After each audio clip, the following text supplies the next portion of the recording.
Hey guys, welcome to the Women's Power Hour with Sam Holt. I'm so excited to be hosting this awesome Women's Hour on the SFBPodathon. Those just joining me, this is the fresh link. This is the same Podathon, just a brand new link. So please stay tuned. There's going to be lots more fun guests. I'm super excited to be hosting this hour, and then there will be plenty more guests the rest of the day to keep you entertained for Scott Fishbowl goodness. So first, I would love to bring on my first guest, which is Maddie Kroll of Heavy on Sports. She was my co-host on Dr. Roto for the Look Back podcast last season. She is a brilliant fantasy analyst, and I cannot wait for you guys to hear from her. Please go ahead and throw us any questions you have in the chat, and we'll look forward to answering those questions for you for the Podathon, and maybe even give away some spots. Fingers crossed. We'll see if I left you guys to join. So I'll just go ahead, Maddie, to go ahead and join me. But guys, thank you so much for tuning in. I see a lot of people in the chat. Hey, Alex. Hey, Kent. Can't wait to talk to you. And we've got Maddie. I am so excited to be here. It has been so long since we've hung out live. I know it's, you guys don't know about Maddie and I is unfortunately we've never actually met in person, but we have one of those friendships that's like, we just live live on camera together, and it's just such a good relationship. And I'm so happy to have you on with me. We have such a good vibe. We We always kill absolutely it. do. Yeah, we always kill it. I like We're to always toot having a my good own time. horn. Hey, when do we not do that? We're always having a good time. But this is the Scott Fishbowl Podathon. Of course, everyone's raising funds for Fantasy Cares. Guys, there's a link in the ticker below. If you want to know how to donate, please go ahead and check that out. Maddie, is this your first year in Scott Fishbowl, or is this your second? This is my first year. What's up, Ooh. Gator? This is my first year. I'm so excited, but I kind of feel like I have a lot of pressure going on. Yeah, a lot of pressure for the first year, you feel? Yeah, I got to show up and show out, you know? Absolutely. Are you doing the live drafts, or are you doing the slow drafts that are starting Monday? I'm doing slow draft, I believe. Gotcha. I have to get all set up. Got to get all set up, got to get used to the rules, which of course, Scott loves to play little games with us and throw little curveballs in there back and forth. I keep rereading the rules just to make sure I'm on top of it. But one thing that I find super interesting is you get more points when a quarterback has a higher completion percentage.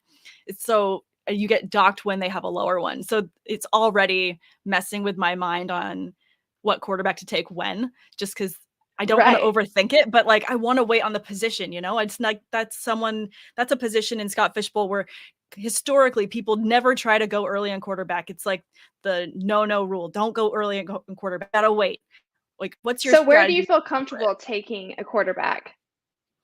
I'll probably take my first quarterback either in the 4th or 5th round, depending on how they're going, because you always have to feel out a draft. Okay. If people are quarterback crazy, sometimes it happens. They get the bug, one person goes, and then you see 8 go off the board, and you're like, well, shit, I have to go. I You have to take one now. yeah. I know, which I hate. So it's like, I hope that people will, be calm, and I'm going to be at the live draft in LA. So I'm really excited to go to that. But I'm hoping people wait on the quarterback position because I want to focus on my skill positions this year. I feel like that's something that I need to be on top of every single round and just like not missing a single player. So right before we ended the season last year, you said that you were considering taking wide receivers just straight off the board and waiting on running backs. Are you Yes. still doing that? I mean, I will probably do it in at least one league, that is for sure. But I have been doing some mocks where I'm drafting between like the 7 to 11 position. It's a spot that I'm not very comfortable with drafting, which is why I want to get better at it. But seeing players like Cooper Kupp that are still there in like a late first, and I'm like, you know what? I think the signs are there. And I think that the way that people tend to grab running backs off the board, I might be able to get the best value for my receivers and have that longevity. You get the highest points. I think there's just a lot of good things to go from getting like wide receiver, just in the top 2 spots.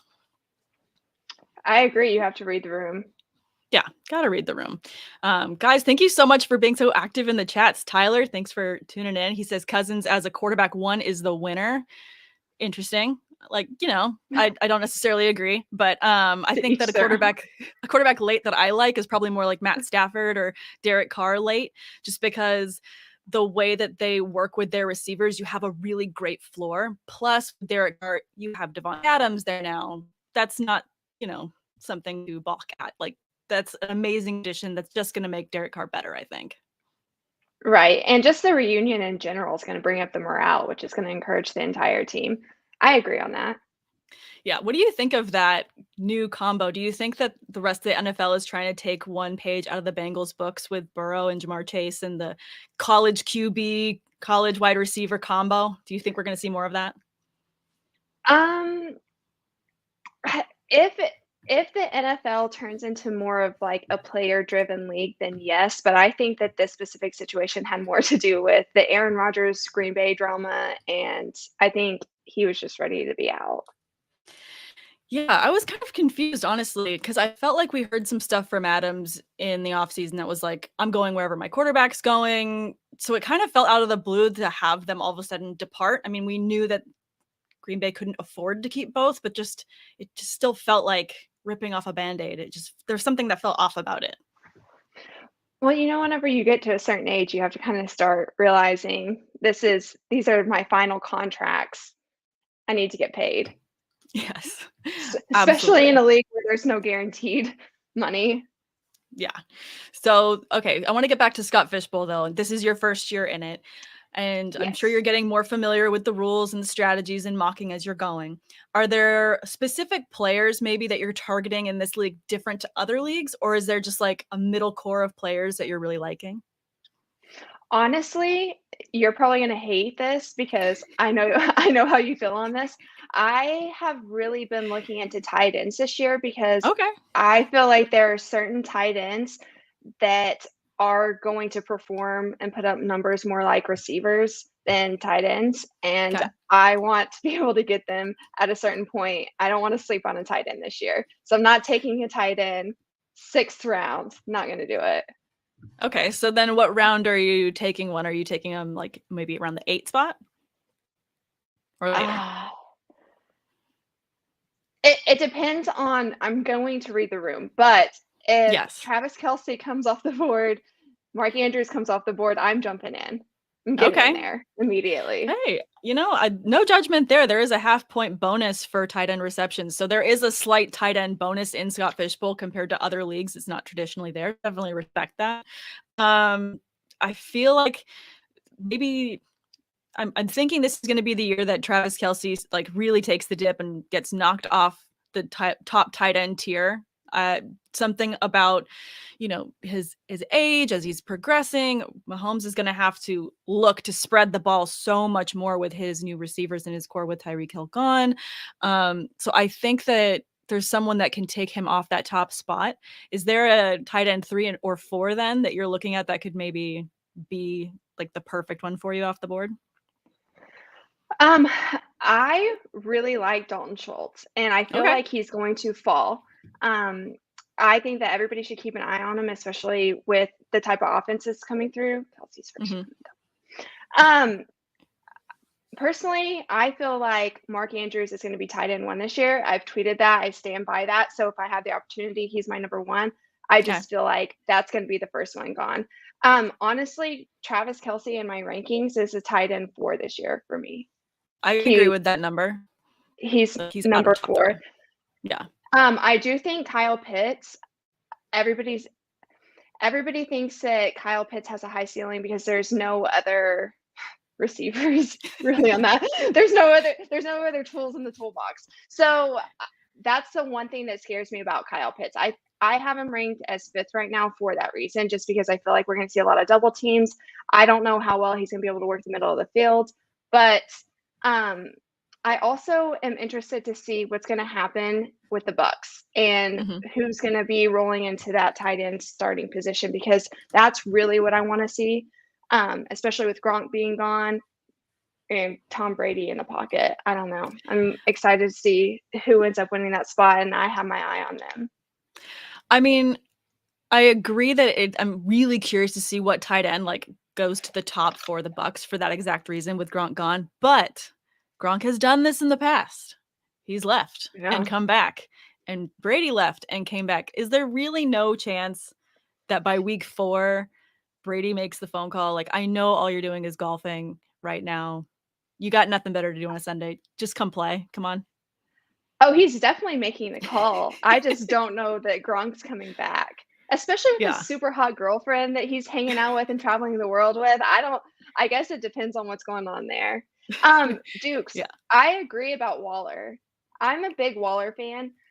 Kittle's fallen for me, and people are gonna hate me for this, and they're gonna dog me for this. Kittle's my 7 spot right now I don't disagree with that. I in think that that his offense. injury history just has plagued him and keeps knocking him down year after year. And I think people keep forgetting that they didn't get a full-on George Kittle season every time they go to draft him. And it's just every year something comes up and it's a hitch in his step. And you've just spent that crazy draft capital for a player you're not getting for all 17 games. Right, especially when we're talking the tight end position. Who brought up Austin Hooper? Because that's a great call. I think that you can get Hooper for decently cheap Mm-hmm. in Dynasty. But I also think that he's going to fall a little bit because nobody knows what's going on with the quarterback situation for sure yet. But new quarterbacks to a new offense, and even quarterbacks that don't have as much experience or aren't as elite, they tend to rely on tight ends a lot just because it's the easy, it's like the safety net, you know? Yeah, they're So the big Austin good, Hooper big, year tall, probably. big, tall safety net usually for the quarterback. They're always a red zone threat, which I love. I want to talk about another tight end then, since we're on this track. I want to talk about Mike Gesicki. With the way that Okay. Jalen Waddle performed last year, and now they have Tyreek Hill, are we thinking that the speed demons that they are just going to open up the field so much that Gesicki's going to still see success, or are they going to eat into his target so much that he is going to be irrelevant as a tight end one? Think it's going to make him more successful because now he's Okay. going to be able to target the middle of the field more.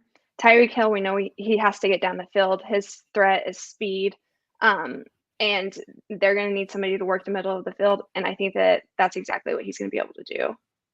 All right. I mean, my concern, I guess, is, and maybe because we haven't seen a fully 100% healthy Tua yet, I'm going to give him that benefit of the doubt. We haven't seen him 110% yet. Like, I feel like last year we got like a 75% Tua. Like, maybe he'll be fully healthy this year. And with all these weapons, he's going to see all of the success. But can he keep up with that output that those amazing players are going to need to see? I think he can. They've also made a lot of changes on the offensive line, brought in some new coaches, and I've seen a lot of improvement. I've been following some of their players.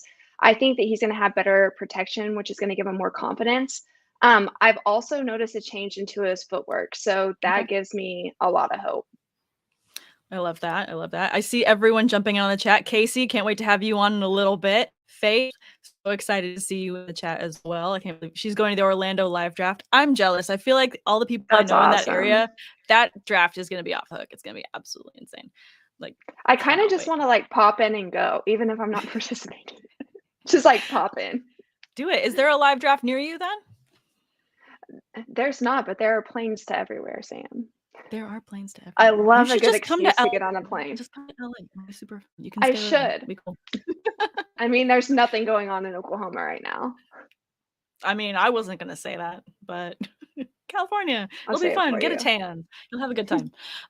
No, I think the live draft is next weekend, and I cannot wait for it. I'm super excited. Seeing the like guest list of everyone that's going to be going, I'm like already fangirling out about getting to, have this meeting, but in person with so many amazing fantasy people. Like, it's going to be a lot of fun. And you always get better. I mean, Yeah, iron sharpens iron. So getting to talk to exactly. everybody. It's going Ooh, to be awesome. the Boston live draft, I bet it's going to be bomb. I love cannot wait. Boston. I've only been to Boston once, and it was a lot of fun. I Me went too. there when I went to do like a quick visit to ESPN, and so I got to go and hang out in Boston for like the weekend. And it was like probably one of the most fun traveling by myself trips I've ever had. Like, I just went and did like the tours all by myself, and I went everywhere, and it was such a fun city with so much history. I was really taken aback. Also, I mean, as a Lakers fan that I am, I was kind of like, I don't know that I'm gonna love Boston, because that whole Celtics thing. But I had The so much Garden. fun. I had so much fun. The Garden, Park the Car, and Harvard Yard. So I good. did develop an accent when I went for the weekend. Do you do Oh, that? Like when you're talking to someone that's got a thick sympathy accent, you kind of like accent? parrot a little bit? Sure do. It's a bad habit. The issue is I'm not good at accents. So it's just like comes off more insulting than anything. You're like, I'm trying to be complimentary. I swear I'm not trying to insult you. That's funny. No, my dad has a British accent. So I think that's one reason why I don't necessarily parrot them right away, because I hear accents all the time. Like my mom has a Colombian accent, my dad has a British accent, and I just sound, as my dad says, I just sound like a Yankee. Like I just, sound American as hell. So what am I going to do? I love it. Anyways, let's get back to a little bit of football. I know how much you love to dive into offensive lines and all the moves that they've made. Is there one that you're watching this offseason or maybe a couple that you love the offseason moves they made? Maybe one that you watched the draft and you got really excited about some of their additions. I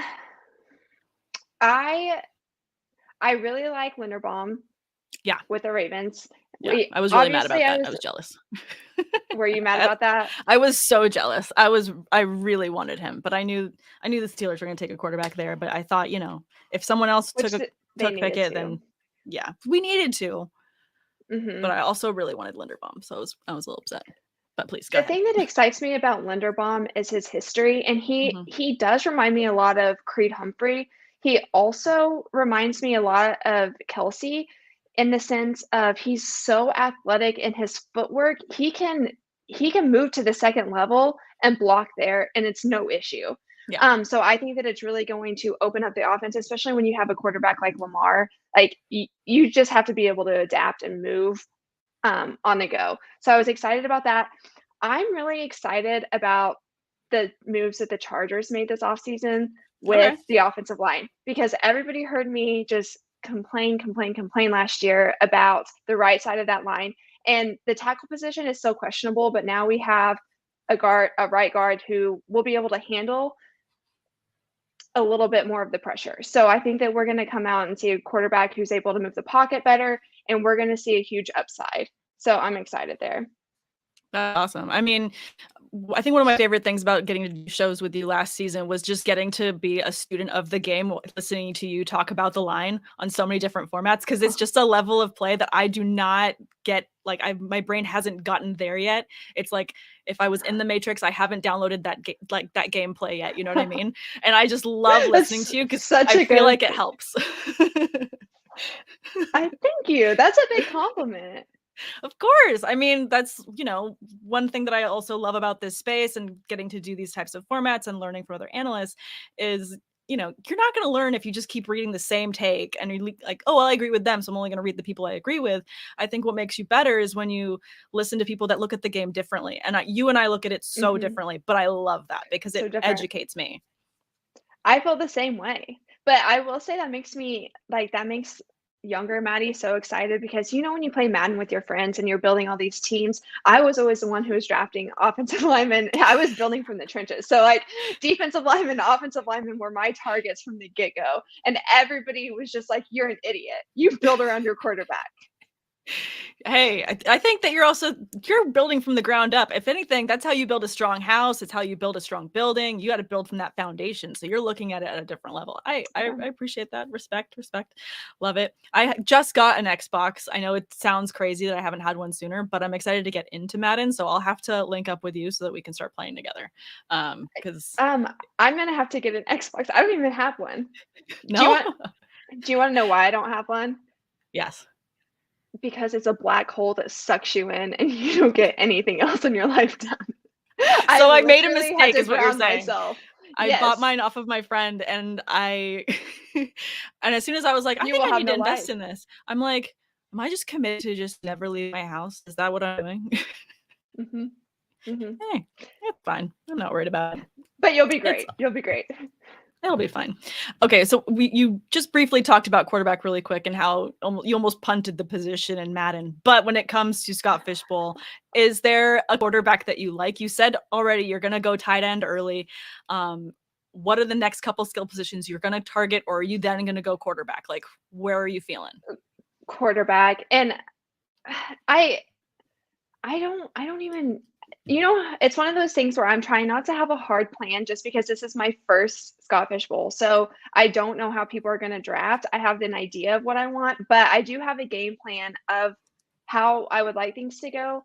I mean, honestly, I would love to be able to get a Josh Allen, but that's what I just keep manifesting it. I've written his name so many different places. He's probably gonna be the first one gone now. Yeah, probably. He's Probably going real so. early. Going real early. But I mean, But for good reason.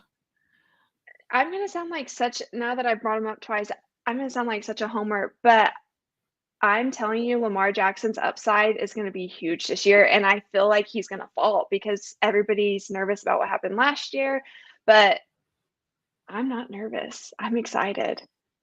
I get it. I mean, when you talk about any player that had some form of injury the previous season, it's going to have an effect on their ADP, no matter what. I mean, you already see it happening with players like Christian McCaffrey. Like he's dropping out of the top 5 spot in a lot of drafts, and he's dropping, 6, 7, 8.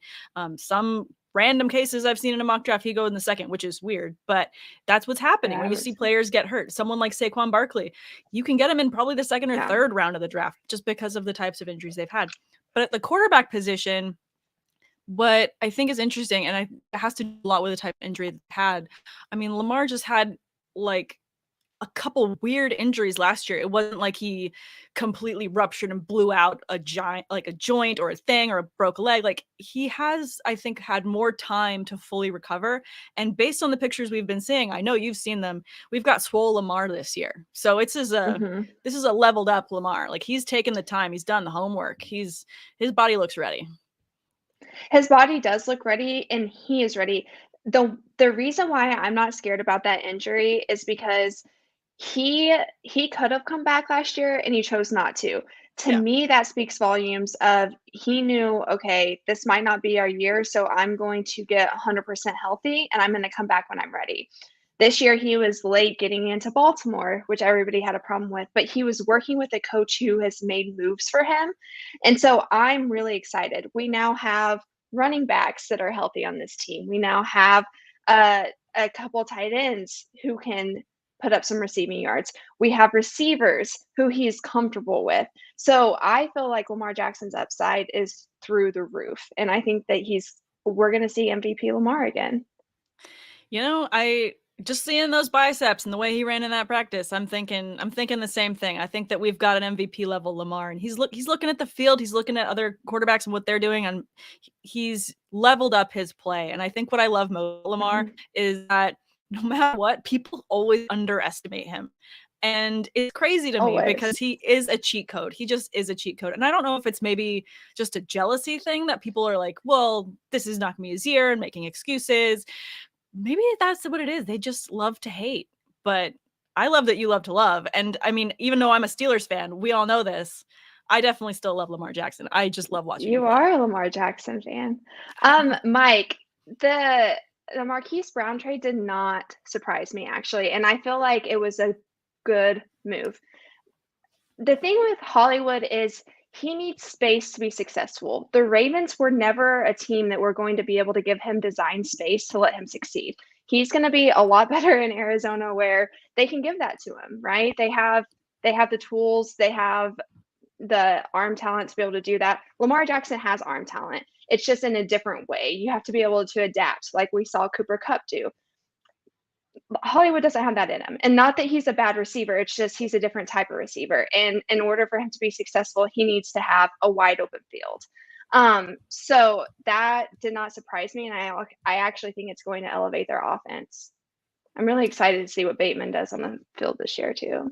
That was just about to be my question. So, with all of that, and you just talked about, you've got the healthy running backs, you've got the tight end room that you love, and you've just gotten updated offensive line with Linderbaum in there, absolute beast that he is. Lamar looks ready. Is Bateman going to take the next step up with Marquise Brown out? Do you feel like there's enough potential yards, potential catches out there for him to fill in that gap? Absolutely. I will say I don't think that he's going to get insane amounts of targets to where it's like top of the league, insane amount of targets, but I do think that it's going to be like a T. Higgins situation where when they do connect, magic happens. I Yeah. really think that that's the way it's going to be. So is he going to get like insane amounts of targets every game? Maybe not. So watch your betting. But I do think that he's going to find the end zone a lot and he's going to make a lot of big plays. So for that reason, do you just love him in best ball the most, or is still in regular redraft, you're going to be stashing him as well? I think that if you can I mean, I'm not taking him 1 or 2 spot redraft, Oh, but for sure. if he We're not falls a talking little bit, crazy. then yeah, not getting crazy, but if he falls, I would stash him, absolutely. But best ball, I think that you could have a good shot there. I love that. You're still you're still gonna have your wide receiver 1 in Mark Andrews, even though he's a tight end on the for the Ravens. Like, that's gonna be his go-to target, especially since they're gonna have some extra protection on the line, and he probably won't be double teamed as much. You also have essentially a fullback that can catch as a receiver too. So all those reasons are why I wouldn't take Bateman crazy out the top, but if you can get him late, stash him for sure. Definitely. Okay, we're almost up to our half hour, but are there any other players you How wanted did to that go bring by up so before you were gone? fast? It goes by fast because we have fun. Like, we always I have fun. Like, know. so when we're doing like Always. our Monday shows, like we could go 2 hours and it feels like that. Like, it's so quick. Nothing. Yes. Yes.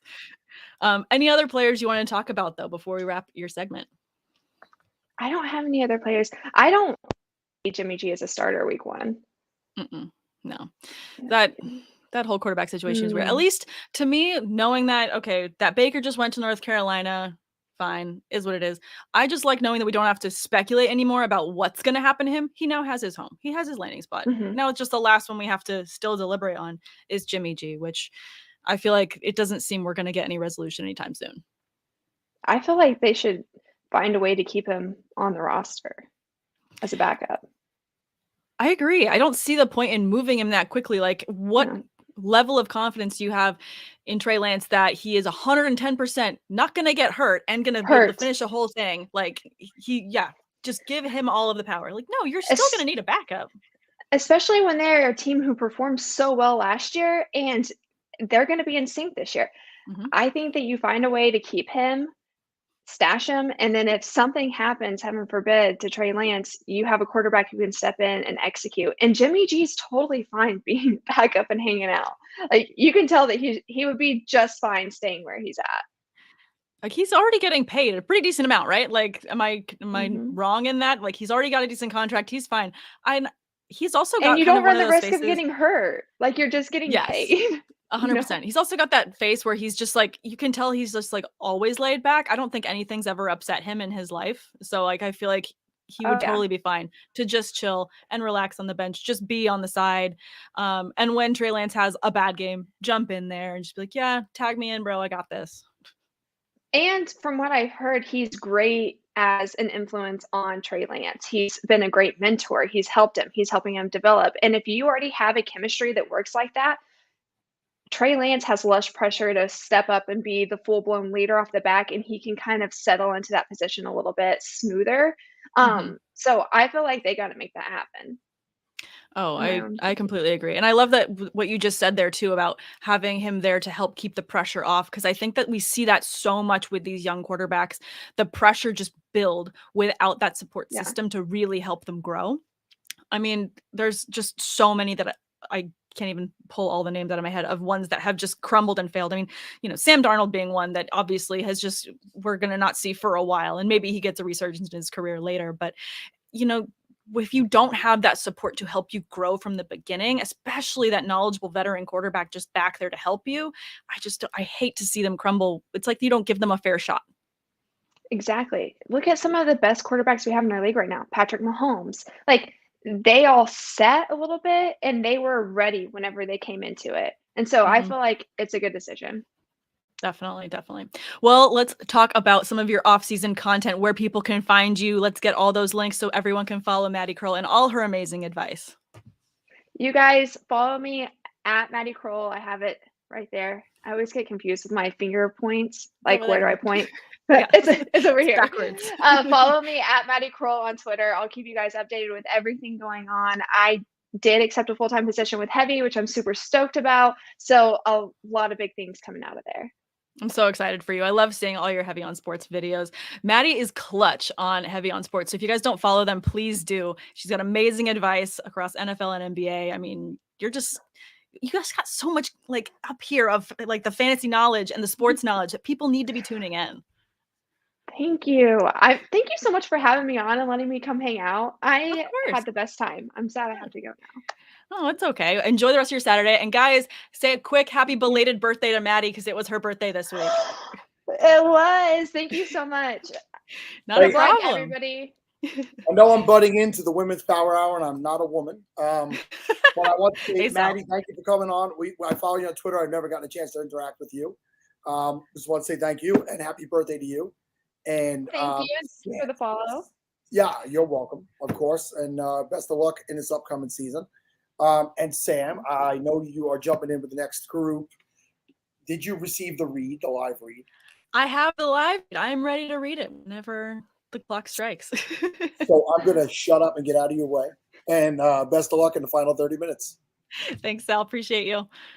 She's going to kill it. All right, Maddie, you enjoy the rest of your Saturday. You go have some fun. If I was anywhere closer, I would be buying you brunch. Like we would be going and doing bottomless mimosas like right now.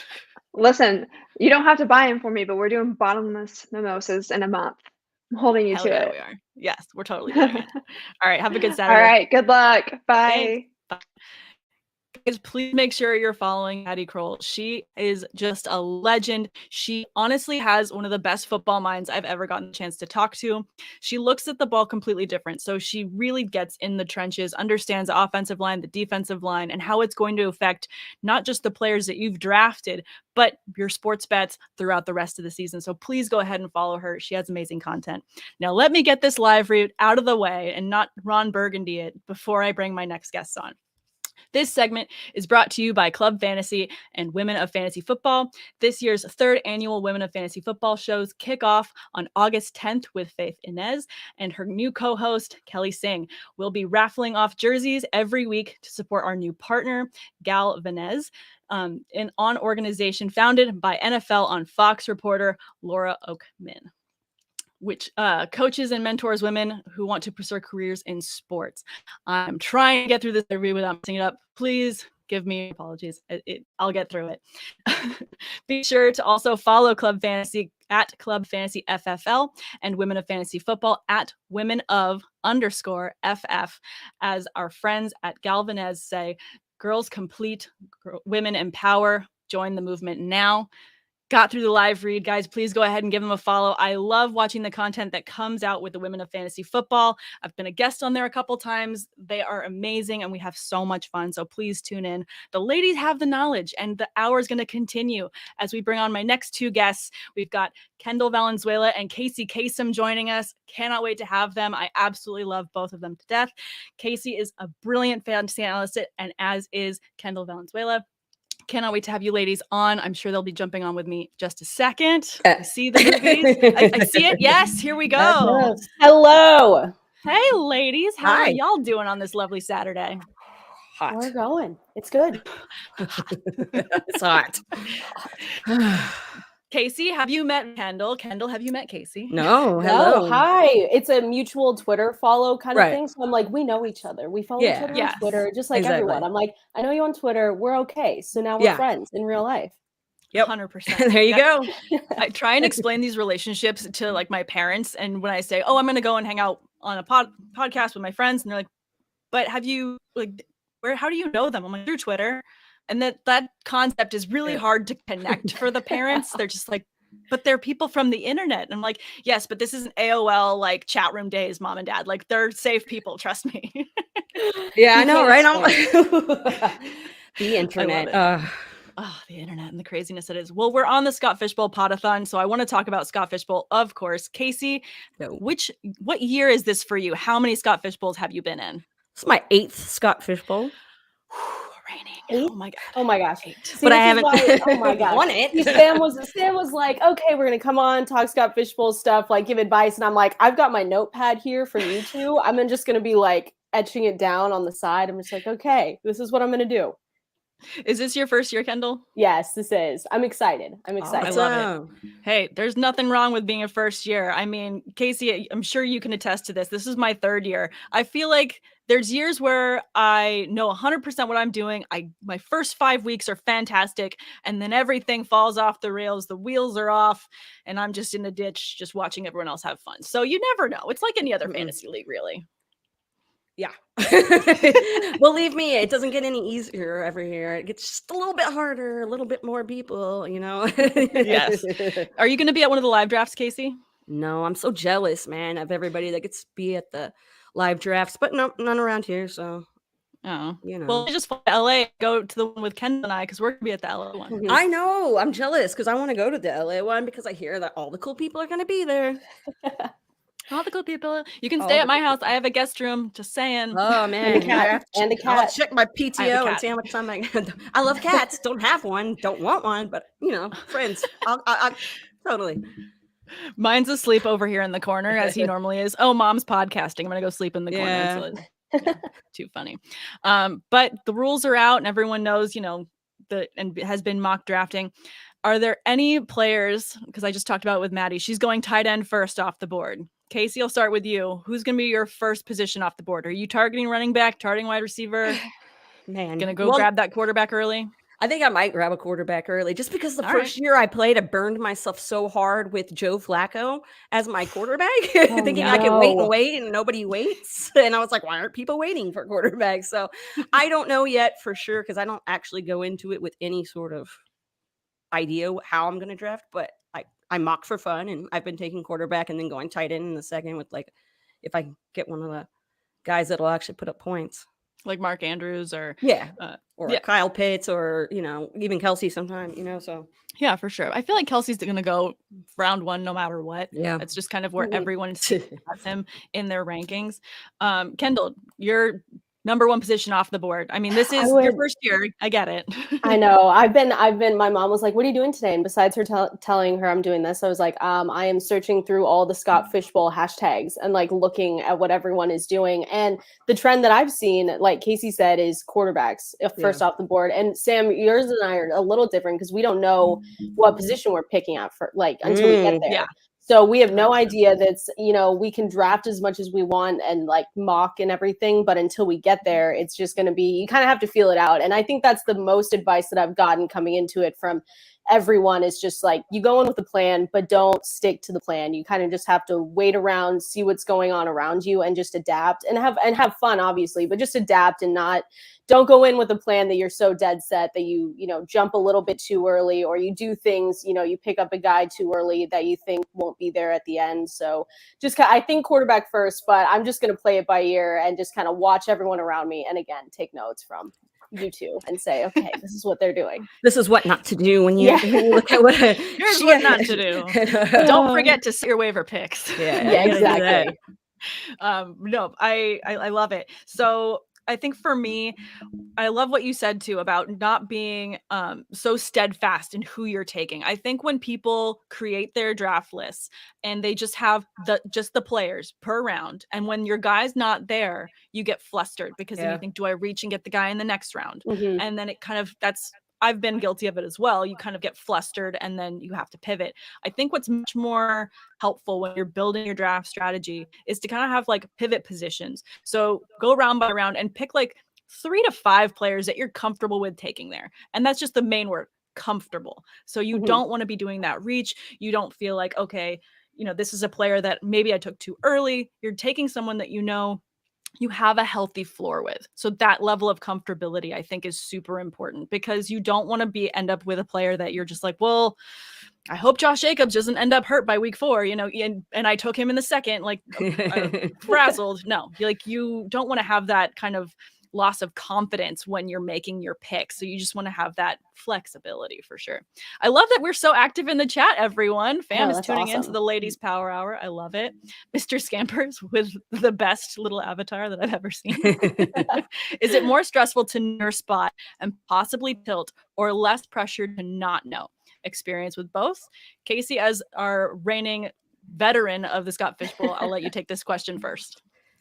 I honestly don't think it matters if you know your spot or you do, because once you get in that actual draft, it's completely different than what you originally thought it was going to go anyway. So honestly, when I pick a position, I'm drafting 4th, I've been 11, I've been all over the place, but I don't think it really matters because at the end of the day, you're going to probably end up taking your guy, right? And so, or a guy close to your guy, you might not get the exact guy. But I don't think it really matters. And I don't think the tilting stuff, every league is so different, and everybody's gonna, every division is so different. Everybody's gonna draft so different. It's so fun to keep up with that chart that shows, I forget who puts that out all of a sudden, but the one that tells you like how early somebody drafted somebody and how many people have drafted this guy and all that stuff. So it's pretty fun to see that you like reached for a guy and you didn't think you reached for him. I love that. I also love this comment from Toronto Dave. I get flustered even when the player I'm targeting is available. Okay. Yeah. See? Toronto Dave, maybe Yes. we need to Me. drink some green tea, do some calming breath. Like, let's do some yoga breathing, like through your draft strategy. Exactly. It's gonna be all right. That's me. I don't know. I'm excited to not know, Sam, like Yeah. where we're drafting on Saturday. Because I think for me, I would overthink it, and I would say, Yeah. okay, I know I'm picking in the 4 spot. I'm gonna go. I wish we could join. All the Twitter DMs that are going on, but Mhm. I would overthink it, and I would say I would look at everything, and I would say, okay, I want to target this guy, and then if he's not there, this guy, and then so on and so forth. And then I just overthink it, and then it just wouldn't be as fun. So I think it's going to be way more fun going into it and just saying like, okay, there's nothing we can do, and we just have to go for it. Just appreciate the madness that will be. We've got a comment. Greg wants to know what Kendall's Twitter handle is. Oh my gosh. Please. Okay. K Valenzuela, and I'll spell it out. KVALENZUELA 17. It's like super complicated, but it is my last name. So I'm hoping that That's helps. okay. But yeah. That's okay. I think yours makes sense though. Mine is Samantha R. Holt, and I think it's so long and has like even the middle initial. It's like I might as well just put the last 4 of my social at the end. Like I over-explained myself in my Twitter handle. Like, here's my full name, my mother's maiden name. Here's my address. Here's a live feed to my house. No, too much. I mean, I agree. I think that when it comes to draft position, I feel like I've mock draft from every position. To me, it's just, knowing who I love in the beginning of a first round, who I love at the end of the first. And then I can fill in the blanks pretty much as the draft is going. So knowing who you're number 1 off the board, no matter what the draft is, who you're going to take, like that's kind of important too. I think for this league, if I happen to have the first pick in the draft, it would be hard for me to go between Josh Allen and Jonathan Taylor, because to me, I would love to have more shares of Jonathan Taylor. I feel like I have so much FOMO every year when I don't have him. I just want to be a part of the party. But then at the same time, it's Scott Fishbowl. So with this 2 quarterback format, just having the edge of knowing I have the pinnacle of Josh Allen, like that will be my only kind of back and forth. But then like that being said, if I have the second spot and one of them is off the board, I get the other one. So just, having that comfortability beginning and then the end of the draft, it's just knowing who your guys are and being okay with all of them. Mm-hmm. What's your guys' best advice for first timers? I've been on a lot of first time boards just saying like, hey, any advice? What can you tell me and other people listening that we need to know before we go into it? I think for myself, I've heard a couple different things. So I've heard from some people the school of thought of going tight end early. I've heard that school of thought a lot. For myself, I've done it early and I've not finished where I'd like to. So this year is a year I'm going to, I wouldn't want to say be punting the tight end position, but I'm going to be comfortable waiting. I feel like there are a lot of tight ends I like late that could have good potential. And of those, I'm thinking, Dawson Knox, I absolutely love. Mike Gesicki. I love my Pat Freiermuth, a little bit of a homer pick there, but it is what it is. Call it like it is. But I'm comfortable with those positions because I feel like they have really good volume for the offense that they're on. So they're not maybe the number 1 guy, but they're on a high-powered offense that's going to give them a lot of targets anyways. So to me, that's a comfortable floor. And then I get to stock up on the other skill positions early and feel much more comfortable. Like with a running back early, a position that's so diabolical and they can get hurt so easily. I would much rather have a stud off the gate than anything else. Casey, how about you? I wish I had like some magical advice, but I wouldn't, come in 987th every year or whatever. The biggest thing for anyone who's first time in the Scott Fishbowl is this year is to make sure that you understand everything about the rules and the 3rd round reversals there. Like some people may not realize that that's a thing. So pay attention to that. And then don't overthink things because the waiver wire is going to be your friend, obviously. And, things happen. It's you can't see into the future to see what's going to happen if somebody's going to get injured or what, somebody takes over a starting job, whatever. Just kind of go into it like any other draft that you go into and, don't try to overthink it. I we go. completely agree with that. I will say one other thing of advice similar to that note. When it comes to the waiver wire, I don't know how many leagues you're in every year, Kendall or Casey. This year, I'm trying to keep it under 10, like fingers crossed for me that I can do that.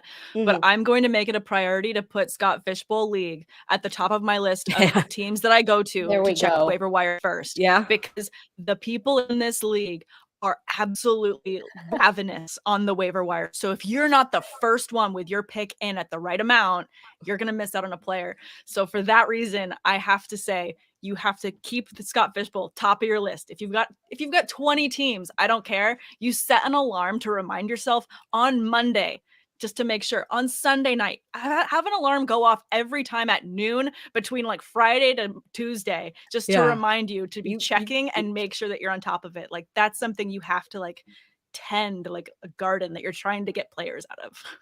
All right, top priority, number one. I'm telling everyone. I'm just like, hey, this is my top priority. Everyone else leave me alone.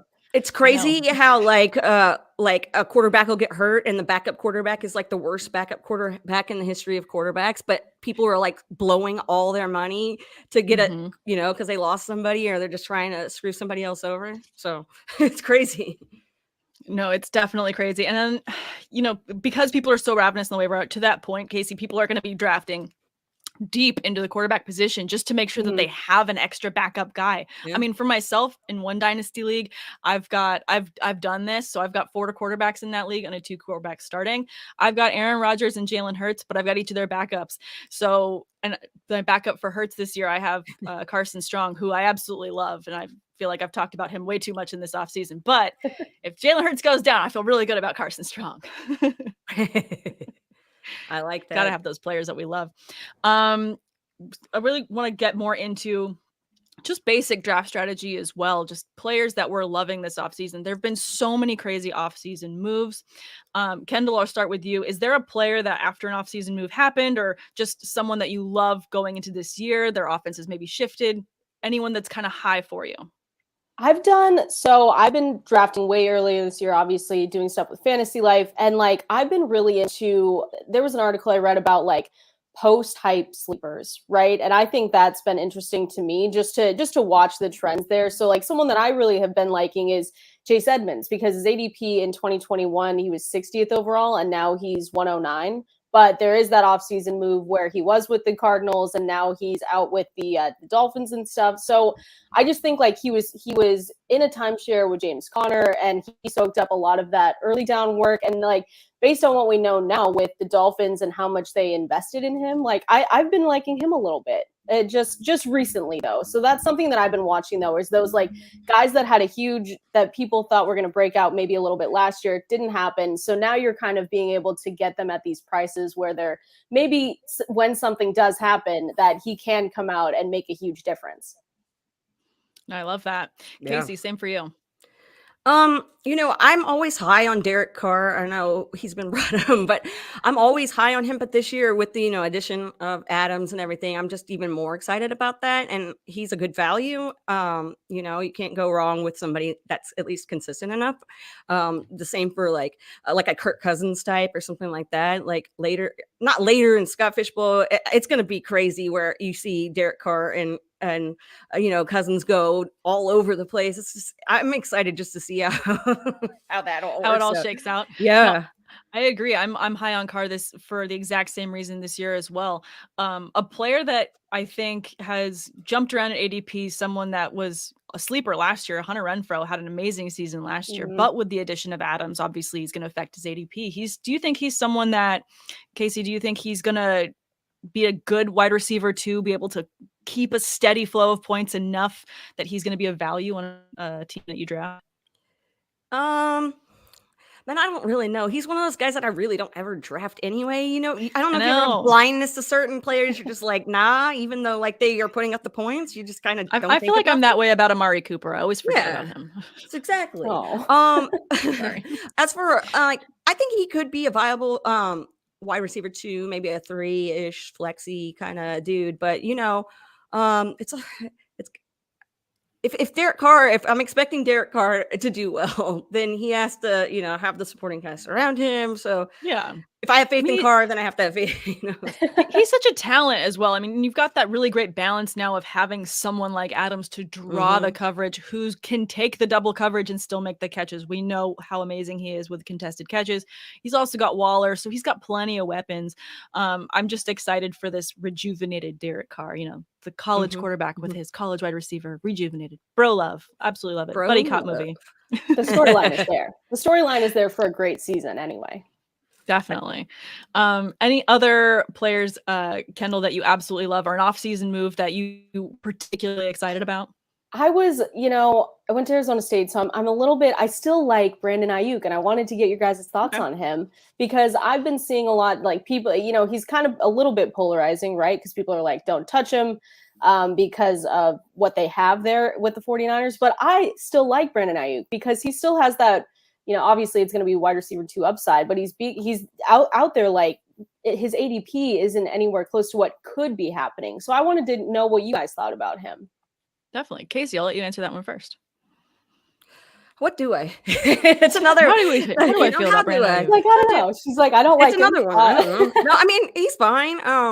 Like, I don't know. I think I haven't been on him, like, wanting to draft him, but if he falls somewhere where I feel comfortable, like, I'm not gonna, like, go all crazy and try to, like, snipe him from somebody or get, like, Yeah. I think he's going to be feasible. More than, I mean, that's like a kind of a floor kind of thing where, like, you can play him and you're going to get points, but he could totally surprise you. Like, it's so polarizing. Yeah. It's such he's such a tricky dude to, like, put your finger on. Yeah. All right. I think for that, what I'm going to do is I'm going to list a couple players that are around him in ADP. And then, Casey, let's get your vibe on how you feel about them. And then Kendall, I'll ask you as well. Okay. So sitting around Brandon Ayuk, you've got Robert Woods and Drake London, Chase Claypool, Christian Kirk. Casey, pick 2 of those 5 that you'd have if Brandon Ayuk is even there. So that's Robert Woods and Drake London, Chase Claypool, and Christian Kirk. Great. Okay. London. Yep. And who did you say after London? See my Chase Claypool and Christian Kirk. I think I'd take Claypool. I know that's I'd take Claypool. No, I mean, I think that's kind of, it's good to know. Yeah. Okay. Yeah, Drake London and Chase Claypool. And I mean, that's Drake London's just slightly above Brandon Ayuk in this ADP that I'm looking at, and then Chase Claypool's right behind. For me, I think when I look at those 5 names as well, and that's kind of how we would treat any position in Scott Fishbowl when you're drafting as well, is who would I rather? Who would I rather? Yeah, who do I love the potential of more? So it's nothing against Brandon Ayuk. It's just where he's sitting, having that comfortability with who I take. So I agree as well. I love the volume that Drake London has and the potential he has, because we think we mentioned it earlier, that wide receiver room, who knows who's going to be the number 1? Exactly. Drake London totally has the potential. It could be him, and you could be getting a number 1 wide receiver super late, and that's amazing. Chase Claypool, as polarizing as he can be in the offseason, and when he decides to do the things that he does have a really great floor for targets. And the Steelers are consistent with the volume that they throw the ball. Doesn't matter who's under center. And I'm going to say that because we didn't get primetime Ben last year or the year before that, but we still had 3 wide receivers with just around 1,000 yards each. So you have the volume with him there. Someone that I just want to touch on quickly, Robert Woods. I just love the player.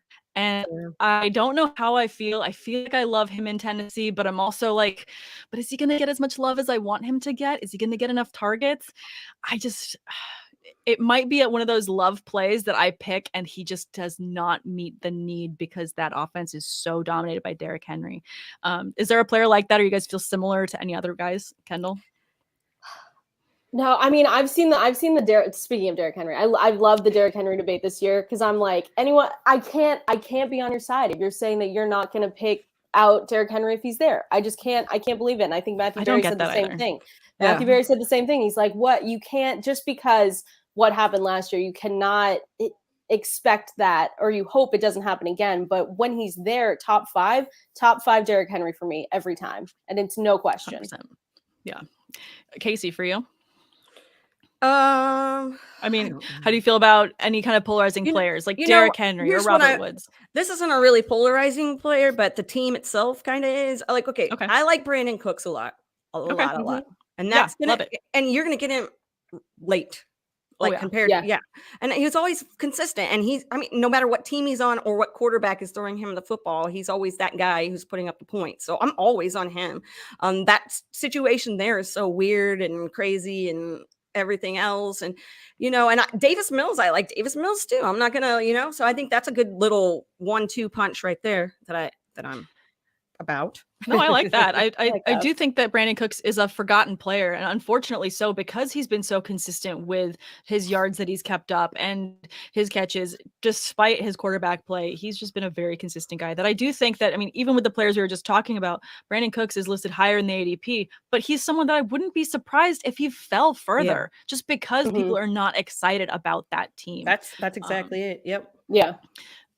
Any other teams, Kendall, maybe that you feel like get forgotten? It feels like the Texans are getting forgotten. Is there any other Texans are team that getting gets forgotten? I'm a Seahawks fan. I'm literally forgetting my Seahawks. Like I just Oh, can't yeah, I'm even. sorry about that. It's tough out there. No, I don't. I just think I've been in Denver. I've been in the Denver space for a while with the Broncos, covering them for a few years. That one, I'm really excited to see that one.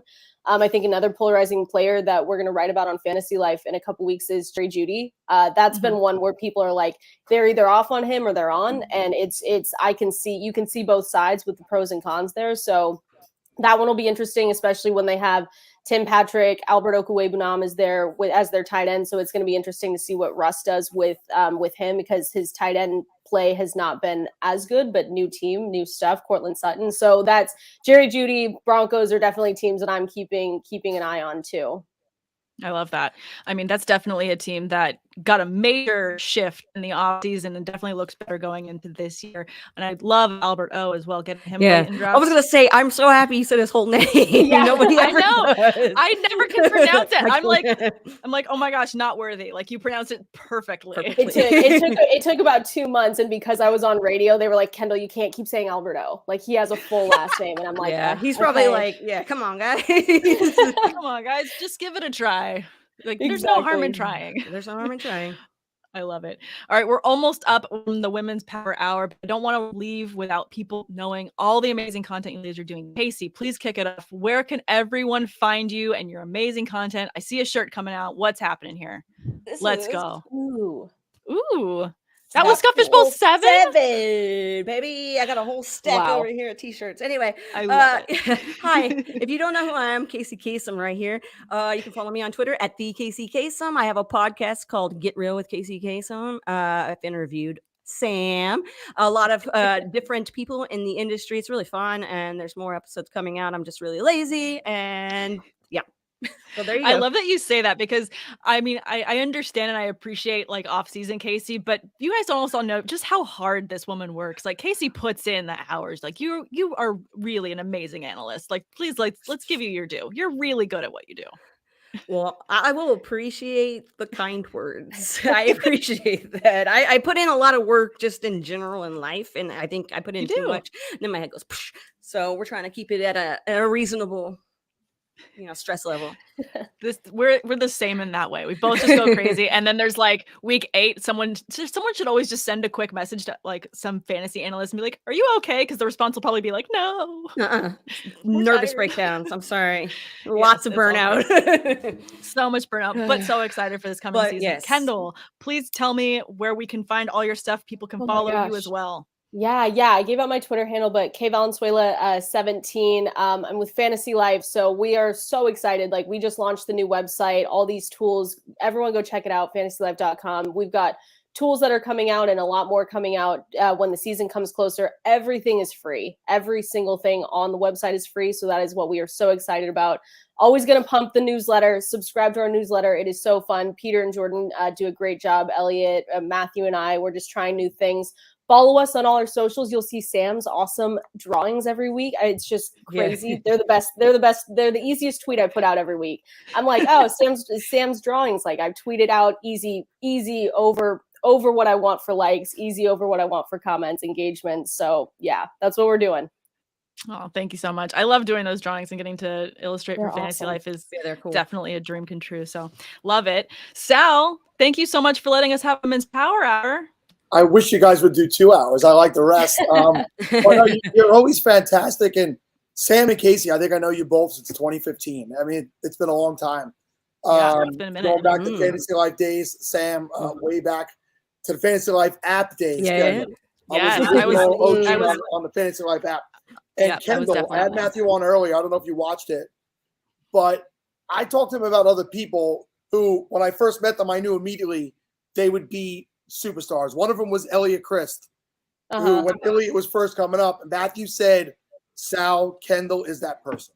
He said, Kendall is ready to blow up. Believe me, trust me, it's going to happen. So thank you so much for being a part of this. It's nice to meet you. I gave you a follow on Twitter recently because I saw the video that you and Sam put out on TikTok last week. That was so much fun.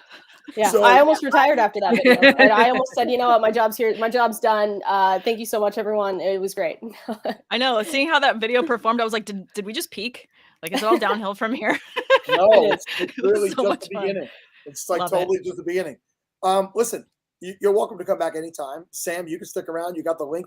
The link is open until like, I don't know, midnight tonight. So I need the help. Whatever if you guys get bored, you're watching, you want to jump in, you want to come back. We'll be here. So, Perfect. Sounds great, Sal. Thank you so much. All right, and thanks, everyone, ladies. well. Thank you, guys. Appreciate y'all. Bye.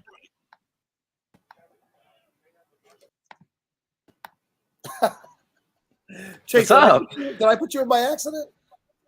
I guess you did. I'm in here now, though. I might look at this. Oh my God! Nacho right here. What is happening? Wow. Okay, that everyone is my son, Tyler Gunther. What's up, Dad? What's up? What up? And well, actually, that's my dog. My son is Chase Vernon. Hey, any part of your life, I'll take. That's all that matters. I mean, I'm kind of both y'all's kids. Like, you guys kind of birthed me into the fantasy industry, so that's just weird to think in. Oh yeah, it is though. Before you two go way off the rails, John Bosch is here to run a 100-yard rush for entry into the SFB 12. So we're gonna let him do that off the top and then get rolling with the segment. So Johnny, take it away. Yes, I am gonna bounce out for a while. I am fading fast, but Did you hydrate? I have been hydrating. How much the day. Alfredo have you had? If I learned anything from Michael Scott, you need to eat tons of Alfredo. Alfredo does not sound appealing to me at all right now. Sal, I think you might have to give me the permission to share my screen once I click that. So, oh, there it goes. All righty. So we had 19 people that contributed the $12.12 to the league safe. We've got Weapon FF, Tim Glinsky, Slow Jeff, Phil Manor, Will Hubbard, but his name is spelled backwards in his Twitter handle and messes me up. Luke's Cocktails, James_HB, Corey Pinkley, Bay Niner, Tilted Gambit. They called me Dutch, Shuey FF, Scott Hevel, Ban Tim, Rambler 14, Home Media, Best Ball Bob, John Lynch, and Fun Sun Sam TCI. These are, I've seen a few of these names and a few of these 100-yard dashes. They've been close, but none of them have gotten in yet. So about to give away a spot. Let's see who wins. I'm impressed. Wow. Your read. Here I'm thinking they were actually going to run. This is kind of disappointing. Oh, God, no. That would be horrible. We do not want to see that. Oh, it looks like Slow. Slow Jeff with the speed gets the victory. Slow Jeff, congratulations. I will queue you up and you will be getting your invite soon. Congratulations. Sal, thanks for having me on. I will hopefully stop back in at some point. I'll wake up in the middle of the night probably and hop back on with you for a little while. You have this link till midnight, John. I'll be out at 11:30, and then Shane, of all people, will be here till 1:30 when I come back. You guys all wow. Yeah, you're in good hands. You got a good list coming up of guests that I looked up. So, all right, have fun, man. See ya. Be well. Bye. I thought we had somebody else waiting in the wings, and now I don't see them there. So what? Where is Matt? Well, while we wait for Matt, we have some other business to do, and I will read the live reads right now. This guest is brought to you by the newly created website, fantasy316.com.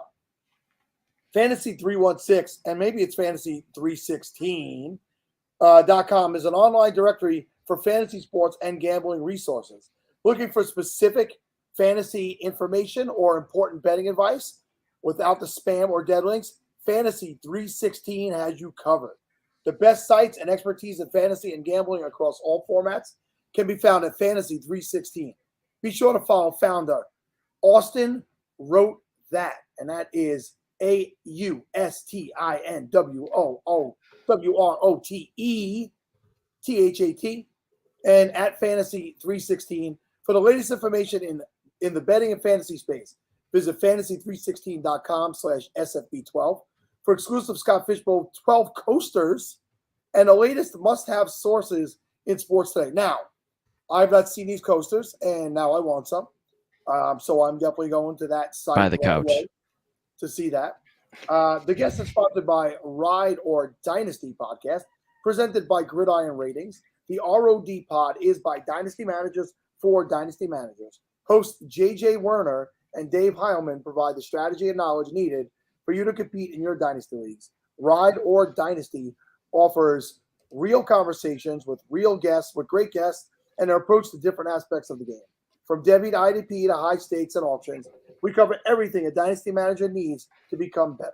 Plus, rate and review the pod and be entered to win an autographed DeAndre Swift jersey. Listen to the Rider Dynasty podcast and visit gridironratings.com today. That DeAndre Swift jersey was probably the perfect timing between Tyler and I. I don't know who's the bigger fanboy over there. Yeah, yours is that autographed one right behind your head? Yeah, that sure is. All those cards as well. I just have kids' toys.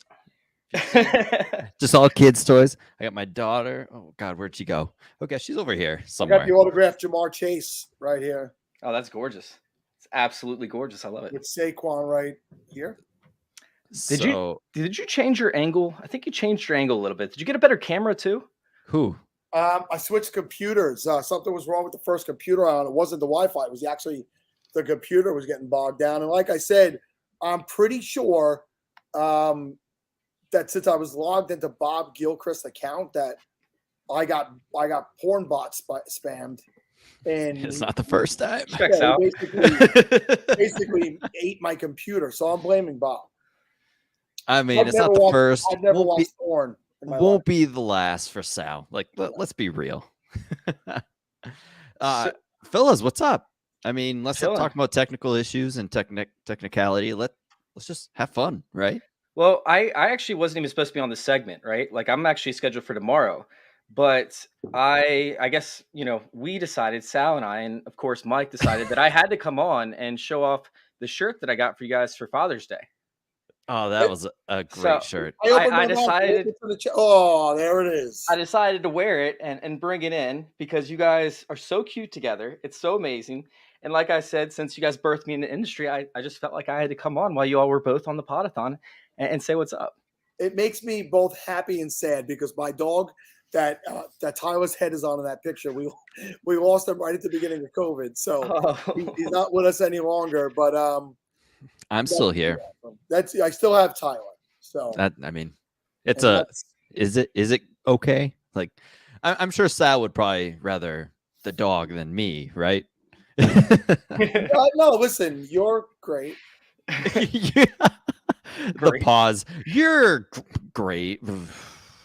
Question mark. So for years I've done a Dynasty rookie Tinder episode for the Dynasty Happy Hour, and I was just super busy this year. And Tyler, he didn't just say, "Yeah, we'll skip it a year because the man can't be here." He went and brought on Shane Manila, the other person that would know most about Tinder. I mean, that's taking a look at. Nobody is swiping on Shane. He did get a Tinder date the other night. Like, I know he got one a few weeks ago because he had to bail on one of our shows for a Tinder date. So he did get one. Now, I don't know what level, she's at, but I'm shook. No stories amount to the one Sal has. That was the issue. We tried to get Shane to spill some beans, and Sal has no shame. Like, Sal's kind of like me. I go to family events with my wife, and she legit gets embarrassed because I don't care what I say. And Sal's the same way when he comes on the pod talking about his dates and all that. Yeah, and what happened. We're at 358 in the inbox right now. I haven't. It's that picture. I mean, do you want to borrow the hat and the glasses? Which I don't think that can possibly help me. Which my daughter and son, by the way, dared me to wear. They're like, I dare you to wear it. I'm like, you think this is a dare? Like, this is normal. Somebody asked how we got Carson Wentz on the show. Yeah, I mean, Carson Wentz is a weird looking dude. My favorite thing to talk to Matt about, right, is actually the Scott Fishbowl from last year, because, Matt was excited to come on, and all of a sudden, like, he's like, yeah, I get to talk about Shark Tank. I get to do this. I get to do that. Meanwhile, he comes on and all we worried about the entire time is if Tyler was actually going to make it out alive. Yeah, because he was so intense in that. I have never been that overheated. Like, my computer shut down because it was so hot outside, and that T-Rex outfit is just like a greenhouse. Like, it was terrible. I was drenched in sweat. I felt like I just jumped in a pool. And yeah, it was kind of nice because everybody was like, I think Tyler died. Like, everybody was like, I think Tyler probably died. He's gone. Dude, I'll never forget watching that, because I was sitting there. I think I was up next, and I was sitting backstage, and I was just laughing my ass off the whole time. It was funny as hell. Loved it. I had to up it, and I saw somebody in the chat say, I look like Cam Newton. So that's a good comp. Yeah, I'll take that anytime. Part of the Cam Newton line. Oh, man. So, Sal, how left out do you feel, like, not doing any mock drafts for the SFB this year, man? I've done nothing for SFB. I have not left at these. I've not looked at the rules this year. Really? I've not mocked. It's kind of like a Tinder day. I'm going in blind. Nice. And let's hope for the best. I'm doing the same. I'm going to a live draft tomorrow up in Minneapolis. It's going to be insane. I get to meet the man, the myth, the legend himself. So that, and also speaking of the T-Rex outfit, I'm very close to bringing that up there and just walking into that bar with the T-Rex outfit on. At least it'll be air conditioned. I won't pass out until I have a few drinks. Then the passing out's fine. They'll be like, oh, Tyler's fine. He's just like, they'll still be like, hey, Tyler's in the T-Rex outfit. That's hilarious. But I'll be passed out. Some throw up in there. You need a triple XL shirt for that, like a triple XL Dynasty Happy Hour shirt, so you can rock it over top of the dinosaur costume. I actually have 2 triple XL SFB 9 shirts. When RotoWare, when that season was over, he sent me a bunch of whatever he had left over to give away as prizes and stuff. And I know there's one person who's watching who wants those triple X's, and I haven't sent them to me yet, but I do have 2 available. So are you telling me Scott's going to be there tomorrow? That's what I hear. I mean, in the chats, he's saying he's going to be there. Oh boy, I thought things had changed, but look at this. There he is. There he is. I made it! The man, the myth, the legend himself. I made it! I made some kids cry. Forced my kids to eat their cake in one bite. So you're at a kid's birthday party. Any like rhinoceros tranquilizer darts in your neck, like on Old School? Not this time. It was in a public space, but when they're at my house. Yeah, I got the little one with you. What's up, beauty? She can't read, right, Tyler? Trying to ruin my flow. Shane. Yeah, so, the chat's coming in aggressive there. We got kids here. Sal is old and bald. So have it. What I miss, guys? What I miss? I'm 13 minutes in. What we got going on? It's just a bunch of sponsor reads and Sal talking about Tinder and how successful he is. My stats are still better than Shane. Listen, Matt Walsh, TrophySmack was kind enough last year and this year to be our title sponsor. Last year you created something epic with the drinking and taking shots and that you called me up like, oh, Jesus, that was a lot of money. I'm going to end up having to yeah, right. I know it kind of spiraled. I was nervous with how many people were taking shots for a second, but yeah, my doctor said I can't do that this year. What do they know, right? Exactly. 7 years of school. Why? So Matt is the we call you the CEO of TrophySmack. What's your title? Chief Smack Officer. Chief Smack Officer. And so I told the story earlier. Last year you came on. It was a great time. And then you met Chase over the summer. At the expo. at the expo, and you called me up, and you're like, "No, listen, what do you think about this guy Chase?" I said, "Don't do it." But you said he asked me the same thing, and I said the exact same thing. I was like, "What are you doing?" Inverse Sal barometer. Yeah, we got someone jumping in on mute, just coming in hot on mute. Just coming in hot on mute. I was letting you finish your sentence. I was going to say I agree. You shouldn't have hired Chase, but Is Bob back there too? Is Bob ready to hop in and say the same thing? We can get everybody in here. I was just pointing out there was just another bad decision by Matt. Not that I'm surprised, but luckily I'm holding your company together. You're welcome. I'm going to go back to dinner now. So Sal brought up. So I got to mention, Sal brought up porn, and instantly porn bots just started showing up in this chat. Like, it was insane. You just said the word, literally. I don't watch porn. And then there's like boom, boom, boom, boom, boom, boom.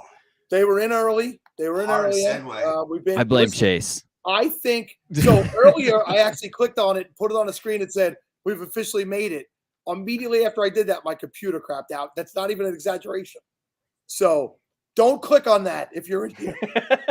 What am I supposed to click on? Where am I clicking? You win a prize, a free cruise. Free cruise. Don't click on nakedhd.xyz. Somebody put in SFBXXX. So, hey, listen, let's talk about that venture. Matt, you and Chase went into, and TrophySmack moving into the content realm, and how good that's been going for you guys. Yeah, man, it's a lot of fun. Chase, you can jump in, but the idea is we've got the Smack Zone. We don't want to compete with the traditional analysts out there, the sit start. There's a lot of folks with a lot of good things there, but with what we do and the products we make, it's more on the camaraderie, the smack talk, the human connection side of things. So there's a good opportunity of the sort of the satire, the onion, if you will, of fantasy football. And I think Chase is a good fit. I mean, you got a few folks jumping in, just talking smack right out the gate. So our writer's room, Sal's always fun to watch the nonsense you say in there. So we got a good thing going. Doesn't sound like Sal. I like to come into that chat after like days of not being in there and then just go whoosh. Yeah. Oh yeah. At any given time, I have 500 unread messages, and then just say something, talk some shit, and then bounce out. I think Sal or Mike comes in normally. Yeah. Don't we have a jousting competition at the expo this year? Isn't it? Jousting. Wow. Yeah, Sal. Like, didn't you come in like real strong? Oh yeah, that's true. Background? That is true. I'm supposed to joust something. Now I have to come. That's right. I talk shit. Yeah, you're committed. I don't know if you thought you weren't coming, but like, there's the whole setup. So Excalibur style. I was gonna say, is there actual like horses, or do you guys just ride on each other's backs? Yeah, you like that, wouldn't you? Just running full speed. I mean, the best part is Chase is perfect for like a. I'm a jockey, bro. Yeah, he's pretty much a jockey. He knew exactly where I was going. I knew where you're going with it. I never met Chase in person. Is he short? Is that what he's trying to say? No, he's super tall. Yeah, really tall. Like 6'4", somewhere around there. Yeah, jockeys are typically super tall. So when Matt said Chase bumped into him at really, this is where we're gonna go, Tyler. This is where we're gonna go. I think he literally bumped into him, and by accident, he's like, "Oh, sorry, buddy," thinking he's like a kid, and that's when they started talking. Hey, kid, are you missing your parents? Kid, don't worry. I just love how wannabe Cam Newton is down there, talking shit the whole time. I absolutely love it. Hey, I still got some game in me. Let's go. I believe it. I believe it. No, it's been kind of crazy, like just being able to launch this different aspect, because it kind of fits in with like everything that nobody else does, but everybody wants to do. And a lot of this stuff started out as like stuff that you did with your friends, right? Like stuff that Tyler's doing right now, where you're just having fun. You actually have that personal connection with somebody that I think is lost in a lot of leagues. So being able to kind of dive back into that and give people a different angle with it, while still giving people good advice, well, with the exception of Daddy Some, of course, being able to give people good advice, I think is just a fun way to go about it, where it's just not the same old cookie cutter, analytical breakdown. I see Kevin Tompkins talking. I see Kevin Tompkins talking crap in there. So thing is he couldn't draft early. So he thinks that I ducked out. I had to switch because my wife doesn't allow me out late. So that's the reason. Joke's on you, Kevin. That'll show him. Yeah, that'll show him. You got him. You Got him. Good. Sick burn, bro. I mean, the fact that we got a Hamburglar reference in 2022, I'm proud of. That's Right? amazing. That's amazing. And then we got another one, Tyler equals Pimp of the Year from Omaha, Nebraska. I got another one for you guys. If there's a couple of older people out there, if you know Hamburglar, the movie Grimace. Zorro the Gay Blade. If you don't know that movie, go check it out. But 100%, it's a black and white film. It's got Bing Crosby. Sal was 25 years old when that movie came out. Zorro the Gay Blade is from the 80s. All right. Grimace gang. Grimace, the best McDonald's character in the world. Just a huge purple thing. Like, what is it even? It was pre-Barney. That was the original Barney. Pre-Barney. He's the hood Barney, the one that like nobody could compete.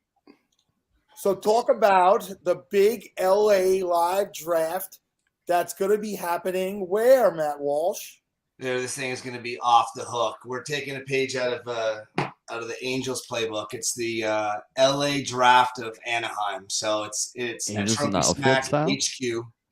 It's only 25 miles from the LA border, but it could be 2 to 3 hours depending on. Well, we're on a Saturday, so it's not going to be any type of commute. But TrophySmack HQ. It's like every moment I think about the live draft, I think, okay, what else can we do to make this thing more epic? So I'm going in tomorrow.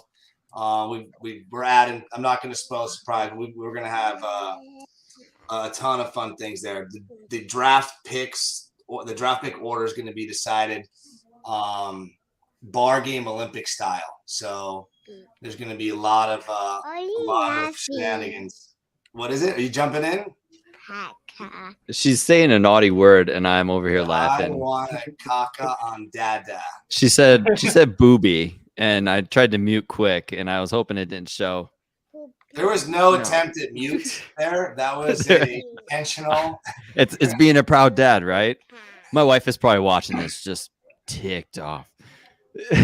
She's never gonna let you go to another draft, bro. Never. We'll back to this in a second. Yeah, I was gonna say, Matt, I'm very upset that my ticket got lost in the mail for this draft. Dude, where are you at? I ping you every now and then. I'm like, Tyler, the world was at your fingertips and you blew it. Like these fingertips? Yeah, these fingertips. Blinged out fingertips. I'm Prince. There Nice. That looks like Prince. That's That looks like Prince. He said Prince. It looked like Prince. It looks That Prince is from there. George Hamilton. Is that wheat? Olive branch. What is it? What is it I biting? look like there? a rose. Zorro the Game Blade. I'm telling you, that's it. Watch it from the 80s. Anyway, hey, I'm going to send my daughter to that draft. She lives in Burbank.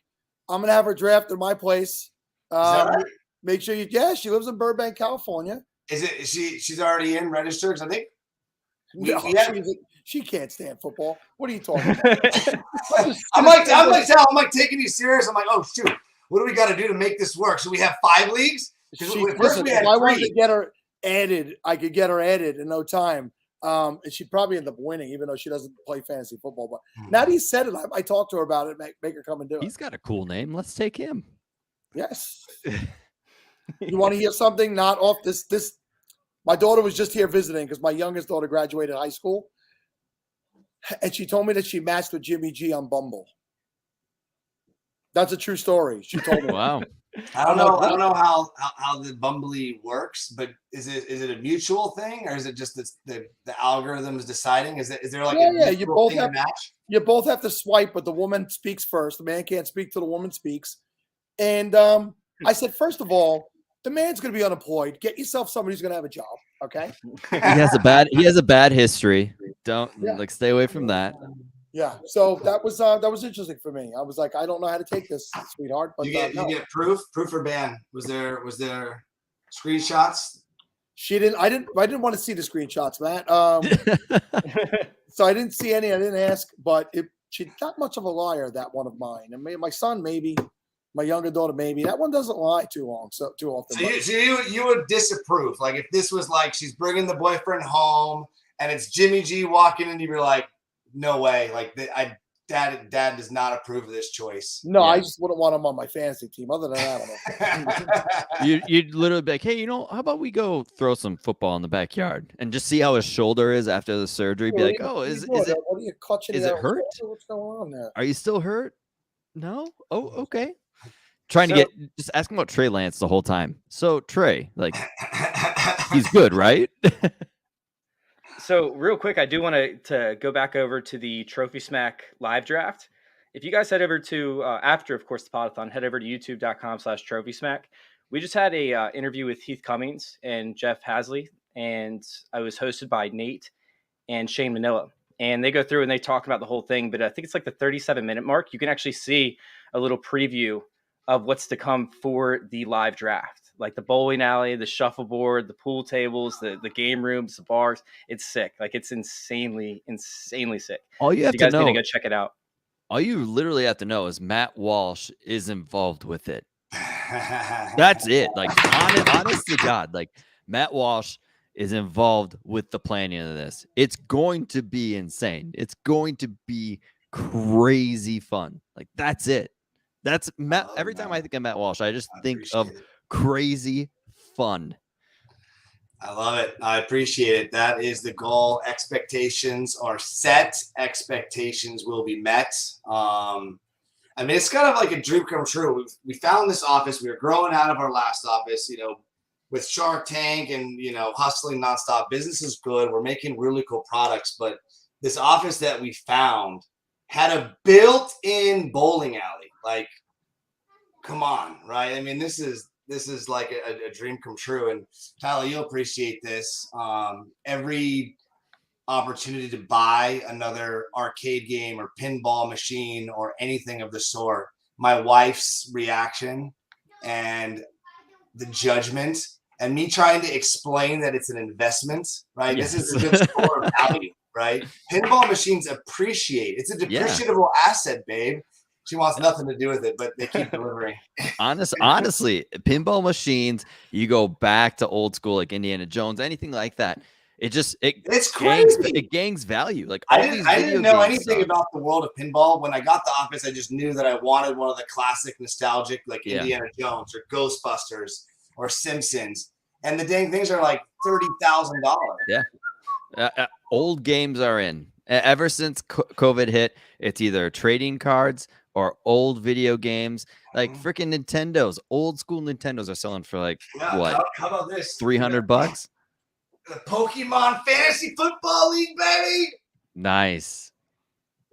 Yeah, Tyler, last year, not the Christmas just passed, the one before, I've been trying to get one of those NES Classic, reboots that they did for the longest time. And, people had bought them all up and were charging ridiculous prices for them. And I just wanted to play Super Mario Brothers for one more time. I wanted to play it the old school way. And my son and I, right before Christmas, we were in the local mall.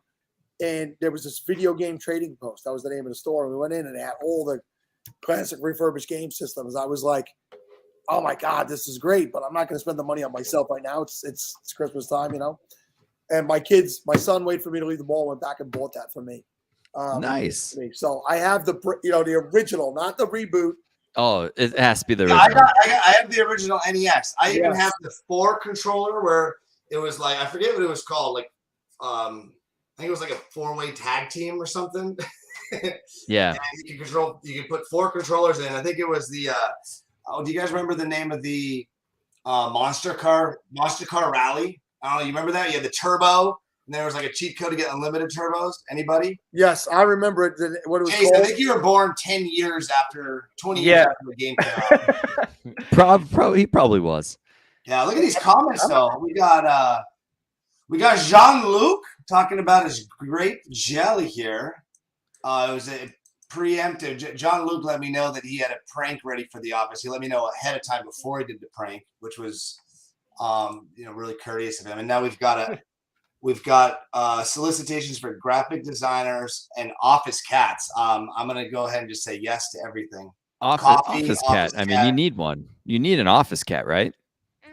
I'm allergic as hell, but how about an office scat? I could just sit in your office and scat all day. Office scrub. Tyler, you can be our office scrub. We're encroaching on the next guest. So, Matt, A1 Rally, was that the name of it? No, it wasn't. Okay. It was Monster Car Rally. I mean, let's be real. Last comment.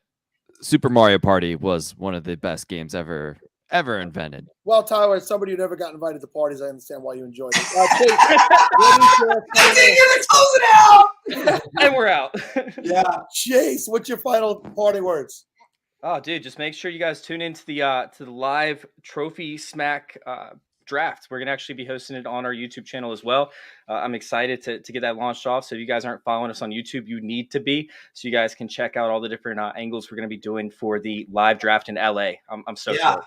Next Saturday, July 16th, 12 Pacific time, and the live stream that we will have competitions for everyone that are tuning in and watching. There'll be giveaways, there'll be competitions, a lot of fun stuff. So what we did last year with the shots and the donations, all that energy is going to be bottled up into the LA live draft. So make sure you're watching.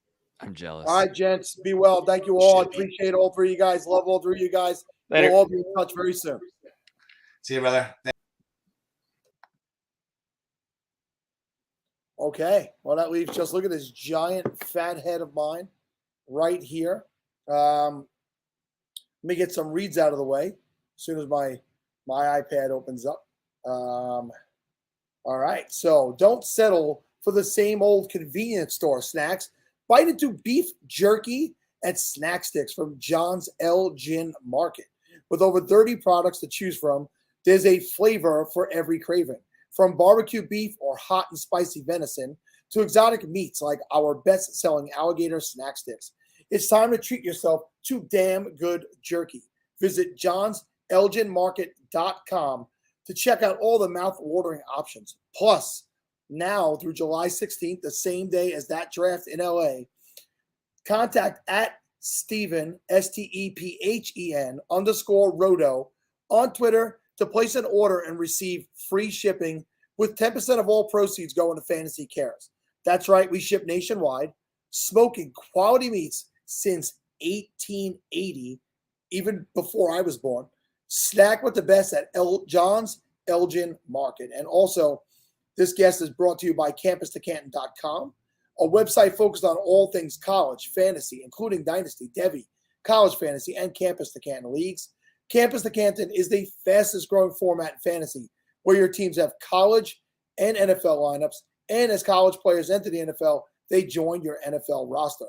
Visit CampusToCanton.com as the team of experts bring you articles, podcasts, cutting-edge tools, exclusive ADP, including leading draft guides for Devy, college fantasy, freshman supplemental drafts, and the deepest set of college rankings anywhere. Check out Campus to Canton today. All right. And the Front Yard Fantasy guys are waiting in wake. What's happening? What's up? What's up, Sal? What's going on, guys? We are going to be playing an abbreviated game show. So since we're probably tight for time on something like that, I want to let you guys take the lead. Go ahead, introduce yourselves, and do what you got to do. Jay, you want to introduce yourself first? Yeah, G-Man J, you can find me on Twitter. I'm part of the Front Yard Fantasy crew. I'm not normally on the game show Monday through Friday. That is Simon, John, Luke, and Josh, but JL is over in Hawaii. What a loser. But I'm here hanging with you guys. And Sal, you did a fantastic job talking about Steven's meat, because he has the best meat this side of the Mississippi. I got to say, it's fantastic. Beef jerky. Let's make sure we're talking about beef jerky. The porn bots will be back in 2 seconds. Yeah, I saw that in there. Jay hit on a lot of it. I'm Simon, FYF Simon on Twitter, part of the Front Yard Fantasy crew. Like you said, we go live every day, Monday through Friday at 3 p.m. for the Fantasy Football Game Show, where we do nothing but play games about the game that we all love, fantasy football, games about games going on over there. And Sal, I just want to say, before we get started in this game, and before maybe Jake throws the beat down in some poll perception, he's been talking mad trash all week about this. I just want to say thank you so much for putting this on, to you, Mike, and everybody else that put all the effort in to make this happen. Every year, it's absolutely amazing, and this year's been nothing but that so far. It's been a lot of fun. It's always a lot of fun, and it's always nice when people comment like that and appreciate that. And then before I let you guys run, they're checking in saying, I'm just amazed Sal doesn't need cheaters to read. Most of us old guys can't get by without them. What I'll tell you is I've lost all this, right? I mean, there's some there, but I shave it nice and tight.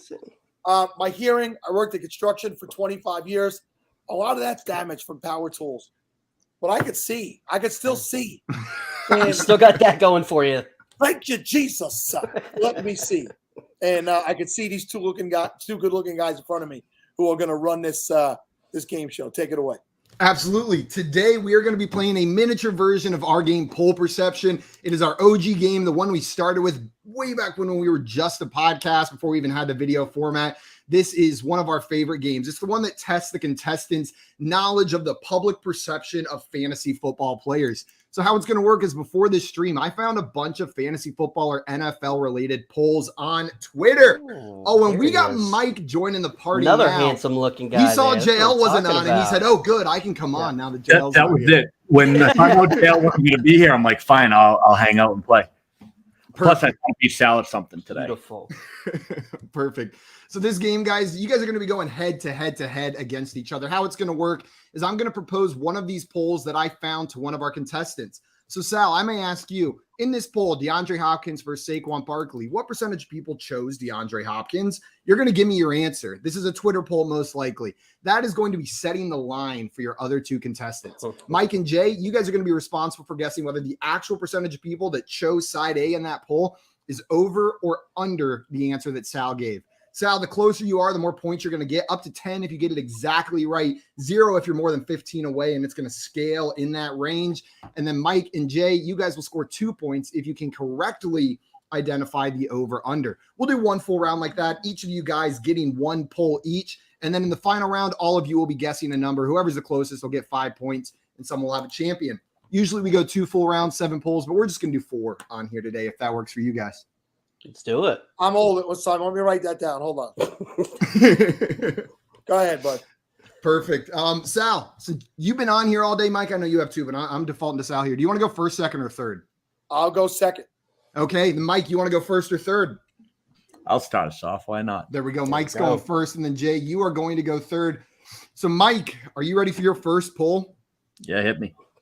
I don't have banners for this one, so you guys are going to have to listen to the words, but here is your poll.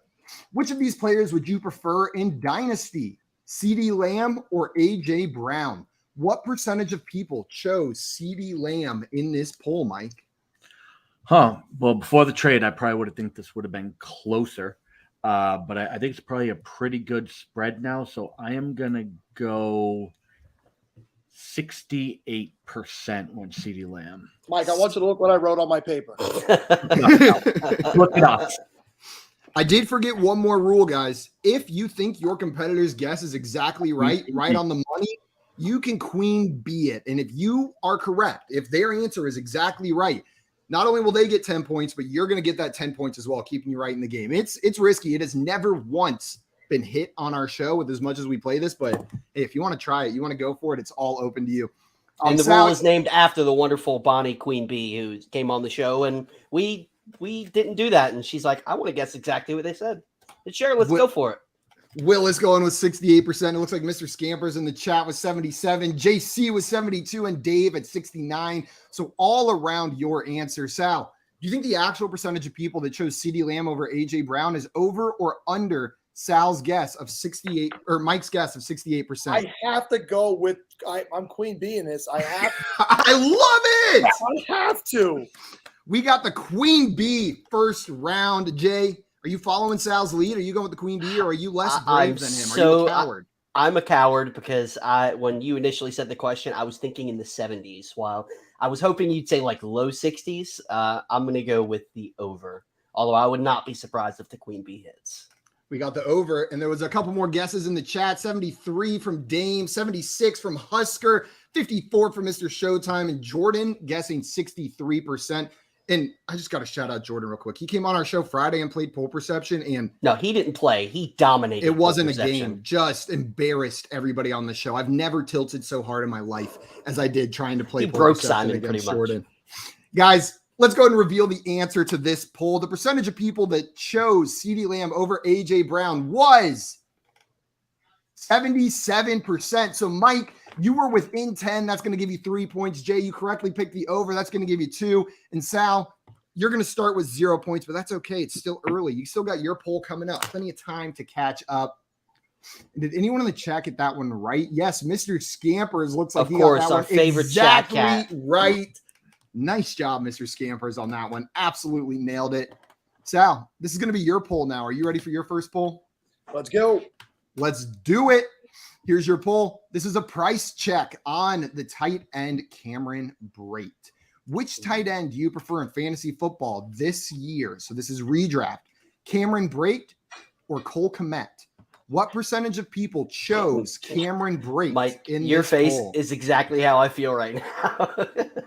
If possible, was there just show me the answer on this poll? There was not on this one. All right, so Cole Kmet or Cameron Brate? My goodness. I'm going to say people get excited when people retire, you know? So I'm going to say 57% said Cole. I'm sorry, 57% said Cameron Brate. 57% on the Cameron Brate side. Jay, we're going to come to you. Do you think the actual percentage is over or under Sal's guess of 57%? I'm glad he went on the Brate side because it was 57%. The other side, it'd be a little closer for me, but I think there's enough hype around Kmet that I think it leaned slightly on that side. So give me the under. Okay, Jay's going to take the under. Mike, what about you? You following Jay's lead, or do you think Sal's guess? Do you think it's going to be the over on Sal's guess? I'd be surprised if it wasn't if it was higher than 15% for Brate. I don't think. Do I get 20 points if I go way under? Because that is a new rule, but we're breaking it out here, Simon. No, we're not breaking it out here. We're going simple. That's Full fair. perception. Give me the under. I think it's Kmet by a mile. Well, Sal, we got double unders on your guess, and the chat seems to be agreeing for the most part. Brian at 20, Dame at 8, Mr. Scampers with 3%. Huskers on your side, though, Sal, going with 62%. Ooh. Jordan with 26%, Josh with 22%, and then you got Content Design Coach agreeing with you as well at 64%. And then some people screaming under in the chat as well. Well, let's see the actual percentage of people that chose Cameron Brate over Cole Kmet in redraft for this coming year based on 902 votes was, Mike, you had such a good read on this one. It was 15% exactly. Sal, I'm sorry. That is going to be no points for you. I got fooled. I got tricked. I bought into the Gronk retirement hype. Oh, I'm right there with you, Sal. A very similar poll to this one tricked me on our show as well. I just think of Twitter like being reactionary, right? You hear the retirement news, let's jump all over it. But so I get 10 for that, right? Sounds like Queen Bee myself. You get 30 for that. Yeah, actually. Yeah, 30 moral points. So we're keeping a separate scoreboard for like moral victories. Appreciate it. Do any of you guys have any excitement for Cameron Brate this year? Or no, because Gronk's coming back. I really don't, but yeah. No, I'm with you guys. I think it's a late round flyer in like best ball leagues and stuff like that, by all means, because there's a chance it's halfway through the year before Gronk comes back. But for me, it's almost a given that Gronk's going to be back at some point in time. And we had the news yesterday, right? That that Godwin could be back for week 1. So I mean, I didn't see that. Yeah, you're talking possibly Evans, Godwin. You're talking about Gage.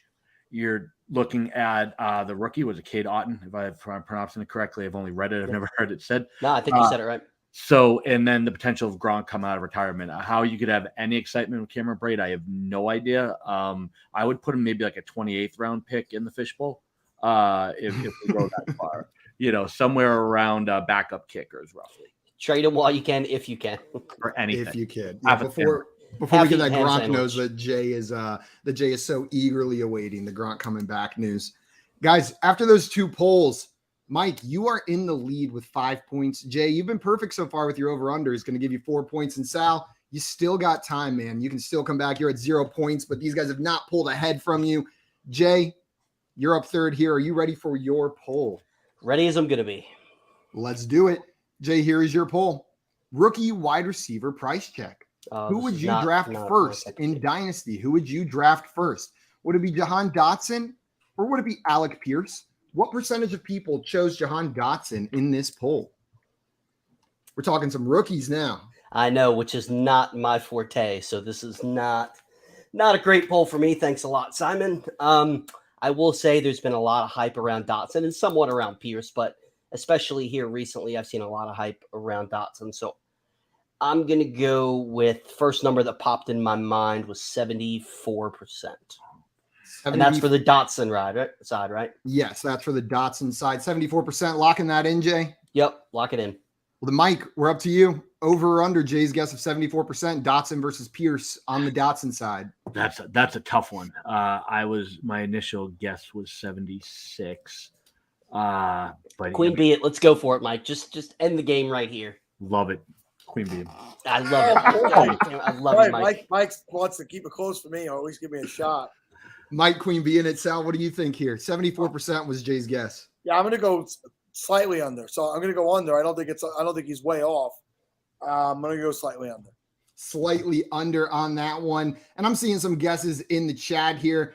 I wonder where these started. Brian said before or after Terry McLaurin signing. This was after Terry McLaurin signing. So all of these, man, lots of guesses in here. 83% from the Cute Hurts, 82 from Toronto Dave, 79 from JC, 79 from Jordan. They're right around your answer, Jay. 74 from Dame. Zachary saying 44%. Willis with 84%. Brad with 45. Husker with 91. FF Doormat with 83. JL with 72. Mr. Showtime with 70. Mr. Scampers, the cat who nailed it on the first one with 56%. We got Gator J with 79. Brian with 62%. Is that like an alligator variant of me? Is that what that is? Kind of like I think so. That's Gator J. You're Duke Right. J. That's Gator J. Right. Brian going with 62%. Craig was 68. Siga was 78%. Dame hyped about the Queen Bee. You guys ready to find out the answer? Jay, you ready? I am. I hope Mike hits this. I really do. Because he's a fellow sandwich connoisseur who actually knows what he's talking about with sandwiches. So. The 101 of sandwiches is the grilled cheese. We all agree, right? I will punch you in your I thought it was a hot dog. Sorry. We forgot the real 101. A Pop-Tart, which is technically. Thank you, Mike. I appreciate that. I'll run the game. Let's go. Go, Simon. This ain't church. You're in Daddy's home. Drum roll. Mike's like, I can only handle so much. Guys, the actual percentage of people that chose Jahan Dotson over Alec Pierce in Dynasty is 83%. So, Jay, you're within 10. Going to add 3 points to your score, bringing you up to 7. Sal, I'm sorry. That's going to keep you at 0. Mike, I you went for the Queen Bee. In the 80s. I did. I was going to go over, but hey, we like to have fun here. We like to have fun. Let's see. I think someone in the chat got it exactly right. FF Doormat nailed it. Nice job. Too bad Josh isn't here. We're 3 for 3. Scampers hit one. I hit one. And now Doormat. We're on fire. Absolutely. Let's go to Vegas. I think that's what that's telling us. Right. Let's just go. Yeah, and get everyone in the chat to circle around one table. Mike will sit up front, and then everyone just stands behind him and yells at him what to do every time the cards get dealt. I'm sure dealers and other people at the table would love that. It'll be cool. Guys, so going into our final round, Jay, you've got 7. Mike, you've got 5. Sal, you've got 0. This final round is going to be played a little bit differently. All of you are going to be guessing on this one. You're going to be guessing a number. There's no over-under here. So if you have pen and paper, that's great. If not, on your phone would work as well. But I'm going to propose one more poll. You guys are going to guess the number, and then whoever's the closest will get 5 points unless you hit it right on, in which case you will get 10. And I see Jordan in the chat. Sal, he was just reminding you that I finished with 2 points on Friday, and we played 3 full rounds. We played the entire game, and I finished with only 2 points. It was brutal. And Simon's played this weekly for 2 years now, 2.5 years, something like that. So. Guys, here is your last and very important poll. This one it couldn't be more important. What I want to know is, would you rather be able to dunk or be able to do a standing backflip? What percentage of people chose be able to dunk based on 20,696 votes? So what's it going to be, dunk or standing backflip? Can any of you guys do either of these things? I can do both. Yeah, Jay, I was going to say, I know Jay can dunk. Obviously, Yeah, 6 foot rim. Yeah. That's a little high, Mike. Jay's like when you go to NBA games, they've got the area with the kids with the mini hoop. Or all right. That's enough. So we're guessing dunk, right? Yeah, you're guessing dunk. What percentage of people would rather be able to dunk than do a standing backflip? Oh, we're getting a bunch of answers in the chat. Let me know when you guys have your answers ready. Ready to go. And I'm ready. You guys want to go ahead and reveal? Let's go ahead and we can just reveal all those numbers at once. 72%. Mike. You and Mike said the same exact thing, Jay. 76. Oh, geez. 72%. All right, so now I can't beat Jay. Jay just wins by default. We can do yeah, you guys will each get the points if you're right here. But guys, the actual percentage here, lots of answers in the chat. Most of them are on the dunk side. I see a couple on the backflip side. Mr. Scampers with 22. Man, guesses all over the place here. Well, the actual percentage of people that would choose being able to dunk over being able to do a backflip based on over 20,000 votes is 23%. People want to be able to do that backflip, apparently. So Jay and Mike, you guys are the closest, adding 5 points to each of your score, which means Jay, we rigged this from the start. Sorry, FYF showing up, FYF winning. Jay's going to be our mini pole perception champion for today. What, is it mini? Oh, shoot. I guess that means Mike wins if Jay's not here. Mike is our pole perception champion on the SFBPodathon. Oh, shoot. Sal with 0 points. Oh, God, I guess I'm the winner now. I'm just kidding. Here comes everybody. Just one by one, they all disappear.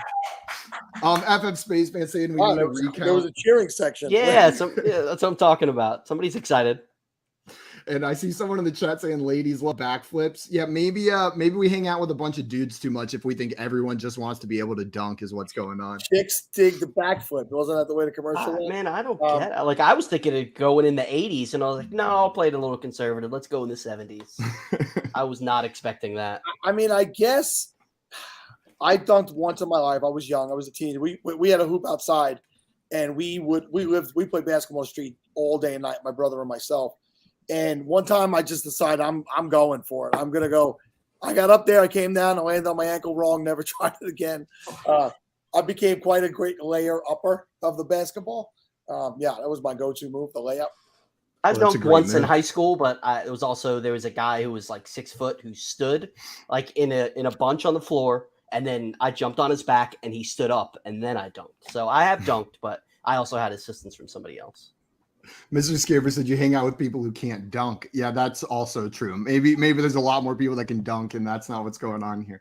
My freshman year, I wanted to learn how to do a backflip, and there was a cheerleader that lived in our dorm building, and I mentioned it. She was like, "Come on, I can have you doing one in 10 minutes." And I was like, "No way." And within 10 minutes, she had me doing a standing backflip, and then I gained 60 pounds, and I've never been able to do it again. It's a lot easier without that college 60 weighing you down. Was it from those bush pizzas that you were eating? Oh, absolutely. Clemson games. Absolutely. That contributed to it. Sal and Mike, thank you so much for letting us come on here and run one of our games. I know we got some more time, but I wanted to make sure I Jay over here. I can put my winning bid up there and now so listen. I think Mike sabotaged me. That was actually a lot of fun. I'd love to come on and redeem myself if you guys ever want to guest. Absolutely. 100%. Invite me on with Mike. You know what? Come have fun. Yeah, I need the ego boost, so invite us both on. That'd be yes, good. Mike is struggling. Mike is struggling with confidence. You know, do you guys want to play as a team or you want to play against each other? Because we could do teams. Or Mike, New York and Boston. New York and Boston teaming up together. I'll do it. Let's do it. Mike, you know what? We can put you on JL's team if you want. No, never. Nobody likes JL. Hey, we're gonna chat. Everybody who hates bacon is no friend of mine. He's in Hawaii. What's up, JL? He's not in Hawaii. He's lying. He's just in his bedroom with palm trees in the background. That picture was from Google Images. Reverse image search. Yeah, that's just the Zoom background. I have the same. Yeah, you have the same one, right? All right. Well, I'm going to while Mike's here, take a bathroom break. Mike, finish the segment. All right. So, guys, before we have you go, we have 6 minutes left. Tell us all about Front Yard Fantasy. I know I'm a huge fan. I'm always tuning in most of the time during work, which, we'll talk about that later.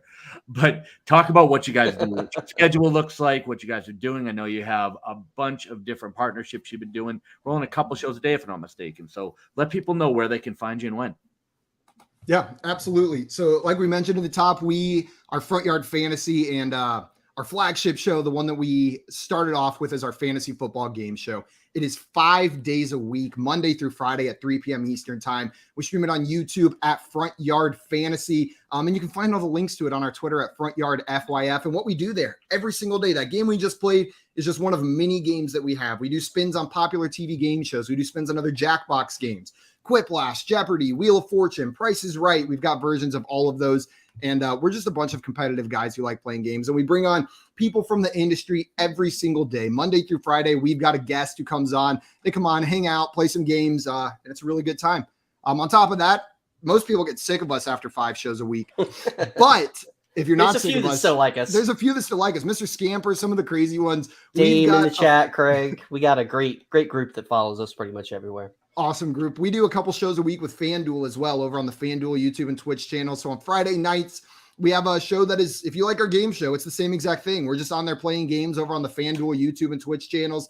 And then on Sundays during the season, we do a Sunday night fantasy recap. So that's going to be in between the 4 p.m. games and the night game. We are going to do a fantasy recap at that time, 7 p.m. But right now, starting last week, we are doing best ball streams and mock draft streams on Sunday nights at 7 p.m. using the FanDuel best ball product. So if you want to get in on some of those, if you want to do some best ball drafts with us, we've got a draft going on tomorrow night. Just shoot us a DM at FYFSimon or at GManJ, and we can get you in the one tomorrow, 7 p.m. Eastern time. So that's what we're doing. And then Jay, you want to tell a little bit about your new video series? Yeah. So we started doing a video series, Fantasy Outlook, and it's basically just taking all the fantasy relevant players for this upcoming season, talking about what we like about them, what we don't like about them, and just playing a name game. Have 5 names, saying if these 2 guys are on the board, would you take Mike Evans or Tyreek Hill, Mike Evans or Deebo Samuel? And just they're real quick videos, 10, 15 minutes, doing them with the FYF guys, with some people from around the industry. So those are a lot of fun. Those are on our YouTube channel. Josh is killing it on TikTok.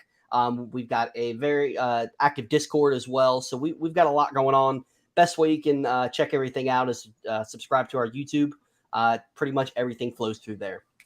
And the last thing we love to do is antagonize Mike with horrible sandwich takes on stream. We like to invite him on for a sandwich-themed show and then antagonize him with horrible sandwich takes. Mike was by far the most credible sandwich source on that show. It's not even close. I don't know why they don't listen, Jay, but I'm getting used to that. I've been doing a show with Sal, so I'm used to people not listening to me and being incorrect all at the same time. So nothing abnormal there. Honestly, though, Front Yard Fantasy, some of the best guys in the industry, possibly the most fun show out there, and hardworking dudes, always putting out good advice, but putting a fun spin on it. It's everything that I love about the fantasy space. What you guys do is legitimately just what I love about people who create content. You make it enjoyable, you make it informative, you make it easy to digest. Huge fan, that. Can't wait to come back on. Wish we could have had Josh on. Happy JL's not around. But absolutely love hanging out with you guys. Been a blast. And we appreciate you guys coming on. Hopefully you can check out the rest of the show. And everybody, easy to figure out. 3 p.m., 5 days a week. Check these guys out. Give them a follow. You absolutely will not regret it. And a big shout out to our chat as well. They're the reason our show is so fun. They come in and it's infectious, the energy that comes from the chat and plays along with us. So I see a couple of them in the chat down here, and I just wanted to give them a shout out as well. We have the best chat. Absolutely. Thank you guys for having us. Yep, you got it. And reminder, Jordan, I can actually see. That's the only thing I don't have a problem with. Obviously, Jordan didn't pay. You can't hear, but you can see. All right, guys, get out. Okay, I'm out of here. Thank you guys again. Sorry about that, Simon. Wasn't personal. I'm going to bounce to Sal. I know you have David coming up next. You got an interview going on. I'm going to go eat, but I'm going to be watching in the background. If you freeze, I got you, buddy. Okay, thank you. I have one small problem. What's that? I'm pretty sure I just deleted the second read for this album by leaning on my iPad. So I'm going to read the first one. You could go, Mike. I'll read the first one. And Dave. I'll get Dave. Dave Wright, send me the second read for Dr. David Chow, please. Oh, off the rails. Thanks, Sal. You got it, man.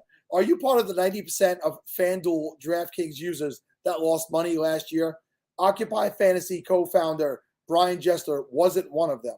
He has nearly $2.5 million in lifetime NFL DFS earnings using the affordable tools and unique strategies he created at Occupy Fantasy, the official DFS website and the SFB Podathon. The goal of Occupy Fantasy is to teach you the right way to play and help you completely reshape how you think about DFS and any bankroll level. Subscribe to Occupy Fantasy for their informative ebooks, live player models, daily write-ups, and the smartest lineup builder in the industry. Visit occupyfantasy.com today. All right, so FF Spaceman is in there right now, and I think he added it. I think we're good. Yes. Fantasy Wildcard is a UK-based dynasty podcast bringing you a unique blend of strategy, game theory, and entertainment to help you win your dynasty leagues and have a laugh along the way. We bring you the best guests from across the globe on our weekly show and also run an annual charity streamathon. Okay. Oh, it says streamathon. Maybe my eyesight is going, Jordan. A charity streamathon supporting mental health. This season, we're launching an exciting news recap show discussing the major talking points in the NFL and analyzing from a real-life point of view. Come check us out on Twitter and YouTube. And remember, when you have the wild card, you have the power to change the game. Wow. All right. So bringing in Dr. David J. Chow. Hello, sir. How are you? Hello there. Thank you for having me on. Yes, and welcome to the SFB Podathon, year 5. I mean, introduce yourself and tell everybody what it is that you do and what you're doing over at your site. Well, I'm thrilled to be a part of Scott Fishbowl, and thank you for having me on the Podathon. Look, the first thing I'll say is I am not a fantasy football expert. I'm an injury expert. So hopefully the injury information can help you in fantasy, but you guys are all way better than I am in fantasy. Scott Fishbowl 10 was my first official fantasy contest ever. And then 11 was my second. This will be my official third. So I am very much beginner's luck novice, but I hope to add some injury information. I was a former NFL team physician with the San and now pro football doc, but at Six Score, Sports Injury Central, SICScore.com, where we have over 50 fantasy relevant injury evaluations, preseason injury evaluations, and the team stuff is coming next. So I'm thrilled to be included in this community and very thankful. So excuse me. So you say you're not a fantasy expert. I got news for you. None of us are. Anybody who claims is an expert is the first person I believe is not an expert. So what is the best finish you've had in the Scott Fishbowl? How have you done in the 2 previous years? Well, I'm proud to say you can call me Marty Schottenheimer. The good news is in my first 2 years, number 10 and number 11, I've won the division, gotten a bye, and then got slaughtered in the second round of the playoffs. So obviously my draft strategy is okay, like beginner's luck for what's happened. Like the first year, I love the guys. Stephania Bell was in there. I love all the people in there. And they were like going nuts with my 0 running back strategy. It wasn't a strategy. It's what I fell into. And last year, it was a 0 quarterback strategy. Once again, it wasn't a strategy. It's what I fell into. And I was lucky enough to win both times, but then did not have the firepower to do anything in the playoffs.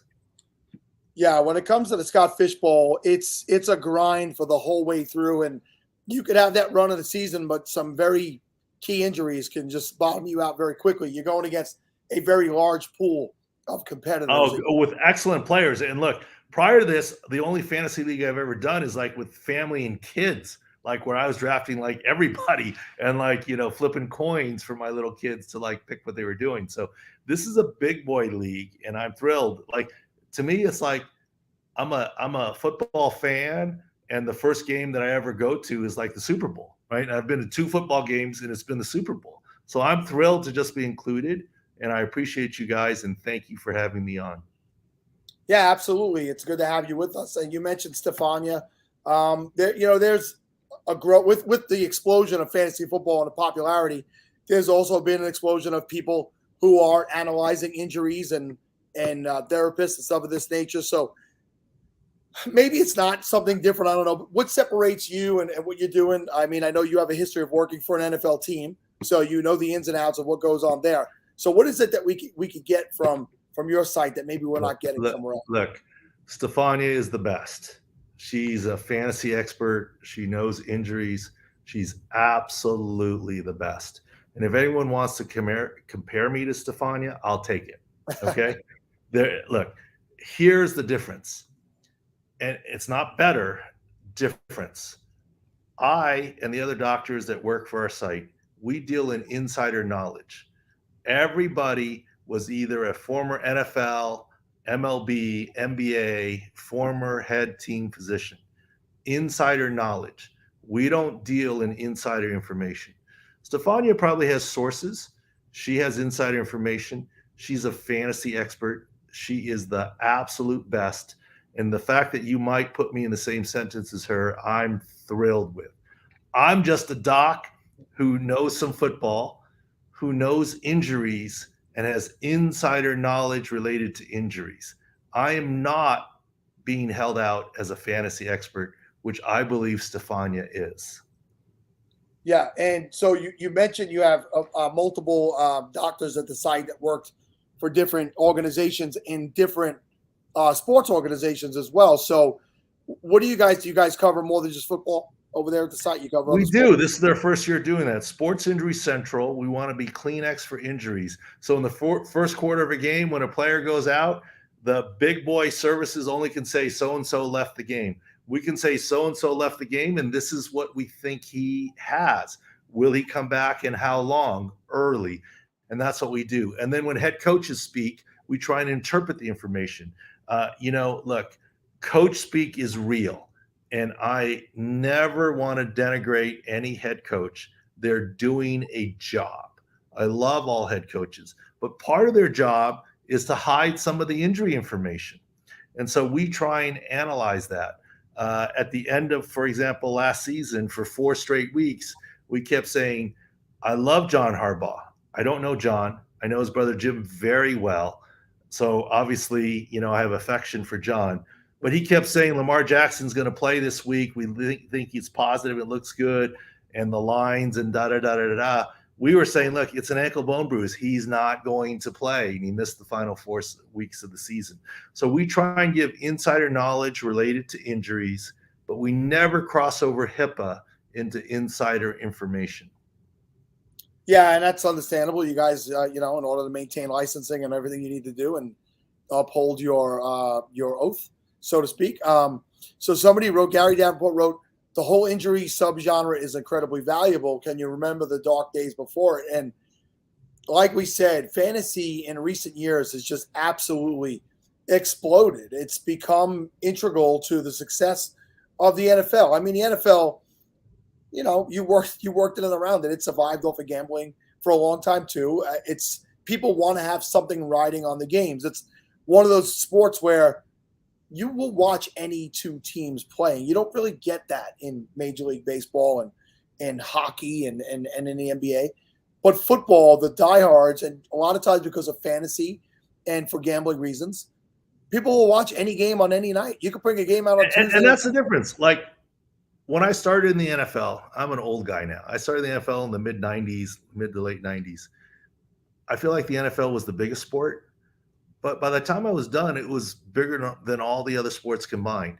I'll give you an example. In the mid-2000s, LaDainian Tomlinson, LT, we were fortunate to have him. The number one question I would get asked by family, friends, patients, dads of patients or whatever was, how's LT's knee? We have to beat the Raiders. But by 2010, the number one question I was asked was stuff like, how's Gates's toe? He's on my fantasy team, right? It's the personalization of the sport. And gambling, and especially in-game, and we do in-game information, may take it to the next level. We don't pretend to be gambling experts, although we have hit, the site has, and the analysts have, 59 to 61% when there's an injury differential for a team. I don't pretend to do that. Our docs don't pretend to do that. We just try and have the best injury analysis and health information. That's the advantage. And what I would tell all your listeners here, don't choose anyone because of what I'm saying. I'm not a fantasy expert. I'm not a gambling expert, but perhaps factor in the information that we're giving you at Sports Injury Central to pick your running back for the week. Maybe not based on the running back health, but maybe based on the run defense health of the other side when you have a choice between two people. Or if you're a gambler, maybe, if you're picking the healthier team, maybe go 2 units. If you're picking the team that's not as healthy, maybe pull back and go half a unit. Make your own decisions. We're just a tool for injury information. How do you feel about the term injury prone? When people throw around injury prone. I don't love injury prone. I have too much respect for professional athletes, NFL athletes, and all athletes. I don't love the term injury prone. Injury prone to me means an athlete's not taking care of themselves and getting injured through some sort of fault. There are some athletes that absolutely are more prone to injury than other athletes. And we talk about that at Sports Injury Central. For example, a running back that runs hard and takes contact is more prone to injury than one that avoids contact. My friend who I worked with forever, who I love, Phillip Rivers, got rid of the football. He didn't extend plays and run with the ball. The guys who extend plays and run with the ball are more prone to injury. But there's a big difference to me to be prone to injury and be injury prone. That's very well put. I mean, as somebody who's working in the business, you mentioned about somebody saying, how's LT? We got to be the Raiders. I'm born, raised New York guy, but I have been a Raiders fan my whole life. Since I'm 8 years old, my very first memory, of a Super Bowl is Marcus Allen against Washington. Love Marcus. He lives in San Diego, as you know. Yeah. Love Marcus. Yeah. The big cut around run in the Super Bowl and what a game that he had. I was hooked immediately. I was a Raider fan for life, and then Bo came along, and it has nothing to do with fantasy football and whatever, but Bo Jackson, I always say there's two people I felt like I didn't get to see the full extent of what they should have been as athletes. One of them was Mike Tyson because of his own doing. Mike Tyson in the prime of his life got mixed up in the wrong things, was led wrong by people, and whatever happened to Mike, he didn't get he should have been years of dominance. But the other one is Bo Jackson, and Bo Jackson got injured trying to extend the play in the playoffs. That was his mentality. Do you have any history with Bo? Have you ever met Bo? Or did you do any research or knowledge into his hip injury and how quickly it just ended his career and how sad it was for us to lose a guy who's probably not even once in a lifetime, but once in a millennium type of player? I have never met Bo Jackson. I wish I had. I do know about his injury, and it was the avascular necrosis that ended/shortened his career with the hip replacement. This is why I've continually said, if Tua, since he was reduced quickly, can avoid that, can have a long NFL career. So what we do at Sports Injury Central and Pro Football Doc and the other guys is we don't go in an algorithm. Dislocated hip, this is the outcome. Dislocated hip, but what are the other factors? Associated injury, how long before reduction, etc. The presence or absence of avascular necrosis or other factors, that's what we factor in to customize a report in terms of what it is. And this is why I was optimistic that Tua would get drafted reasonably high and return to higher levels of play like the NFL. Bo Jackson, look, he did a great job. It was groundbreaking. Returned to play Major League Baseball and run and jump. However, he wore out his hip and needed a revision, and his career was very limited. But, two sport athletes I could not have more respect for. Whether it's Michael Jordan, who I had the fortune of working with a cup of coffee in Chicago and baseball and basketball, whether Deion Sanders, whatever. But a guy that we don't talk about enough is Nate Ebner, special teams guru for the Patriots. And while he was with the Patriots, played for the USA Olympic Sevens rugby team, the very highest levels of two completely different sports. So I have much respect for two-sport athletes like that. All right, so you're leading into the season. So in season and what you guys do over at SIC and what you do in the off season.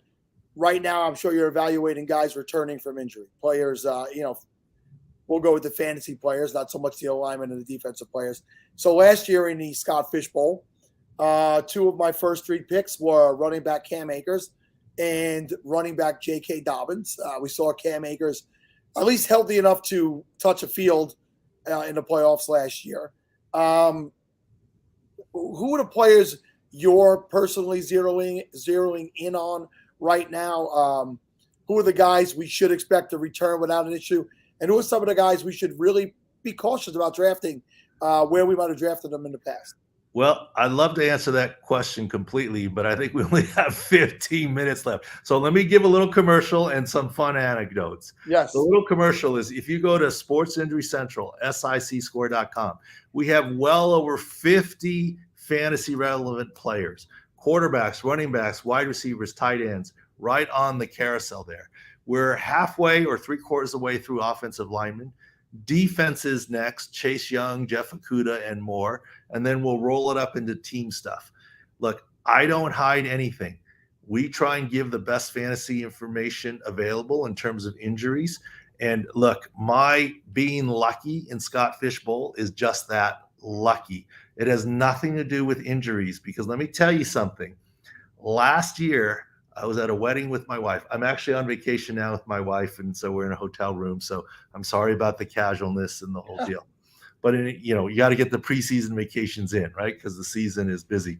But in any case, I was going to a wedding of somebody, and he actually is another team physician in the NFL. And my buddy who helps me organize these drafts said, look, we got to draft Scott Fish Bowl. I'm like, we got 6 more hours. Give me some time. And he's like, just draft now. We know who we want to take. So I, last year, and you can check with Scott Fish, took Michael Thomas, literally less than 20 minutes before Ian Rappaport announced his surgery that killed his season. So, and I think I stand to be corrected, but I think it was in the 3rd round. Okay. So anyone who says my injury advantage is whatever, I didn't know anything about Michael Thomas at the time. But fast forward to this year, and I promise you I'm not hating on Michael Thomas. I think it was in April before the Saints minicamp, based on video that he released. And that's what I do. So for background, when I was an NFL team physician, I would see players on the field, on the sideline, in the locker room, and the next day after an MRI. But then before I met with the GM, everyone in the building was looking at film. So I went and looked at film of the injuries. There, I knew the answer to the question. I knew exactly what our player had based on exam and MRI. And then I would look at film, and that would be the question. But I already knew the answer. So I did that for 17 years. So now I don't know the answer to the question. I don't know the diagnosis for a fact. I'm extrapolating our insider knowledge from studying injuries based on video. And, thankfully been shown to be 95% correct. So looking at video in terms of the injury. When I looked at Michael Thomas's videos that he put up about him running and working out, we wrote stories in late April at Sports Injury Central that we went out on a limb a little bit. When Michael Thomas got hurt for the first time with his high ankle sprain, he probably easily was a top 3 receiver in the NFL. And we wrote and said, based on how he looks now, that several surgeries, injuries leaking from one season to the next, that he might be the 3rd receiver on his team, and issued him a very low 6 score, Sports Injury Central score of 59 or 60. Basically, what we're saying is that he's not going to reach his full potential. So I'm looking at Michael Thomas's score now. Michael Thomas, we had a 59, yes. And essentially what that means is if you think yards, expect 590. He doesn't look right yet. And Chris Olave and Jarvis Landry may produce more than Michael Thomas. So those are the things that we do. And throughout this season, we will have 6 scores, Sports Injury Central scores, projected health performance for every fantasy relevant player at the website. So if you're deciding between 2 running backs, you indicated Cam Akers had come back. We had a relatively low 6 score on him this last season. And, he has admitted he was not 100%. Now, if your choice between Cam Akers and someone who's healthy on our grade, maybe that helps your decision making in terms of what's happening. And we try and be a resource, and that's all we are. Yeah, and it sounds like it's not something I've probably dug into enough, when making those decisions. And it sounds like if you want to win, there's a lot of things that factor in these days. I mean, there's people who specialize in the weather the day the game's out. Really, things have really changed. So let's talk a little bit more Scott Fishbowl. There's a lot of live drafts this year. Are you participating in a live draft? Well, we're based in San Diego, and my number one analyst assistant, Taylor, moved down to San Diego, and he's going to participate in that San Diego live draft. I live in San Diego, but I'm from LA, and I got assigned, or I don't know how, to the LA draft. Okay. I don't think it's live, but that's fine, whatever. I think there's a good group of guys. Look, I'll just tell you now, if I end up going no wide receivers, it's by accident. I don't have a fantasy theory. I've been beginner's luck the first 2 years. And now that I've talked about it, I'm quite sure I will finish last in this league. No, I mean, you've finished first in the last 2. First to worst, I don't know. I don't see it. But there are all live drafts going on in LA. Not all of them. I don't know. I don't think mine's is live. I don't even know. Like, I'm tech challenged. I'm thrilled I actually got on this podathon here. My assistant helped me send me the links and the whole deal. I'm the old guy that couldn't fit. I remember coming home from college and saying, "Mom, Dad, are you kidding me? The VCR is flashing 12 o'clock." They're like, "It's been doing that for 3 months." I'm like, "You just go like this and it's good." Now that's me. My kids help me. My people help me. I'm tech challenged. You had VCR technology on lockdown, Doc, and look what happened. My bit all day is that I'm the old guy. You came on here, and now you're making me feel like I'm not the old guy no more. So I can't blame all the stuff on technology either. Did you say what draft slot you were picking out of? I don't even know yet. Actually, I found out this morning. Someone through Twitter said, I guess I'm not officially registered yet. And so I got one of my guys at Sports Injury Central to help me register me officially. I replied. Scott Fish was on as a guest in our podcast, the Sports Injury Central Pro Football Doc podcast. That's how technically challenged I am. I don't know that I'm officially registered. I replied. I told someone else, figure this out.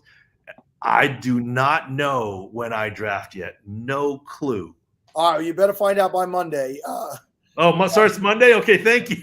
Maybe that was the reason for the emergency mentions, like, hey, you better sign up. Like, that's how clueless I am. Beginner's luck in terms of what's happening.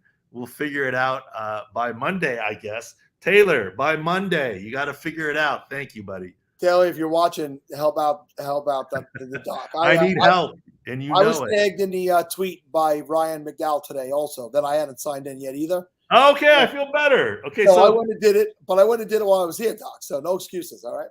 Wait. So maybe Ryan, and I don't know Ryan, and thank you, Ryan, for offering to help, but maybe it's age discrimination.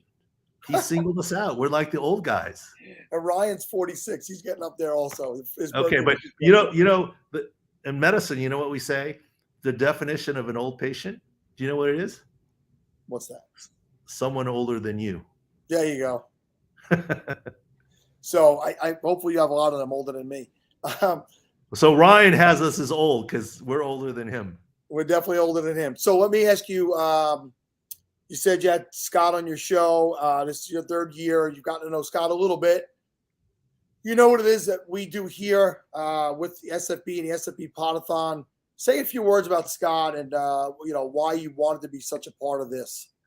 Look, I didn't really know who Scott was. He was kind enough. I don't know. We ran into each other through Twitter or the social media. He was kind enough to invite me. And Scott Fishbowl, as far as I see, this is the Super Bowl, right? Scott Fish is the GOAT. And the fact that he has it all tied to charity, the first year I was in the dinosaur toys division, last year in the Roots division, this year it's regional. Like, my heart's, I'm fortunate enough to have founded and run a charity in San Diego where we perform free surgeries on kids who don't have insurance. So look, single parent mom, football kid tears his ACL or whoever, and if they don't have insurance or a big deductible, we don't want to penalize the kids. So my heart is all in this on charity. And the fact that Scott Fishbowl and everyone in the fantasy community is so dedicated to the charity side of things, I am thrilled and happy to be involved with it. But not only that, it's a good way to meet, a bunch of other people, right? And I think I signed up for the DM chain or whatever of our LA group, and I look forward to meeting everybody if I can figure out the tech side of what that all is. Anybody that's in that group with Dr. David Chow, please help the man out. Seems like a nice guy, and he just needs a little bit of help. Yeah, getting into and be nice to me on the draft. Like, let something like the reason, let me tell you a secret here. The reason I went no running backs the first year is every single time I was about to take a running back, someone would snipe me.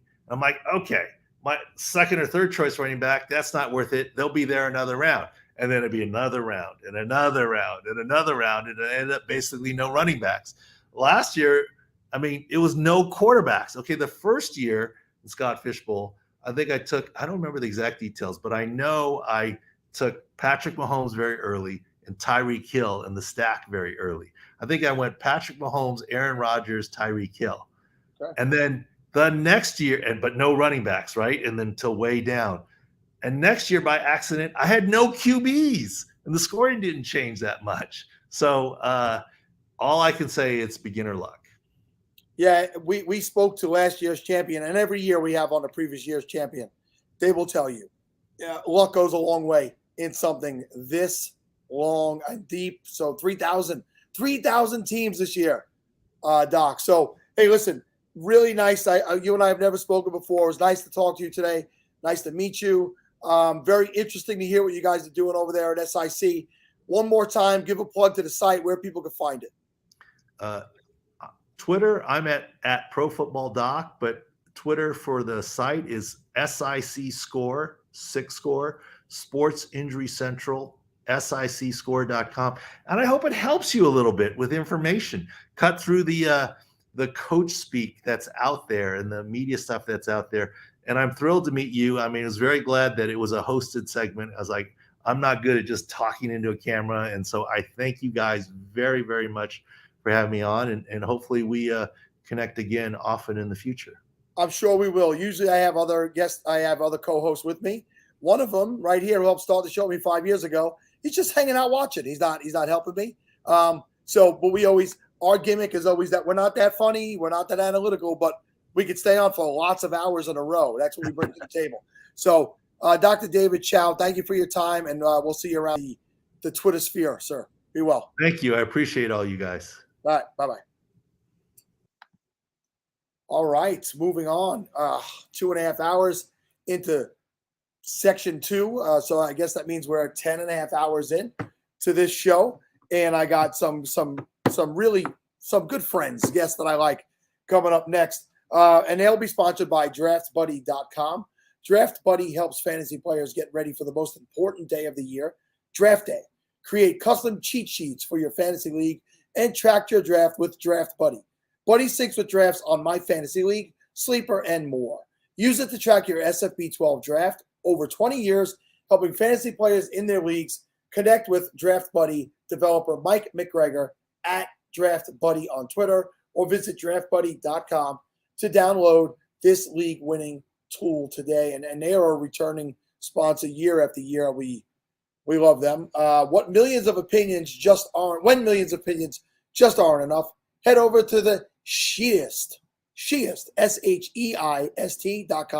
thesheist.com to get your fix for film, football, and more. Founder Nick Sheist features a weekly curated release radar for new movies, personal film reviews, and recommendations. TheShiest.com also offers comprehensive run-throughs of matchups, odds, and lines for every NFL game and their fantasy football implications. Need more info on Bills Mafia? TheShiest.com has recaps, focused analysis, and observations for your Buffalo Bills. Visit TheShiest.com and listen to the Shiest podcast for the weekly NFL Pick'em show with co-host Christian Ortiz on your favorite podcast platform today. All right. So, Kevin, my help equals hurting. No, Kevin, you were always a great analyst. Maybe some orange slices for you too, Sal. Bring them in. I'll eat whatever you guys bring me. I'll give you the address if you want to ship stuff to me. All right, coming in now from 4 for 4, old friends Chris Allen. And when I say old, Jennifer Eakins, I don't mean you're old. It's all good. I'm old. It's okay, Sal. I'm with you. You and me together at the Monday Mommy. Are you in my age range? Jen, you're in my age range, right? Like we're right around the same age as each other. What's your age? You don't gotta say. I just crossed into a new decade that is not it's not even fathomable that I'm there in that new decade. But yes, I'm probably I don't know. I think you might be a little older than me, maybe not. Not sure. You might be insulting me right now. I don't know. Oh no. I'll be 48. I'm older than you, dude. I know. I knew you meant 50, Jen. I don't believe that for a second, Jen. I know. There you go, Chris. Yeah. Chris is up there trying to be smooth. Look at Chris. That very exotic beer glass that he has. Yes, sir. And Chris, are you still making your own? Oh, absolutely. Yeah, this is some homebrew that I've got right now. I just kegged it up about 4 or 5 days ago. Mango infused hazy IPA is what I got on tap right now at the house. People are loving the gun show, by the way, Chris. I had to bring it back because I think I did this last year too. I happened to be on vacation last year when we did the show. Yeah. I am stuck in the COVID basement here. I am in the subterranean world of. I've been down here for 6 days in quarantine, so not having as much fun as Chris. That's for sure. I hope you've had an easy go with it. I hope you haven't suffered too badly. Oh no, COVID itself really, I have to say, has been pretty mild for me. It's just the mental of being stuck down here. I haven't seen my kid in like 5 days. Like I can hear his voice upstairs. Like he didn't get it, and my husband and I both did. So we kind of traded off on the quarantine thing, and I'm just going mentally crazy. I've watched a lot of TV, and I'm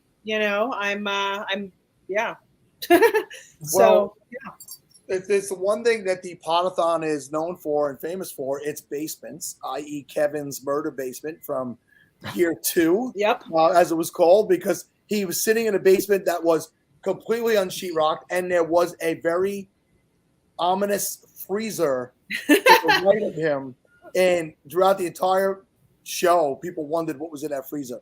I'd have to call the FBI on him. Yeah, and oddly enough, he was sheetrocked by the next year, covering up a lot of things. Suspicious. It's very sus. Yeah. So before we dig into what it is you guys do and where the site that you guys are with, Jen, what have you been watching? Give us what has held you over.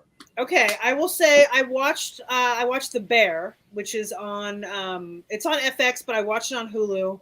Fantastic show. Anyone that has been in the restaurant industry, even if you've not been in the restaurant industry, great show. It just came out. I watched the whole thing in like a day. So that was fantastic.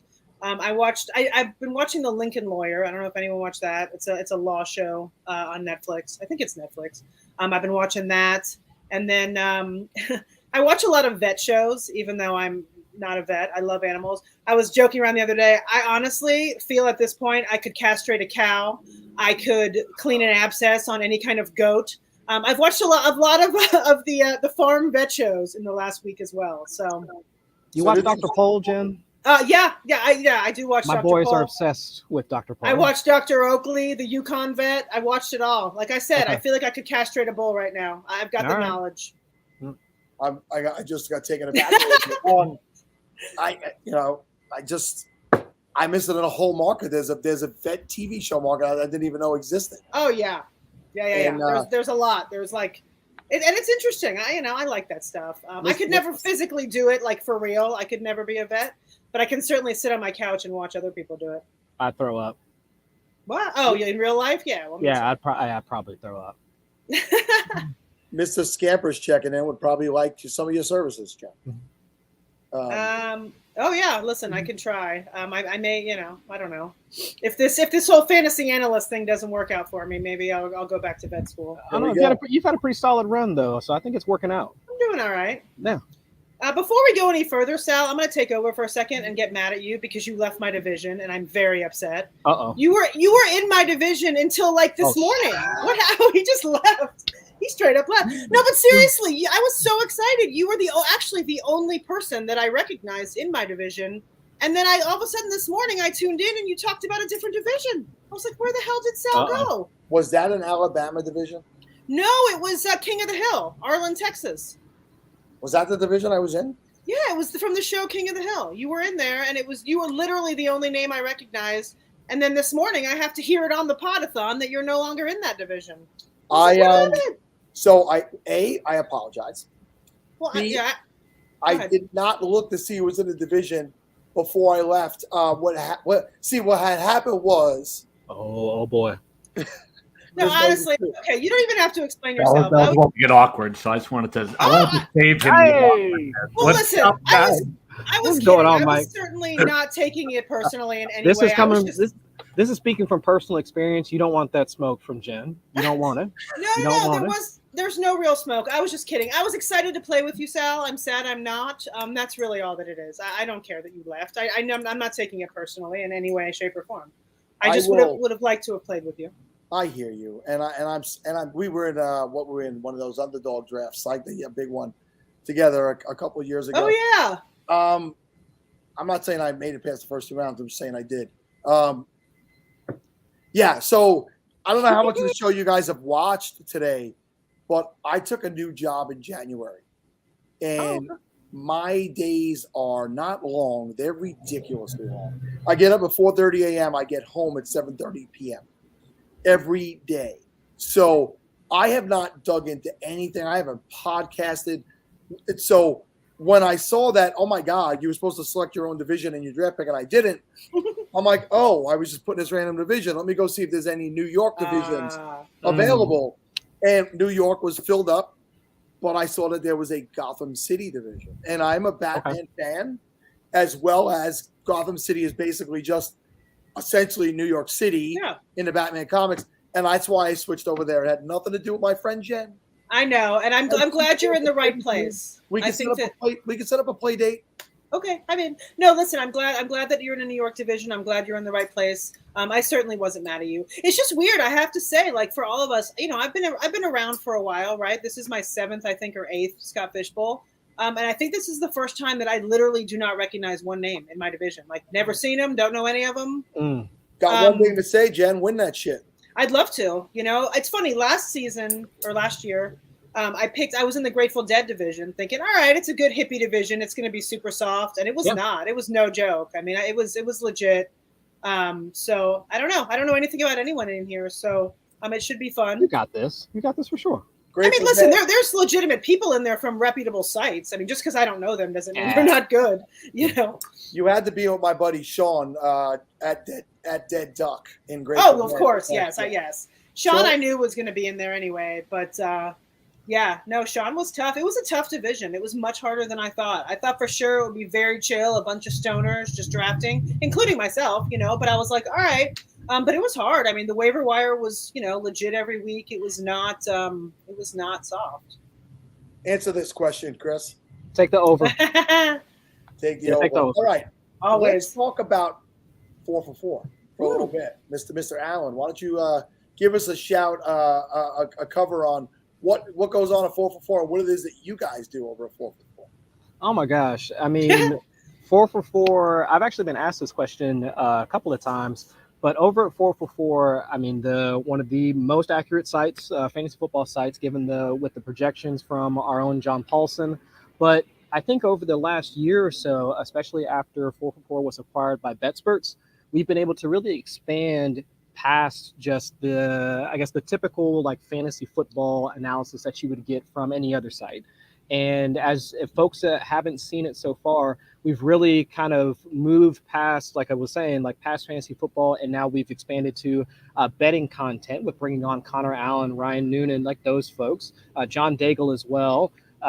Also, like digging into more like NBA content as well. Joe Metz just picked up, like adding him to the 4for4 crew as well. So, I mean, of course, you're going to get nothing but the best content. I mean, if you know I'm there, I mean, we've got nothing but the best. But on top of everything else, I mean, being able to really become one of the more, I guess, like more rounded, well-rounded groups, like in the fantasy space, I think has really allowed us to really do a bit more than just, I guess, like I said, like your typical fantasy content. But we are diving into, we got Sam Hoppin now, who's director of analytics over at 4for4, building most of the tools that we've got now. So if you're in the best ball streets like I am, I was literally just drafting in the Puppy 2. I had like my dual screen action going on where I had 2 drafts going on simultaneously because I want to get as many Puppy 2 drafts in as possible. But if you want to know ADP, you want to know roster construction, like historical roster construction advance rates, you want to know player advance rates, Sam Hoppin has all of that information for you like there on the site.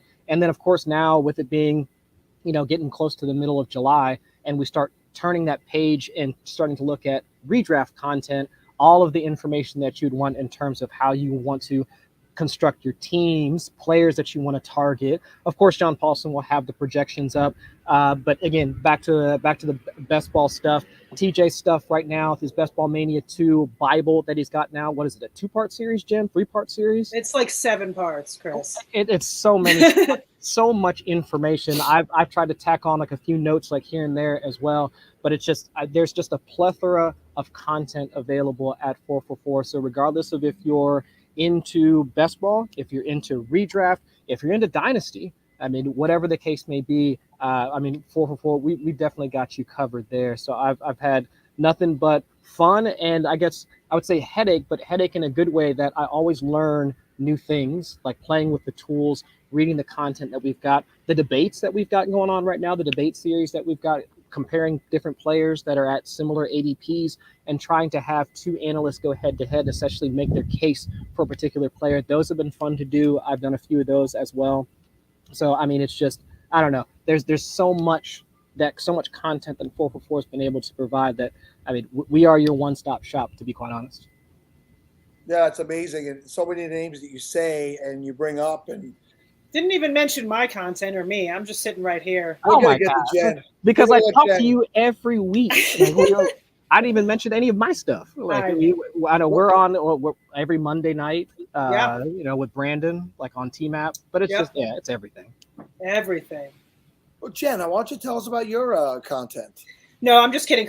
Honestly, Chris covered everything. I mean, he talked about the acquisition by BetSperts, which was fantastic, which, now I am personally, I am the what is my title? Fantasy football content manager at 4for4. So I kind of cover everything that he just talked about. I mean, that's my realm. But yeah, we've got a ton of stuff, and I think Chris covered everything. Honestly, we have a ton of content, a ton of tools, projections, rankings, everything. We've got 2 simultaneous TMAP podcasts every week. Like Chris said, Chris, myself, and Brandon do it on Mondays, and then John Daigle and John Paulson do it on Thursdays. We even have F1 this year. TJ's been doing F1, and so we've got just a ton of stuff. I even forgot about the F1 stuff too. Yeah. Yeah, I even got dragged on an F1 podcast. I only did one, but I know nothing about F1. I don't either, but it's I've made some money because TJ does. So fair enough. And he offers it all up for free. So he actually had a podcast earlier this afternoon. So yeah, I haven't had TJ on in a couple of years. He came on one year, like just surprised me overnight, popped in, and was chock full of energy. A lot of great names that I've heard of over the years that have now elevated, as well as you 2 guys. When I met you, you guys are on your come up, and you're here now. And when you're working at a site like that and you're interacting with a lot of people, and they all get in the Scott Fishbowl, could get very competitive. So is there a lot of trash talk between 4for4 analysts when it comes to a league like the Scott Fishbowl? And is it a competition to see who could finish the highest in a competition like this? I don't think so. I think we're all pretty supportive, like for real. I think it's we have our little, Scott Fishbowl Slack channel, and we bounce, waiver wire stuff off of each other, and each week. And I think we're all pretty supportive. I mean, maybe secretly behind everyone's backs, people are talking smack, but I don't think so. I mean, I think everyone is pretty supportive on wanting to have the most 4-for-4 people in the playoffs, and all of that. So I think we're all pretty supportive, I think, right, Chris? No, absolutely, straight up. Remember, what was it, 2 seasons ago, John Paulson had a shot at taking down the Scott Fishbowl, and he was literally like in our Slack channel asking folks about like who he should play. Because what was it? He was debating on playing Mike Boone, if I'm remembering correctly. Oh yeah, it was Cook went down. There was some I remember that. When Mike Boone was still with Minnesota, and then he made the wrong pick. I do remember that though. Yes. Yeah, so I mean, like we all try and support each other like throughout the entirety like of the SFB, because I think over at 4-for-4, I think one of the biggest things that it's not just about picking the right players, but we discuss so much like strategy discussions. I mean, look at the content like we put up.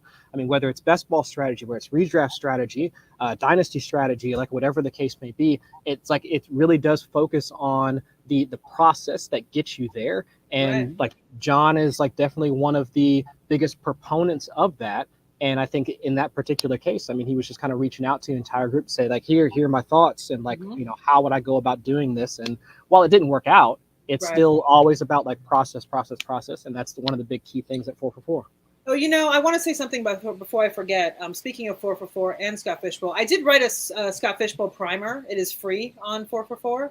So if you guys go to 4for4.com, it is on the front like landing page. It's kind of towards the bottom.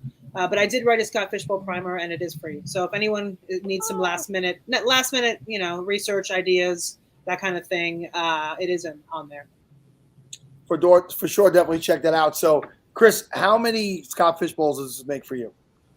So this will be my fourth. My fourth, because I've been writing at 4-for-4 for 5 years now. Yeah, since 2017, and I think I got in the year after that. So this is either 4 or 5 for me. What's the best finish? I made it to the playoffs, I think the first year that I got in, and got knocked out when Alvin Kamara hit his head running towards the goal line and was concussed and got knocked out. So this was I think it was like 2018, 2017, something like that. I still remember the play like vividly, but I just can't remember which season it was. Yeah, it hurts. And Jen, same to you. You played in them a little bit longer than that, right? Yeah, this is year 7 or 8. I've gone a couple rounds deep in the playoffs a few times. Last year, I think I went 2 rounds deep in the playoffs. I don't remember why I lost or who I lost. And then I know probably 2 other years I've been, close-ish, but not like really close, but maybe 2 rounds into the playoffs. Yeah, I got 1 semifinal appearance, one that's as close as I've gotten, and a lot of other crap to go with it.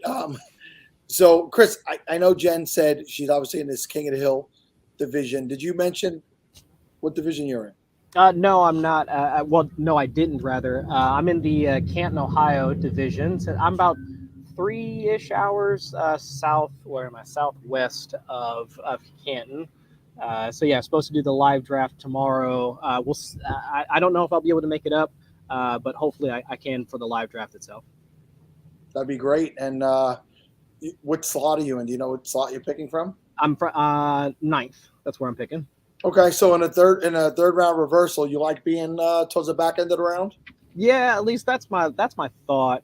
I know that there's been a ton of work that's been done, like not just at 4-for-4. We've had those discussions internally about like third round reversal, where you want to be at. And I've seen it across a number of other websites talking about like third round reversal. I don't know, to be quite honest. And especially in a tournament like this, I mean, with so many people in it, I couldn't tell you one way or the other. So if anything, I wanted to try and like bias myself to a little bit so maybe in the third round I get like a slightly earlier pick. That was the thought process. That's all. I'm sitting here thinking that you say you're about 3 hours plus south? Yes, sir. Canton? So roughly how many miles would you say that is? I don't know. 100, 120. I have that's probably a terrible guess. No, it's probably more than that. It has to be more than that. My point being is I took that new job in January, and I'm about 35 miles. I live on Long Island, and my job is in Brooklyn. And it takes me 2.5 hours to get home. Oh my gosh! See, every day you commute 2.5 hours. Oh, Sal. One way, Jen. My 2.5. Oh, hell way. no. Lord have mercy. So I commute to the dining room table for the last 10 years of my life. I can't even fathom getting in a car even to go to work anymore. I work for the Air Force. The local Wright-Patterson Air Force Base is maybe like 10-ish minutes from my house. Like that is. I have good news, guys. My youngest child graduated high school just over a week and a half ago. Congrats. And now that she's going to be, thank you very much. Now that she's going to be starting college in upstate New York, I'm moving to Brooklyn, which is right where my job is. Hey. I'm literally going to live across the street from my job. Across the street. Fantastic. There we go. So, there we go. Yes, I'll be able to be more involved in fantasy again. Okay. Those 2.5 to 3 hours I waste getting home every night could be spent working on content, popping onto podcasts, and doing things again. So I've been a little bit out of the loop. It's disappointed me. I had Matthew Berry on this morning, and I go back with Matthew a long way. And the Falafel House, which was our original show, was born off of the Fantasy Life app. Falafel stood for Fantasy Life App Fantasy Football League, and his fantasy app website, his Fantasy Life app website is blowing up, and he's hiring all these people. I'm like, Matthew, I wouldn't, I'd be happy to get a job too. But to be honest with you, I don't have the time to give. Yeah. Well, they're kind of part of our family now, right? I mean, BetSports, I think, owns the Fantasy Life app, right? I think BetSports owns the Fantasy Life app. The FantasyLife.com is separate. Separate. Okay, that's what I thought. I wasn't sure. Yep. I knew there was. Yes, we are. I was right in Barry's a New York man, right? Syracuse. Say that one more time. Yes, he graduated from Syracuse. Yep. That's right. Okay. Yep. All right. So, Sal, I'm going to tell you this right now, and this is for all the other New York brethren that we've got out in fantasy land. I have a trip planned to New York next year. I will be in New York. We actually got it down like June 17th. We picked like a random weekend, for next year. So I'll be anybody else that's in New York. I'm going to be looking for y'all, like every last one of you people, while I'm stumbling from bar to bodega to wherever to try and check out everything I can in New York. So we're definitely going to have to connect like once I get out there. I was talking about bodegas yesterday, the place where you could buy breakfast sandwich and your extension cords all in one place. All your household needs and whatnot. Chris, what area of New York? To the city? To the city. We've got some friends that actually moved out here to Dayton, Ohio. They're from Brooklyn. So they're talking about going back to visit family and whatnot. Me and my wife, we might tag along with them about, I think around middle of June next year. Oops. Look at the moves on this guy. Did you see him get that? Yeah. He's got a bee coming after him, I think. I know. There's all sorts Must of be stuff. nice to be in that fresh air and some freaking sunshine, a little vitamin D. Sweating out here, man. Jen, just put a hole in the wall and just do it. You know what? I would. It's like 9,000 degrees here in Denver today, so I don't even want to do that. I think it's like 99/101, somewhere in that range. Yeah, it's rough. It's rough. I haven't been outside since I got here at 7 but it's been 7 days for Jen, so yes. I'm still winning. Chris, I'm down for that for sure.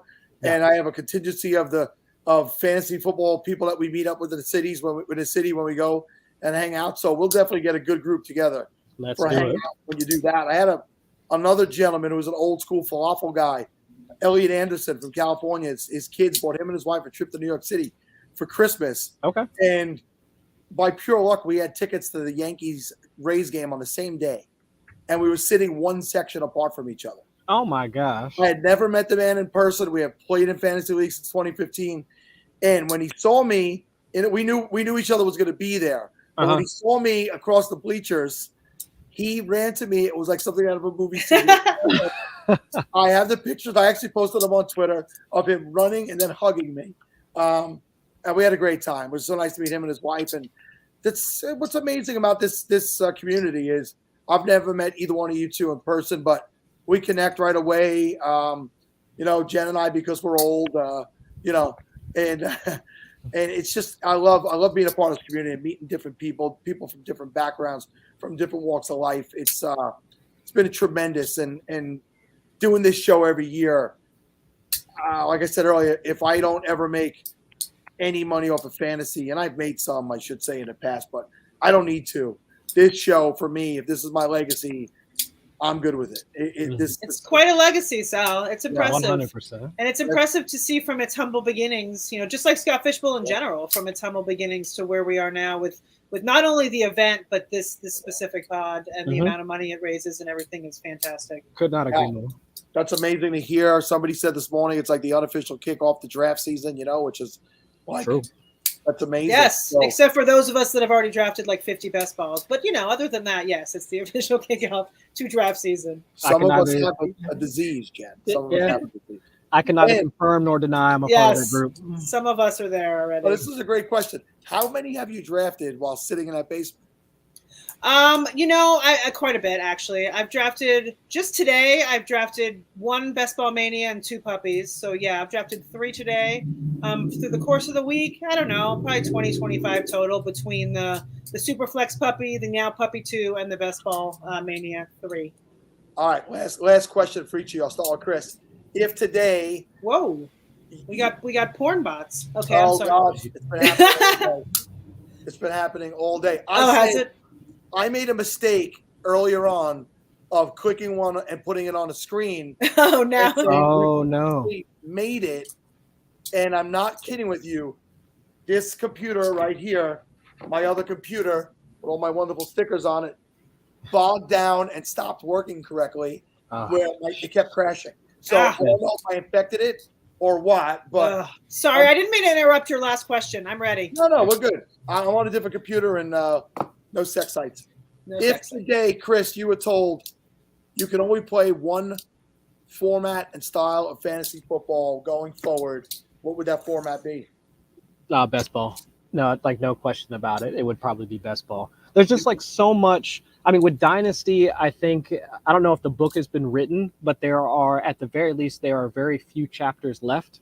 And I would say the same thing with redraft. I mean, shoot, Jen has regaled me with stories of having to, phone in her lineup and all those sorts. Oh, Sal knows that very well. We're old school. Sal, you probably experienced that too. But I think best ball is probably the last frontier in terms of new strategies, new ways to build teams. I mean, it feels new. And so I think that has been one of my favorite types of formats to dig into, to analyze, and to play in, especially now with these new websites coming up almost one a year. I mean, Underdog has definitely become one of the top ones that I like to play on. But at least with all these different formats and stuff popping up, I think if I was told that I can only do one, it would probably be best ball. Yeah, before I let Jen answer, she's right. My very first league in the 90s, pen and paper league. Same. You went to the Daily News, New York Daily News, to do your scores. That was the official paper of the league because we were in New York. Nothing. You knew nothing until Monday. You had no idea what happened. You don't even know how many yards your people had, how many anything. You knew nothing.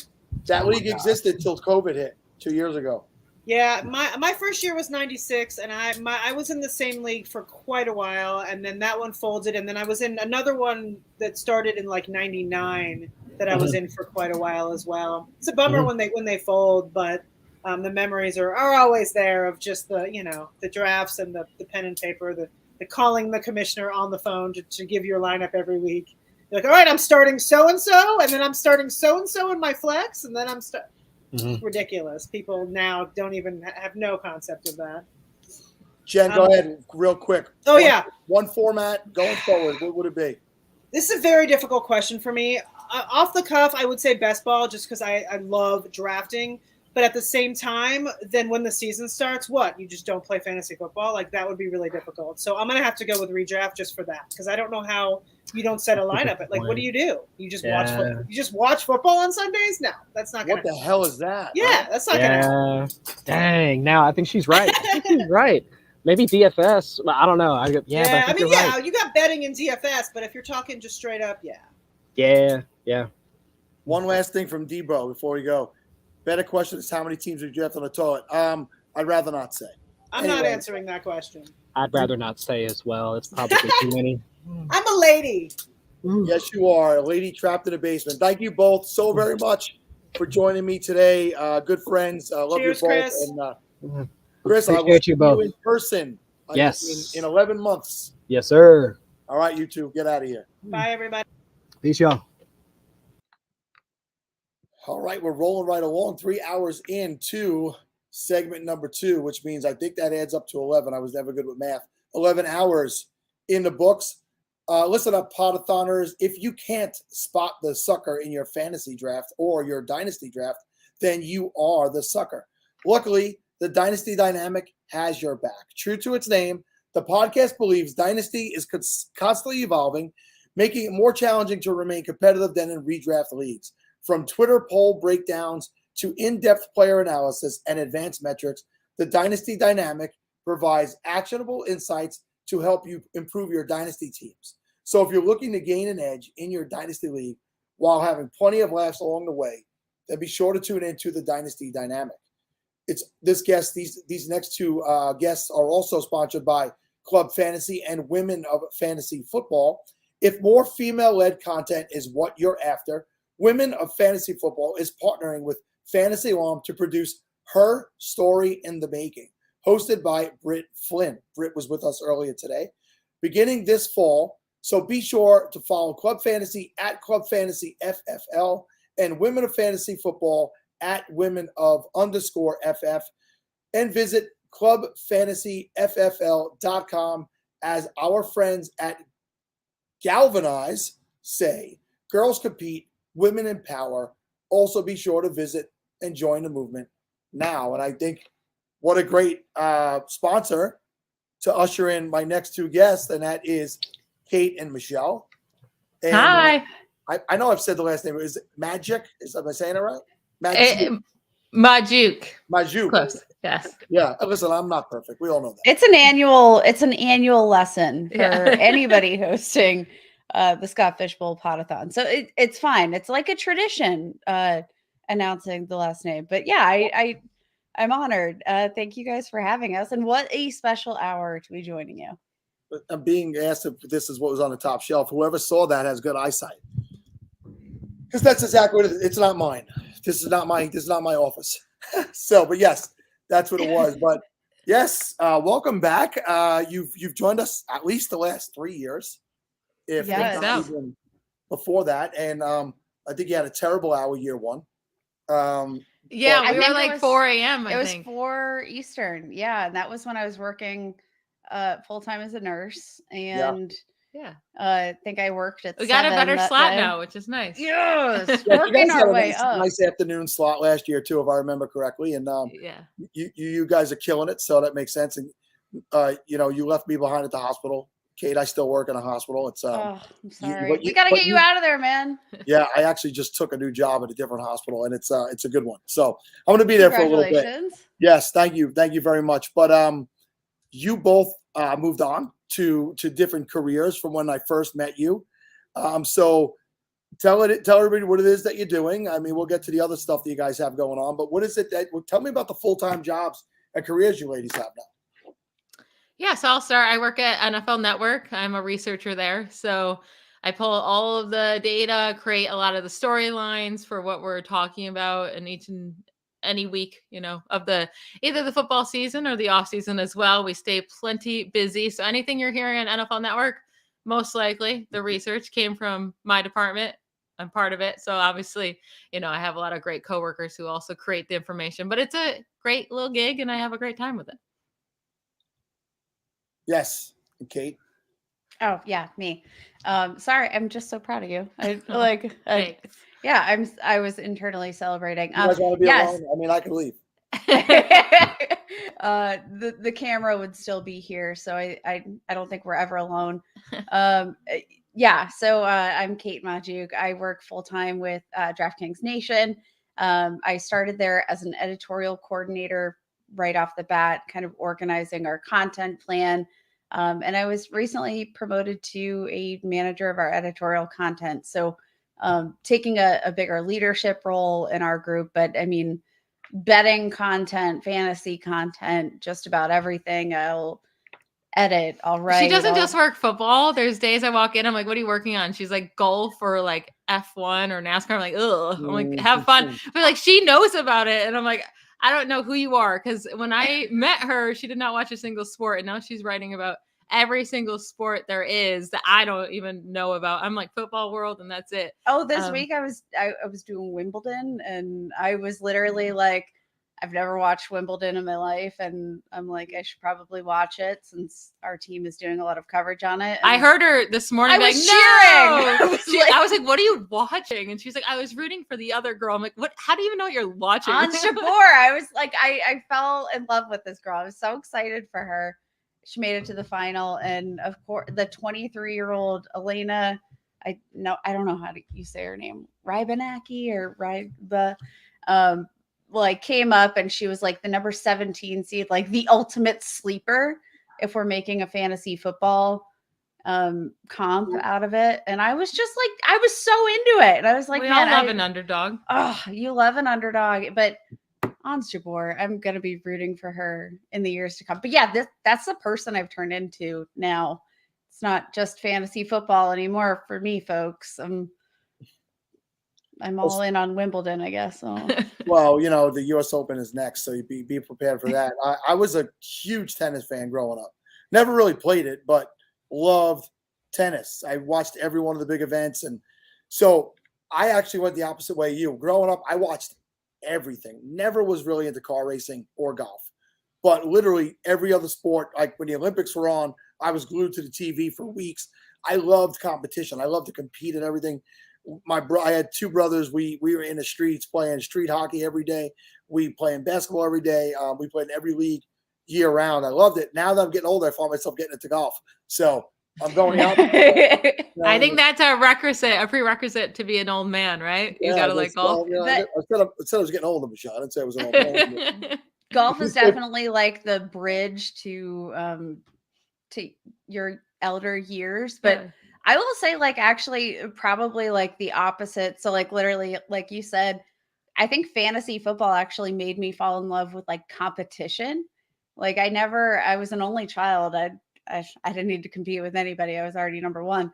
So I just kind of fell into my status as like. See, fantasy football made it hard for me to enjoy any sport if I'm not have a bet on it, which right. I'm not allowed to bet on anything, even other sports working for the NFL. So I can't bet on it. I can play fantasy sports. So I'm like, I love fantasy football because I have something in the game. But like if I'm watching a baseball game and there's like no reason to watch it, then it's hard, you know? But football just made me appreciate like the spirit of competition. Even if it's not me competing, I learned to appreciate that so much more. And it makes all sports so much more fun.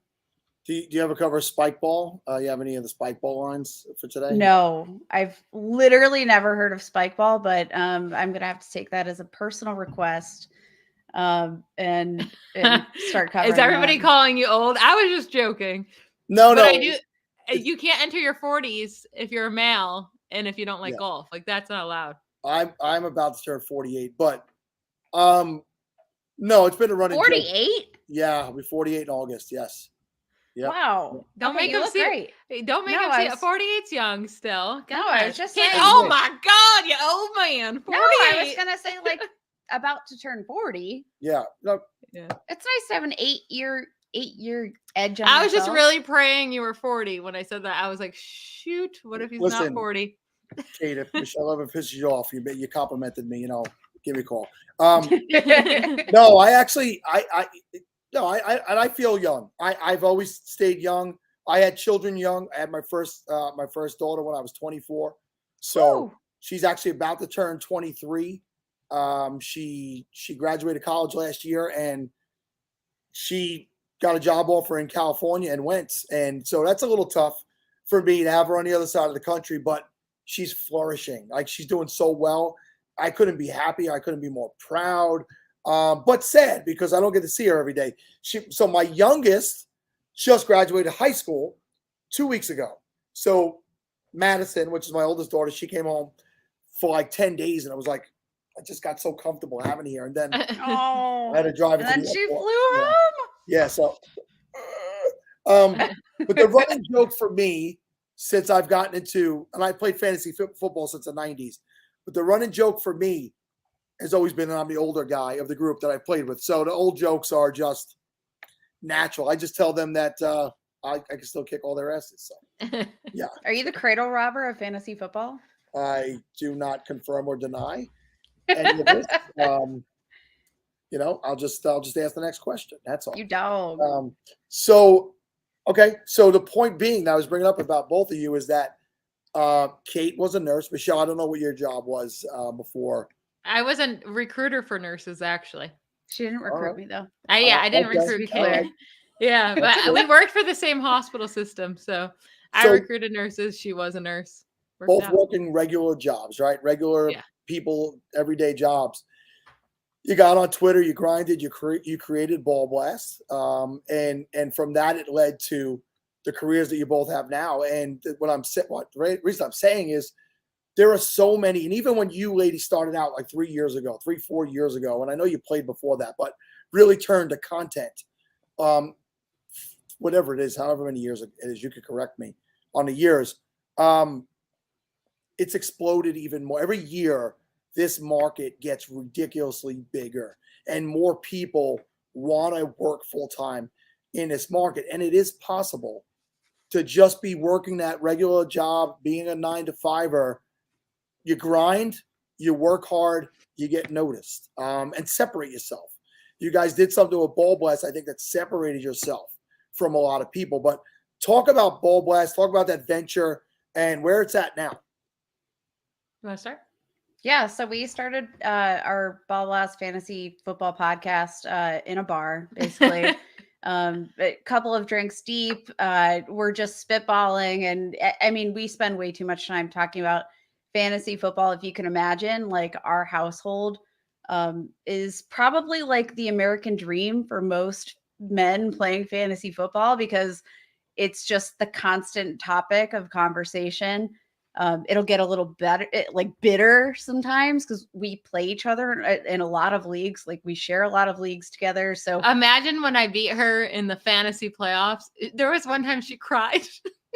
I was literally devastated. I beat her like awesome. Like it was a top-notch team, and my team had no right to even be in the playoffs. And it was Darius Slayton. I think it was 2 or 3 years ago. And Darius Slayton went off in the playoffs and I beat her. That has nothing to do with Ball Blast. But and then I looked over and she's like trying to hide her cries. I died laughing. It was, oh my God. So it was sorry. But it was like devastating. But that's like the way that we run our household is we just like we love football. We love fantasy football. We love the competition. And we spend so much time talking about it, researching. We're like, let's just turn that into something. We drunkenly ordered our microphones from Amazon, some cheap little $25 mics. So like, guys, you don't need to afford a Blue Yeti. They were like some of our best microphones we've ever had. Yes. Honestly, they worked so well. Yeah. And then when they arrived, I was like, oh, we're never going to actually record anything. And then randomly we decided to do it because Kate had a nice little following at that time on Twitter. So we recorded an episode, posted it, showed it to her followers, and people actually listened. And then from there, we just kept recording episodes, and we try not to take ourselves too seriously, have some fun with it. I'm really huge in the research. Obviously, that's what it turned into my job, but have your takes, back them up, and you'll do a good job. What they just say, they lost to Slayton. If they lost to Slayton, they would have cried too. Oh, yes, yeah. I was literally, I cannot explain. And that was like when Darius Slayton, like Michelle put him in, it was a deep dynasty league, and she threw him in because she couldn't complete a roster. And he literally crushed me. And I had all the studs. I think he had 3 touchdowns that game. It was like the Derrick Henry breakout year. It was, I had Mike Evans, Tyreek Hill. Such a good team. The most ridiculous roster, and I lost because of Darius Slayton. So yeah, it was a little tough sledding in our house for a little bit, but like all of that stuff. And I think that drive that we keep kind of feeding into each other, and that push and that competitive edge that we both give each other kind of took off. We started our website, which are not currently running. We've both taken a much needed hiatus. I don't think the website's going to be returning ever. But you know what? It was a freaking awesome platform. Like, for those of you looking for a platform, if you can't find one, just find a way to create your own platform. Like, that's kind of how we did this from scratch and forced our way into the space. Introducing ourselves, just making contacts. We showed up at the fantasy football convention, which is coming up. I know a lot of people are going. We went to the first one. Yeah, we went to the first expo.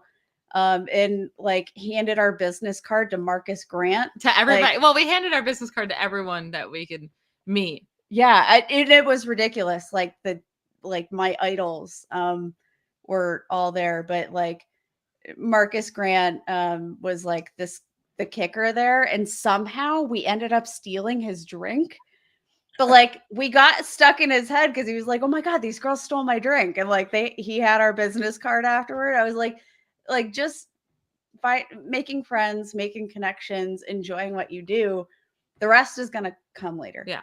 And making those connections with Marcus Grant and Adam Rank, like those were huge in me getting my position at NFL Network. Obviously, like building my resume and having Ball Blast on there and doing all that work helped me a ton. But those connections also to be like, hey guys, like I would love a nice recommendation, and having that in your back pocket because you've made these connections and they know the work you've been doing. So I think that would be the biggest thing. Is that's what's so great about Twitter, is making those connections and just being consistent and don't be a jerk. I think that's key too. I think some people get new here and try to get on and be like big, strong men. You don't need to pee on the fantasy community. You don't got to do that. Claim it. That's not the way. Like that's not the way to succeed. I mean, what you're saying is so true. I see it a lot too. It's like, it's not a man's world. It's, football and fantasy football is not a man's world. It's there for everybody, right? And you get a lot of that testosterone that comes in. It's like, oh, if I talk trash and I prove to you I'm dominant over you, you're going to believe. No, thank you. Even if you win, we don't like you. Get out of here, right? Your personality sucks. You know what I mean? So it doesn't need to be that way. It's such a different time in this world. People got to understand it. It's not that world anymore. I bring this up. I probably brought it up to you multiple times because it's one of my favorite stories, and it's the Ross Tucker story. So it's everybody's favorite story ever. I think a lot of people know who you are now. I mean, the first time I talked to you about it, I don't think people realized. I think at the beginning, a lot of people didn't realize you're married to one another. You're not. We are? Yes. I hate to break it to you. Yes, you're committed now. And for those who don't know, it took him a few minutes to realize you guys weren't the wives of brothers, sister-in-laws, or whatever it was. And it was so innocent on his behalf. Like he wasn't trying to be a jerk at all. Oh, he was literally mortified. You could hear as soon as he realized that we were married to each other. He was literally mortified. I would never take that moment back though, because it was so funny and it was such a good icebreaker. And it was just such a good story now that it, like the fact that we told, like, I was like, no, we're not sisters, we're wives. And his mind somehow went to, oh wait, you guys found two brothers who, and then married them both and now live in the same city. Like his mind was working so hard. I was like, dude, no, like, we are just married to each other. And then when it clicked, and it Simone was hilarious. Biles could not compete with the mental gymnastics that Ross Tucker was doing. But it was, again, so innocent. And like once he realized, he was like, oh my God, like it was so simple. And like, well, it's because I used the word wives, I guess. Michelle, he's probably thinking like sister wives. I don't know. Ew. Like, no. It was fun. It was fun though. 2 years ago, I was on the mental health podathon, and Ross and I were on together, and that was the first time I got to meet him. I didn't bring it up on that show because I wasn't it, but he is a nice guy. Like it was the first time I got to be in there with him. So I said, boy, he's a guy I've watched to, announce stuff all these years and stuff like that. And then he followed me after that, and whatever the case is. Good, innocent moment, and fun. And so let's talk about past Scott Fishbowl lives. What year is this for each of you? Have you both been in the same amount of years, or 1 year more for you, Kate, over Michelle, or? We've both been at the same amount of years. I'm trying to decide if this is our third or fourth year. I think it's our fourth. This is our fourth year, I believe. Yeah. Yes. And I believe I've made the playoffs every year, if I'm correct. But I've never made it very far into the playoffs. I will say I'm done taking CMC because each of the last 2 years I took CMC in the first round. This will be the year he stays healthy and he's amazing, but I can't do it again. This is going to be the year you should have drafted him number one. Guys, I've never made the playoffs in Scott Fishbowl. So this is actually going to be my year. I'm claiming it right now, drafting number 3 in the Pawnee division. We are number 4th in obesity and number 1 in Scott Fishbowl wins. That's what I decided. We need a t-shirt, honestly. Like, I need that branding on there. With some Pawnee. If people don't watch Parks and Rec, they're going to be very confused by the slogan. Yeah. But Pawnee, the city, and Parks and Rec is number 1 in obesity and number what was first in friendship, 4th in obesity. Oh, that's what it is. Okay. Yes. So now we're just first in Scott Fishbowl instead of friendship. Who needs friendship when you have Scott Fishbowl? I'm kidding. Michelle, what division are you in? I'm in the Houston division. Actually, we're all meeting up on Monday at a brewery. We're going to start the draft at the normal time as a slow draft, but then we're meeting up at a brewery later that night and just kind of all going to meet each other and draft while we're there, which will be really fun. Right, brain freeze for me. You guys moved to Houston. Yes, we're in Houston now. Yeah, we bought a house. Pittsburgh area, right? And then yeah. Yeah, okay. We're adults now, actually. Congratulations. We just got our adult card. Yeah, that's why we can't come to the expo because we just bought a house here, unfortunately. Yeah. I mean, I'm happy we bought a house, but I'm going to have serious FOMO missing out on the expo. Yeah, I missed last year's. I'm not sure I'm going to make it this year. Like I said, that new job is it's a time-consuming one. And, real life kicks in, like for you two. Real life kicks in. You can't go this year, but there's always next year. That thing's getting bigger. This show has gotten bigger. That convention is 3 years in. That's gotten bigger, and it'll be there. And you guys will be able to make it another year. So never made the playoffs, always made the playoffs. All right, we'll see what happens there. What I will tell you is my best finish ever was semifinals, and that was on the back of Christian McCaffrey in his sophomore year. I was able to get him in the 3rd round that year. Because he had a good rookie season, right? Good. Yeah. But I don't think anybody thought year 2 was going to be the explosion. And I've told the story earlier, but we're like 11 and a half hours in, you can hear my voice is going. I had him. I had Aaron Jones. It was the year he was suspended for 4 games, so I got him reasonably cheap. It was the year Lev Bell hung out, so I got James Conner like around 21. Nice. That's beautiful. My first round pick was Lev Bell, so I had to get him. And I rode those guys all the way to the semifinals, and in whatever week it is, 14 or 15, I think it's 14 for the Scott Fishbowl. Whatever it was, both Connor and Jones got hurt. And that was the end of the run for me. McCaffrey didn't, he couldn't put everything on that little back of his. He tried as he could. He tried, and that's why he's barely played in the last 2 seasons. Way to go, Sal. Yeah, he put it all on his back, man. I've decided I'm only going quarterback because I can't trust any running back. They all get hurt. Just seems like you can never trust any of these guys to stay healthy for a full season. So I'm just going quarterback in the first round. I'm not going to overthink it. Yeah, it's listen, this is a long day to be a part of for me. So it's a long day to expect people to tune in and watch. But very early this morning, 9 a.m., we had on Isaac Seaborn, who was the SFB 11 champion. And okay. He had one serviceable running back on that championship team. It was Austin Eckler. That was it. That's it. He was not so. He's serviceable, my man. I mean, he's more than serviceable, right? But what I mean is he was the only guy he could really start each week with confidence that would gain him points. So people go in with all these thoughts and this, I got to get tight end early. I got to get multiple tight ends. I got to get 2 quarterbacks in the first 3 rounds. I need as many running backs. None of it makes sense. None of it. Go outside the box. If you're going to win a 3,000, it's 3,000 people this year. Yeah. If you're going to win a tournament with 3,000 people, you better make weird choices. The only way to succeed is reach and have luck.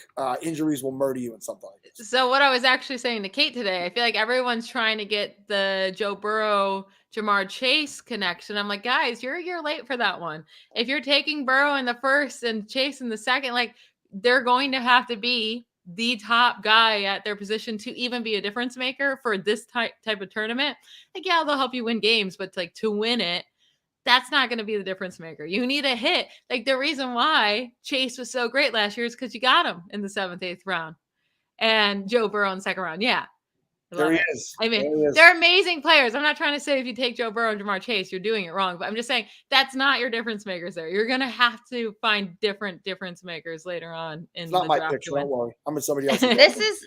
This is actually the year. So like I always try to get like into this big strategy. Sal, like you said, like I'm going to take 2 quarterbacks in the first 3 rounds and blah, blah, blah, blah, blah. Yes, Darius Slayton's probably going to win it all for whoever wins it. Robbie Anderson is Darius Slayton this year. Ugh, Robbie Robbie with with an IE. Robbie Anderson's going to win me my week 14 championship, baby. But this is the year, actually. I kind of want to approach this more like I approach my Dynasty League drafts. Like, I'm really big in, like, Dynasty startups of, like, getting guys you like, reaching if you think you need to reach, and not feeling uncomfortable. Like, I'm sorry, the feeling of having to scroll down in the list, it doesn't feel good. Like, it just feels wrong. It feels like you're screwing up your draft. And my goals are not to be afraid of scrolling down to find my guy, and not necessarily buying completely into the ADP game, and just kind of drafting a team I like. I don't know if this is a direct quote from Scott, but it sounds exactly like Scott. That is definitely his personality for sure. God, we've had the porn bots in here all day. I cannot believe it. I actually feel like we've accomplished and we've really made it when the porn bots show up, actually. So that's cool. Matt Goodwin. I'm sorry. Hey, trying to stretch out for our appearance in an hour. Oh, that's right. Maddie's coming up. Oh, he didn't send me any treats this year. Usually he sends me some treats. But he did get Sugar Wish on board. Okay, you two have in the past had you planted your flag on players in the upcoming year, and you've done your battle on Twitter with mostly men who think that they're smarter than you. So, do you have each one of you have a player this year, or is it an existing player that you've already defended and you're going to stand by it again? I'll start with you, Michelle. I have 2 players that are my guys this year. Cortland Sutton, I actually have him ranked as my wide receiver 7, so very, very high on him. And then Hollywood Brown, I have him as my wide receiver 10. I think he's going to have a fantastic year with Kyler Murray. And hint, hint, I might be trying to get the Kyler Murray Marquise Brown stack in Scott Fishbowl. Hopefully nobody's watching that I'm drafting with. But that's might be. They're probably all watching. That's the point of watching. Maybe I'm trying to throw them off. Maybe I'm trying to throw them off so that they draft those guys. And I'm like, haha, you don't know. No, Two but those are dudes, hopefully big results for sure. Yeah, those are my guys. Is By the Cortland way, Sutton and Marquise Brown. I'm a Raiders fan, hate the Broncos, but I love Cortland Sutton, and I've always loved Cortland Sutton. And just waiting for him to be fully healthy with a good quarterback, which I believe we're looking at this year. And I agree with you on that, Michelle. I think he could be really, really solid this year. So, Kate, round it out with who your player or players are for this year. Zach Moss. I'm kidding. She's kidding. I'm kidding. She's kidding. Yeah, I fell off of that. We're hill. over that. Yeah, we we've finally gotten All over right. it. Yes. But I just felt like I would be doing everybody a disservice if I didn't shout out Zach Moss. No, I think my guy this year is going to be Tony Pollard. I think he's going to be on every single one of my leagues in full PPR formats, especially. I just love the promise of the usage out of the slot. We've seen him succeed in the slot before. I just think he is going to be right alongside, maybe not in terms of touches with Ezekiel Elliott, but he's going to be a guy that I'm probably going to draft and then just kind of leave in my flex spot throughout the year, enjoy the PPR madness. Because guys, there's a lot of targets to go around. Michael Gallup's not going to be fully healthy.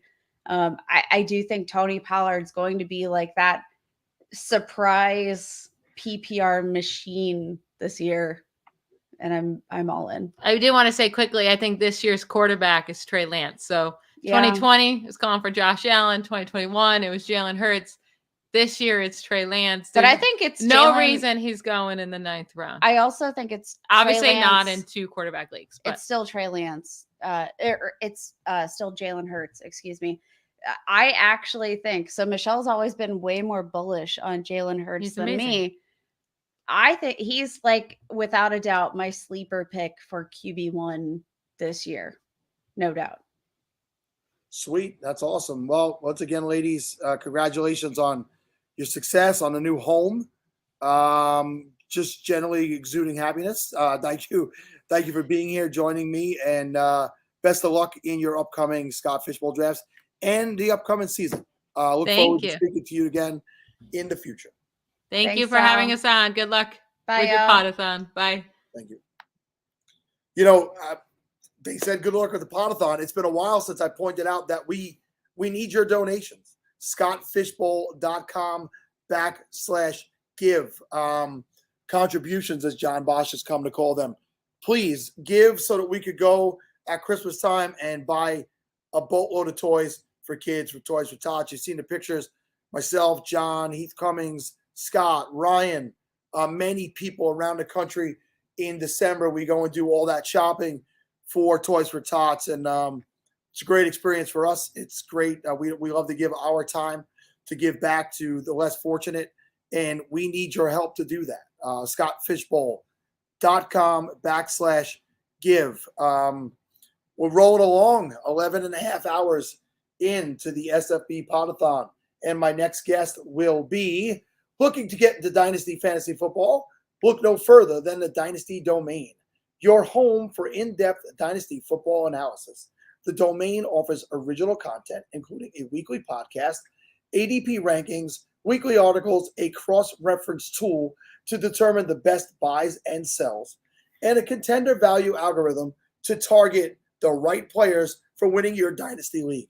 Join the Domain community by signing up for a league, joining a public mock draft, and following them on Twitter @Domain Dynasty. To find out more information on how to support the Domain, check out dynastydomain.com today. This segment is also sponsored by the Full Tilt Dynasty podcast. They were with us earlier today, a safe and welcoming community for all types of fantasy football players looking to learn and grow as fans of a great game. Jacob Sanderson, Billy the Stone, and Thomas Tipple cover the entire fantasy spectrum, with every team member having a completely different view on how to approach fantasy. Full Tilt Dynasty has an unbeatable history of guests across its 6 shows. New and adaptive content every week brings listeners unique games and trivia paired with thought-provoking fantasy football discussions. Subscribe to the Full Tilt Dynasty podcast today, because clear eyes and full hearts can never lose, and your best days are always spent tilting. All right, man. The voice is struggling as I bring in Eric Moody.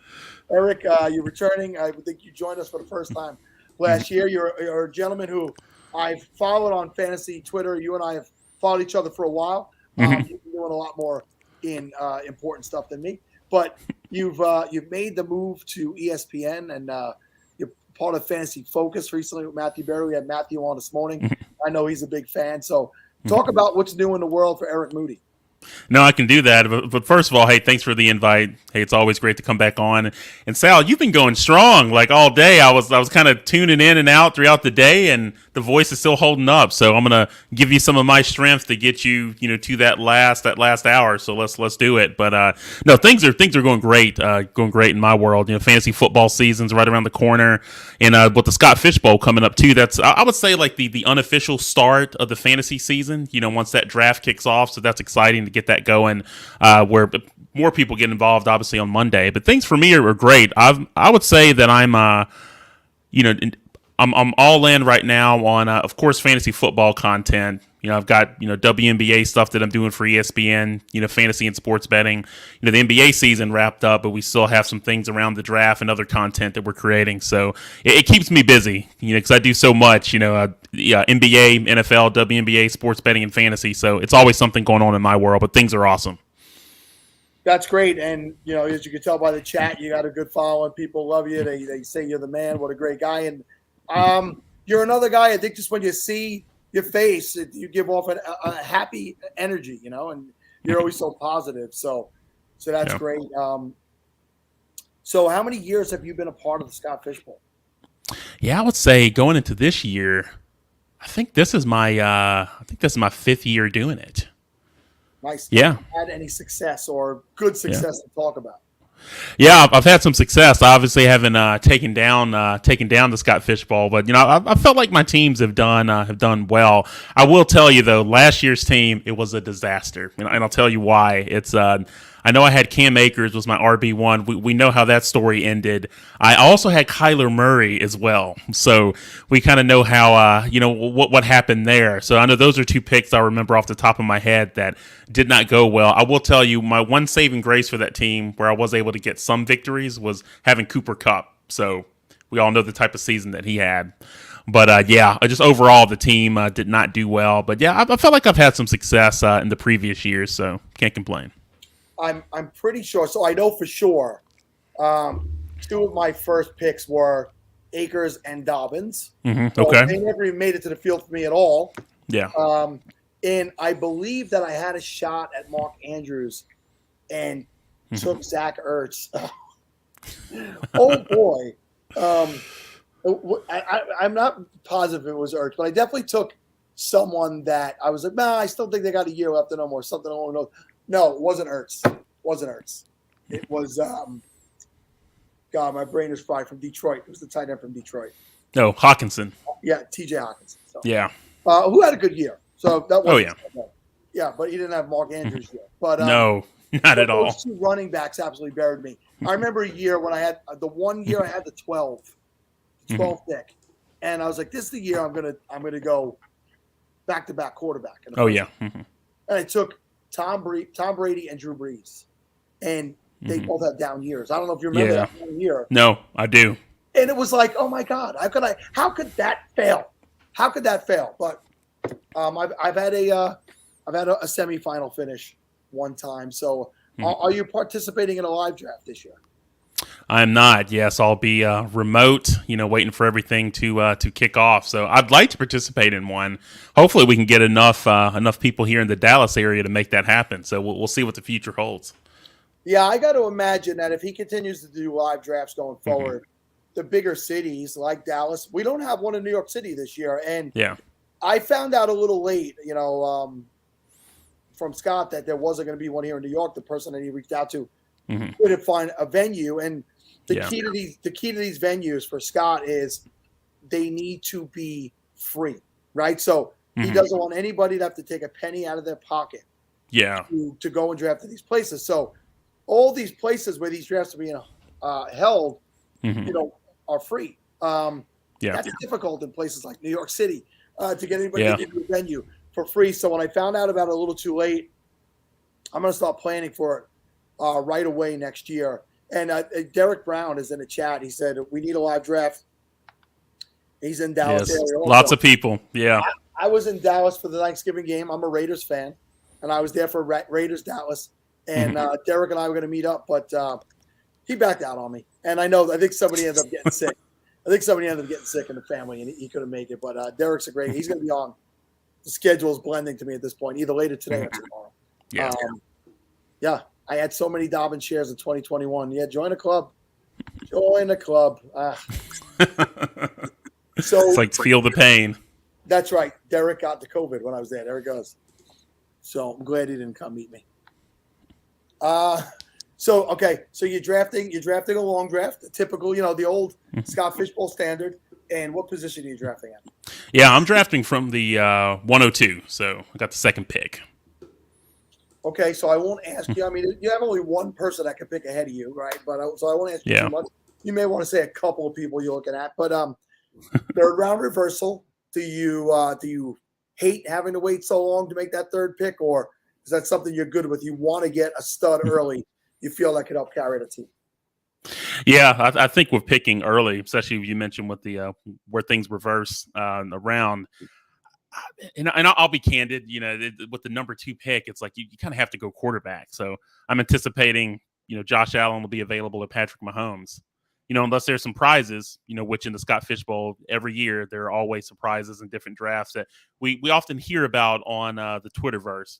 But it has to be one of those 2 players, especially just given how the scoring system is this year, especially with the tweak with the quarterback completion percentage. I can't go into the second round without having one of those 2 players. I'll put it to you that way. Okay, that's I get it. So you'll have a shot at one of the 2 of them. Yeah. What's different this year for the Podathon, what we're doing here, is normally it's normally 24 hours straight. It's 36 hours straight this year. I won't be on the full 36.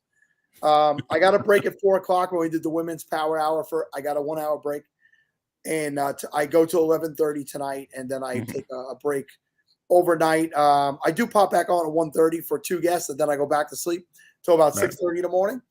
So I get some sleep here and there, but normally this show is running while the drafts are kicking off, and we get to hear right here some of those crazy picks in the first round, or when a tight end goes number 1 overall, as Kelsey has gone a couple of times in the past. But we won't have that aspect of it this year. So I'm sure Twitter will be back to Twitter, like you said, this year. You feel like you need to come out of there with a quarterback. If what would be the next position in this format, this scoring system, you feel, boy, I need to have a really frontline one of these? Yeah, I would say if it's not a quarterback, then my initial thought is like a running back. Because I know I tweeted out earlier this morning kind of the tiers, that I put together, just to help everyone out there that's, that's drafting. And I know in those, I'm just thinking off the top of my head, and I can pull them up as well. But on those first 2 tiers, and tier 1, it's all quarterbacks. Tier 2, it's all quarterbacks except 1 running back, which is Jonathan Taylor. And then going into that next tier, it's only 2 running backs, that are there. And so it's even with the scoring, I'm not even saying pounding the table to go get a tight end. I just think it's important to at least get a quarterback that you can depend on, because if you don't, like last year, I think it hurt a ton of people. But to answer your question, I went down a rabbit hole a little bit. I would end up actually prioritizing like the wide receiver position. Yeah, and I think people tend to skew away from the wide receiver in a Scott Fishbowl. And as I told the guest that was on before, and we had on the winner, we had last year's winner on this morning, we had 1 quality running back, a decent running back, which was Austin Eckler. And he survived on other positions. You could formulate a plan in a league like this, but injuries and 3,000 entries, that'll change things pretty quickly for you. So a couple of questions I asked people earlier today. When did you get into fantasy football, fantasy sports as a player, as a competitor, and then how did it lead into a career? Okay, now I'll be happy to answer that. So, and it's funny because I met with my buddy that got me into fantasy. We actually met yesterday for lunch, and we just laughed because it's like if I wasn't invited to his local league here in the Dallas-Fort Worth area, I wouldn't be really where I'm at today. But I ended up I began playing. He invited me to the league. We met at work at the company we were with at the time, and so we're like, hey, I know you're a big NFL fan. You played college ball. Have you ever played fantasy? And I'm like, I have not. I've heard about it, but hey, I'm up for doing it. And so he invited me to his league, and just like anyone else, you start getting into it, following the players, all around the league, and seeing how your team's doing. So I was immediately hooked. And so after that has ultimately led to, after playing for a couple of seasons, it kind of tied in with what I was doing professionally at the time with a lot of in the financial services industry. Always was passionate about coaching and like helping people. And so with fantasy, I would always give like advice, water cooler conversation and just kind of talking through it. So I was like, you know what? I think I'm just going to go to, this thing called Twitter, on social media, and just start tweeting out some stats and just opinions on players. And it kind of snowballed from there, which ended up creating some writing opportunities, and had a chance to kind of make friends at people at, different publications and websites. and got more active in Twitter, started creating content, and it just kind of snowballed from there to where I'm at today. Just want to give you the Reader's Digest version, but I can fill in some gaps if I need to. Well, do you remember what year that was that you first played? Do you remember roughly? Yeah, that was. Yeah, I'm trying to think. That was back in, I want to say maybe 2010. And do you remember your first pick? That was a question I asked earlier today. Oh man, my first pick. You know what? Actually, I cannot remember, but I do remember. I was thinking that second season where I was so optimistic about Trent Richardson. The second season I played, and that kind of didn't pan out as expected. But I can't remember who was my first pick in the first league I played in. That's a good question. I would like to look back to try to find out who that was. Yeah, it's a fun one. It's a fun one to think about. I have one more I'll ask you in a little bit. I think that is fun. Mm-hmm. Also, well, I'll tell you mine. I started playing in the 90s, and I was I graduated high school in 1992, and I was going to college, and in the summers I was working at a cemetery. Yes, I was working in a cemetery, and I would sit out in the field in a truck, and I would read the paper. And the Daily News, the New York Daily News, had this fantasy football game. I had never heard of it before, and it was you fill in a player, and you could call a number to change a player, and it was like everybody had the same players, whatever it was. And I went to a family function a year later, and some older cousins of mine, 12, 13, 14 years older than me, I was talking to them, like, oh, Donnie has this league where we play. You should come join. And that was, I would say it was 1994, 94, 95. I think it was 94. Yeah. And I joined the South Jersey Fantasy Football League. I'm a New York guy, but they lived in Jersey. And I was hooked. I was hooked immediately. And my first three picks were Dan Marino, Herman Moore, and Thurman Thomas. Love it. Three phenomenal. I remember those three players. Where it went after that, I don't know. I won my first championship in 1998. That was a great feeling. But what I can tell you about back then, and we've talked about it earlier today, is we did pen and paper. And my cousin, true to form, never put that league online, ever. Really? Until 2 years ago when COVID hit and the league ended. It may come back, but it ended. Because a couple of them were a little bit older. Some people were sick. Some people were very conservative. That was a live draft every year, in person every single year. If you weren't there, you were out. And you did your scores the same way for 20 some odd years. And there was something nostalgic and great about that. I had gone on to play in every different kind of strange online league with different rules. But there was something about that league that I could never let go of. And back then, internet, dial-up internet was a thing. It was. It's true. You're right. There was so few sites around. And the one guy that was there from the beginning for me was Matthew Berry, the talented Mr. Roto. I could tell you back in the late 90s and early 2000s, Matthew Berry was there doing his website and becoming what he says is the Martha Stewart of fantasy football. If he's ever, I'm sure you've heard that story where he talked to a friend and a friend said to him, "Who's the Martha Stewart of fantasy football?" He said, "Well, there isn't one." And that person said, "Well, become that."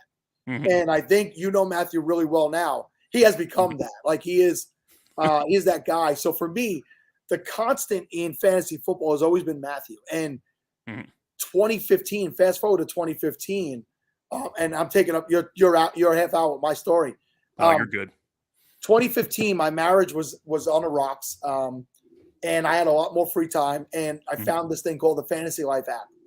Oh, yes. And it's Matthew Berry's app, and I was like, wow, here's Matthew Berry, the guy I followed all these years, and I joined it, and I found a group of men and ladies that love fantasy the way I did. For me, it was just such a small thing, me and my cousins at that time, but it wasn't. It was huge. And that league and that chat created what we called Falafel, which was the Fantasy Life app, Fantasy Football League, which eventually led to a podcast, which eventually led to this Podathon. So for me, all roads lead back to Matthew Berry, and I just figured I would tell that little story there. But no, that's a good story. Yeah. No, I love that. It's funny because it's with being able to appear and chat like with Barry on the Fantasy Focus, on the podcast was a great experience because it kind of came full circle for me because with the platform that we used for the local league I was telling you about was the ESPN platform, and so with listening to the podcast with Barry and Nate Ravitz, many moons ago, for all those years, and being part of the team now and able to go on the show and chat with them. It was kind of one of those full circle moments, just kind of thinking about it. Yeah, and to the point about Matthew, people said it earlier today about Scott Fish, is they just remain, accessible, good people. Matthew has remained accessible to the community, and let's bring it the Scott Fish who won the Game Changer Award, the Matthew Berry Game Changer Award a couple of years ago.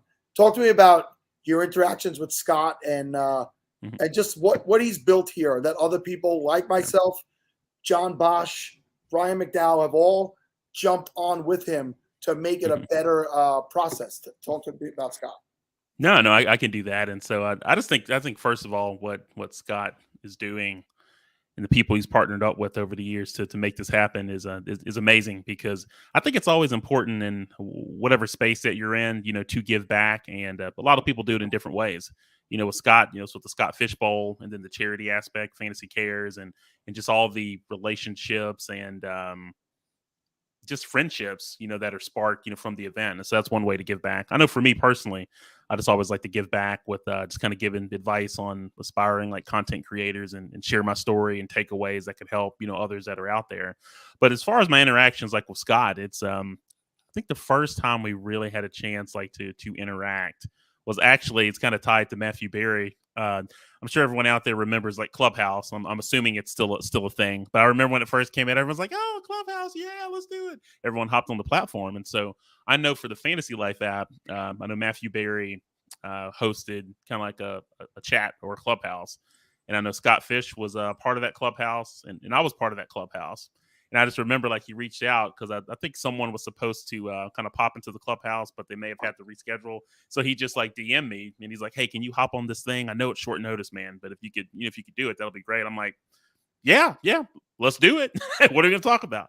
And so I had a chance to interact like with not only with Matthew on that Clubhouse, but also like with Scott Fish. And then we've kind of been chatting offline, on and offline, like ever since, just on Twitter, sends me a DM. I send him a DM back and forth, that sort of thing. So. Yeah. So somebody's telling you you're going down and you're in their division. You're in their division, I guess. Yeah. And speaking of Clubhouse, remember that Clubhouse week? It was like a week. Eric, I was listening. I was listening to that show because my notifications were set for Matthew. They were set for Scott. So when those guys popped on, I was listening to that night that you guys were on there, and man, I thought, wow, this Clubhouse is a game changer. I hope whoever the hell invented that sold it really quickly.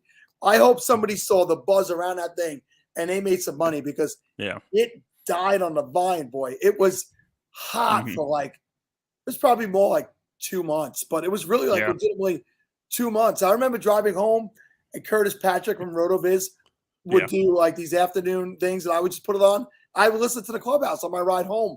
Nick Swisher, the former baseball player, New York Yankee, and he had this real energetic every other morning thing that he did where he brought in entrepreneurs, and it was great. And then it was gone.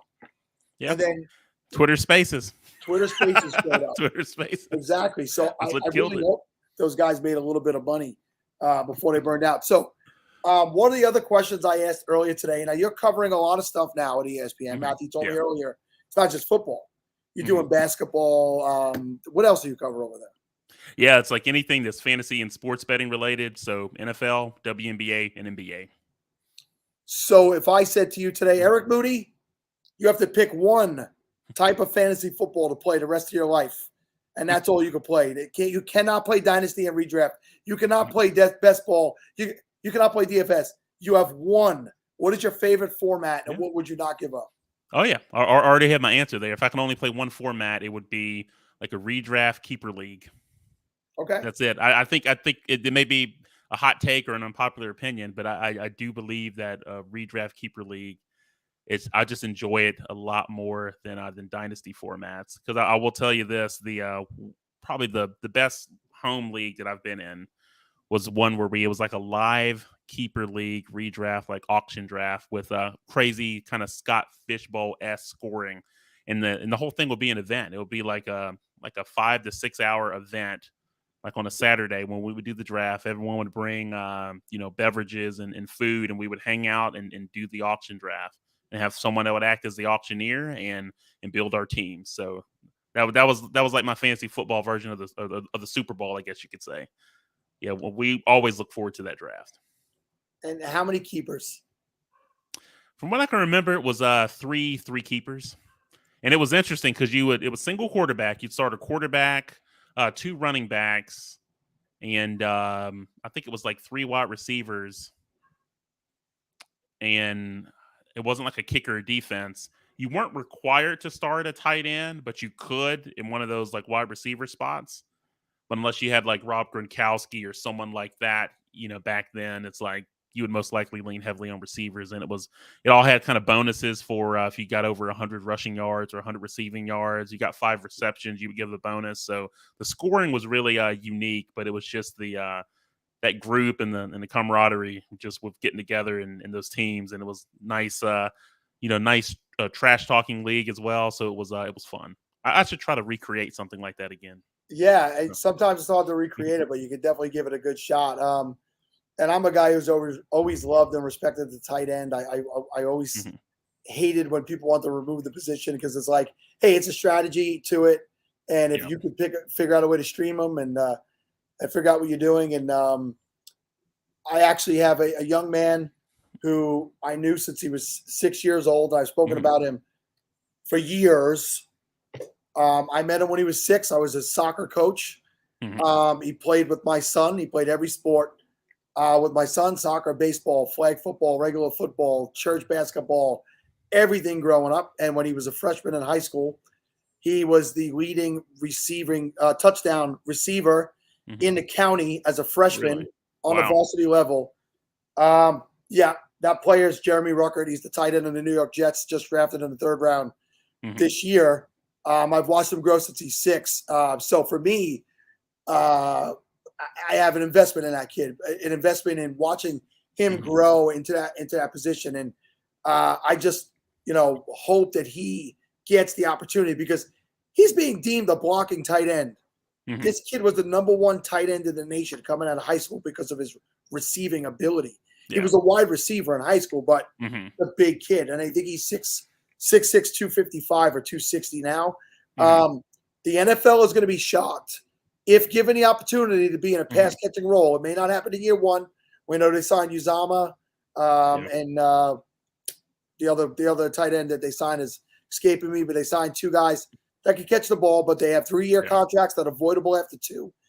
In the next 2 years, this kid's going to be something. And I want you to make sure you promote him for me, Eric. Okay, since you're on ESPN. I'll do what I can. I'll do what I can. Parting words, Eric, before you go.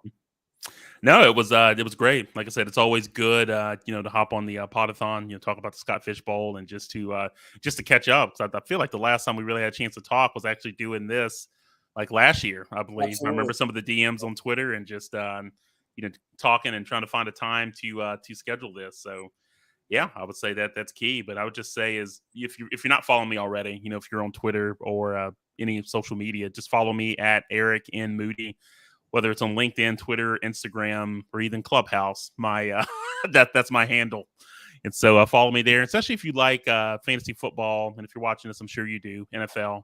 Like I mentioned, NBA, WNBA, sports betting, fantasy content. But also, if you're a fan of 1990s nostalgia, you'll like my accounts as well. And plus, if you have any questions, just reach out.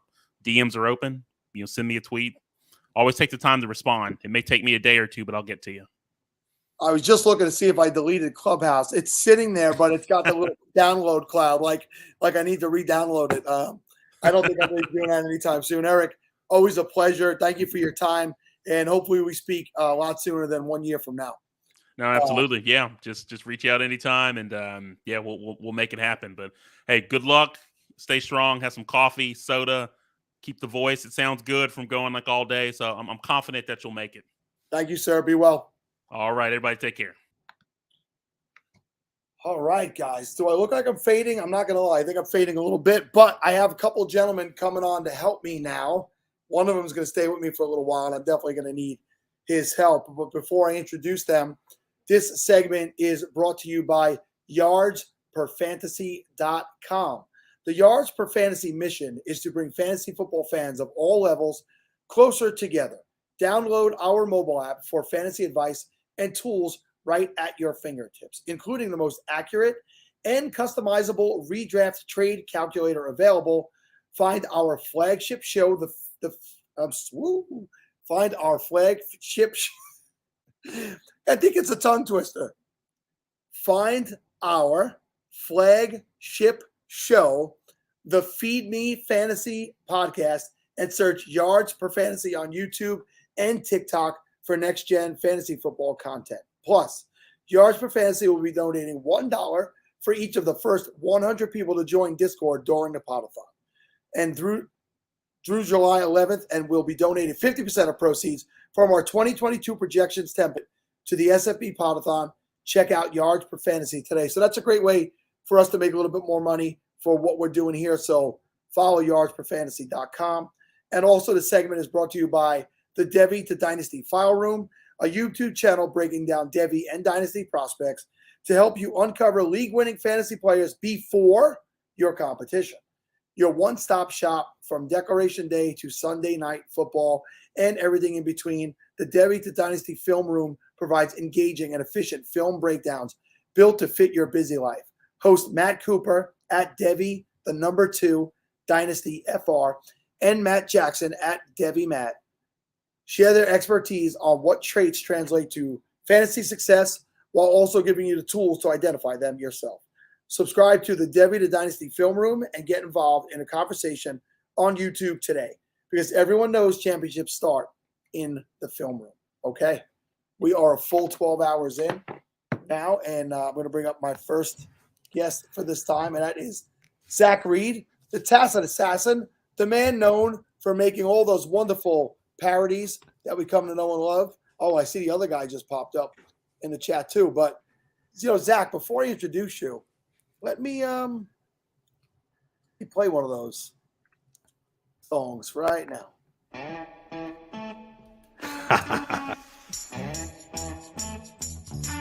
gonna tell you a story. I'm gonna tell you what's going down. I'm gonna tell you a story about the fishbowl, baby. We got live drafted all around. Yeah, live draft in Boston. Drafting beside the River Charles. Oh, that's what's happening, baby. Oh, that's where you find me, along with Gilchrist, Daddy, and C's. Yeah, but they're cool people. So, Zach, you'll be drafting in Boston, correct? Yeah, I'm live drafting in Boston on the 16th, driving down, taking the green line in, and we're doing it at the Lansdowne Pub. So I am absolutely pumped for this. There's nothing quite like a live draft. I was disappointed, Sal, though. You've got the 24-hour Podathon. You've got 24 hours left right now. We're starting now? Yeah, this is the 24-hour mark. Hold on, wait. Stretch a little bit. I'm stretching here. All right. Woo. I'm really only going to 11:30 tonight, so screw that. You've been crushing it so far. I will admit, normally I'm in the chat for the entire time. I took like 3 hours. I went and took the boys to go see Thor. I won't spoil it, but I'm fired up. Let's go. I'll tell you why you couldn't possibly, and I'm gonna get eviscerated when I say this. Why you could not possibly spoil that for me. I have seen to date 0 Marvel movies. 0. I've never seen one of those Marvel movies in that Marvel Cinematic Universe. There's a little black and white in Thor. You might like it. That's what it is. It's all that color, that crazy color, that gets me hopped up. So he's here, and he's walking around. He's moving, and I don't want to leave him standing out there. And that is our cherubby-cheeked, little squirrely-cheeked friend, J Mike, if you've ever seen this man's little baseball picture when he was a little kid, you know what I'm talking about. What's J good? Mike, What's good, fellas? Listen, Sal. We've got a little rivalry going on. I'm here at the FC Cincinnati game. We've got the New York Red Bull in town. They just scored a goal while I was sitting here in the waiting room. So FC's up 1-0, and I'm feeling pretty good. And this is good to see you. This has been a fun day. I checked in this morning. You guys were going crazy. It was a great time. I saw Curtis Patrick dropping gems. Matthew Berry speaking highly of Cooter Doodle. I know you were getting a job as well. With you basically promised an internship this morning too. I'm excited. This is good. You just got to talk to Elliot first, though. Yeah. Yes. Who's going to tell you to talk to Matthew? Who's going to tell you to talk to Elliot? But if Elliot comes on tomorrow and tells me I got to talk to Matthew, I'm deleting him. Oh, good. J Mike's here and the porn bots are back. Can't have a sexy beast like J Mike here. The porn bots not show up. I apologize for the inconvenience to the Podathon. So you guys were a part of the DFPN Dummies Funhouse Podcast Network, and that includes the Dynasty Dummies. And Kyle LeBrecq is hanging out in the chat, and that is Zach's old partner there. And Zach, he doesn't really do much with you today, right? But I don't have Kevin and Steve either, so it's kind of like this works out. The DFPN at work is kind of like the movie Red. You ever seen that? Where like all of the old actors and they don't really do much anymore, but then they all come together, once or twice a year to do the big mission. Like that's what I feel like the DFPN network is now. We're not always doing business, but we're always kind of lurking in the background, ready to go. Yeah, but Dummies Funhouse rolls on with you, and J Mike has done some good filling in on that as well. And when we deliver from the DFPN, we bring it. So what I'm going to ask, because you guys are two of my oldest friends in this business and two guys I absolutely love, is to talk amongst yourselves, because nobody's been here for a while and I got to pee. So I'm going to check out and while you guys banter about a little bit. J-Mac, how's it going? Listen, bro, I'm having a great time. This is our first FC Cincinnati game, so we're loving it. This morning, it's a good time. I got to be honest. I'm jealous. There is not I would have to drive to Boston to see some soccer. Okay. There's not much going on up here in Maine. And so I know people want to talk American football, but I miss out on that soccer. I used to live in Boston for a while and I got everything, I had the soccer, had the lacrosse, the Boston Cannons. And so I'm jealous that you're at a live sporting event. And love that FC Cincinnati is up. Yeah, it makes me feel good, and I think what's been funny though, even besides this game, and I have no idea what's happening in the chat, but one thing I do want to bring up when it comes to this SFB, I think this is the first year of the years that I've been able to participate where I'm very out of the loop on strategies. So I'm hoping I'm in the 12th spot, and I'm just hoping that it feels like other years, because otherwise I'm in a lot of trouble come Monday. You're way ahead of me. So what? I don't want to throw it back to you, and you just muted. But what division are you in? So shout out to good friend of ours, David Berger, 3-time Emmy Award-winning producer. He actually said, "Hey, why don't you join me and a friend of mine over Devin over in the Roswell division?" I said, "Cool, sounds good." Then a week or so later, I asked him, "Hey, what exactly is Roswell?" Because I wasn't aware. Then he hit me up to it, so I'm up to speed now. Yes, yes, yeah. So I'm in the Boston live draft. I still don't have a draft spot.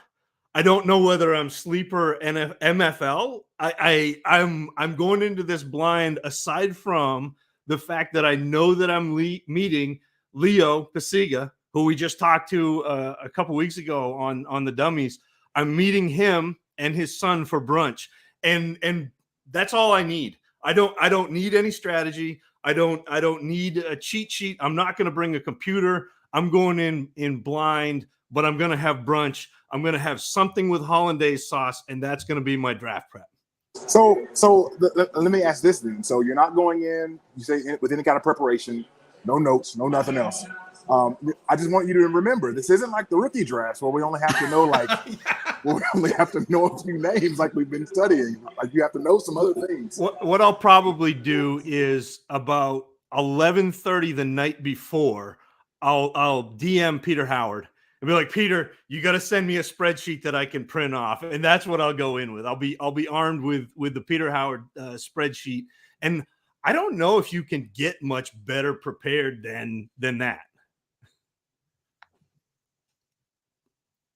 Sal, welcome back. Hey, I am here. I'm not frozen. I kept not moving earlier, and Mike would think I was frozen, but I knew that was your reading face. I get that you're locked in. Well, if that's what you call locked in, then yes, that's me.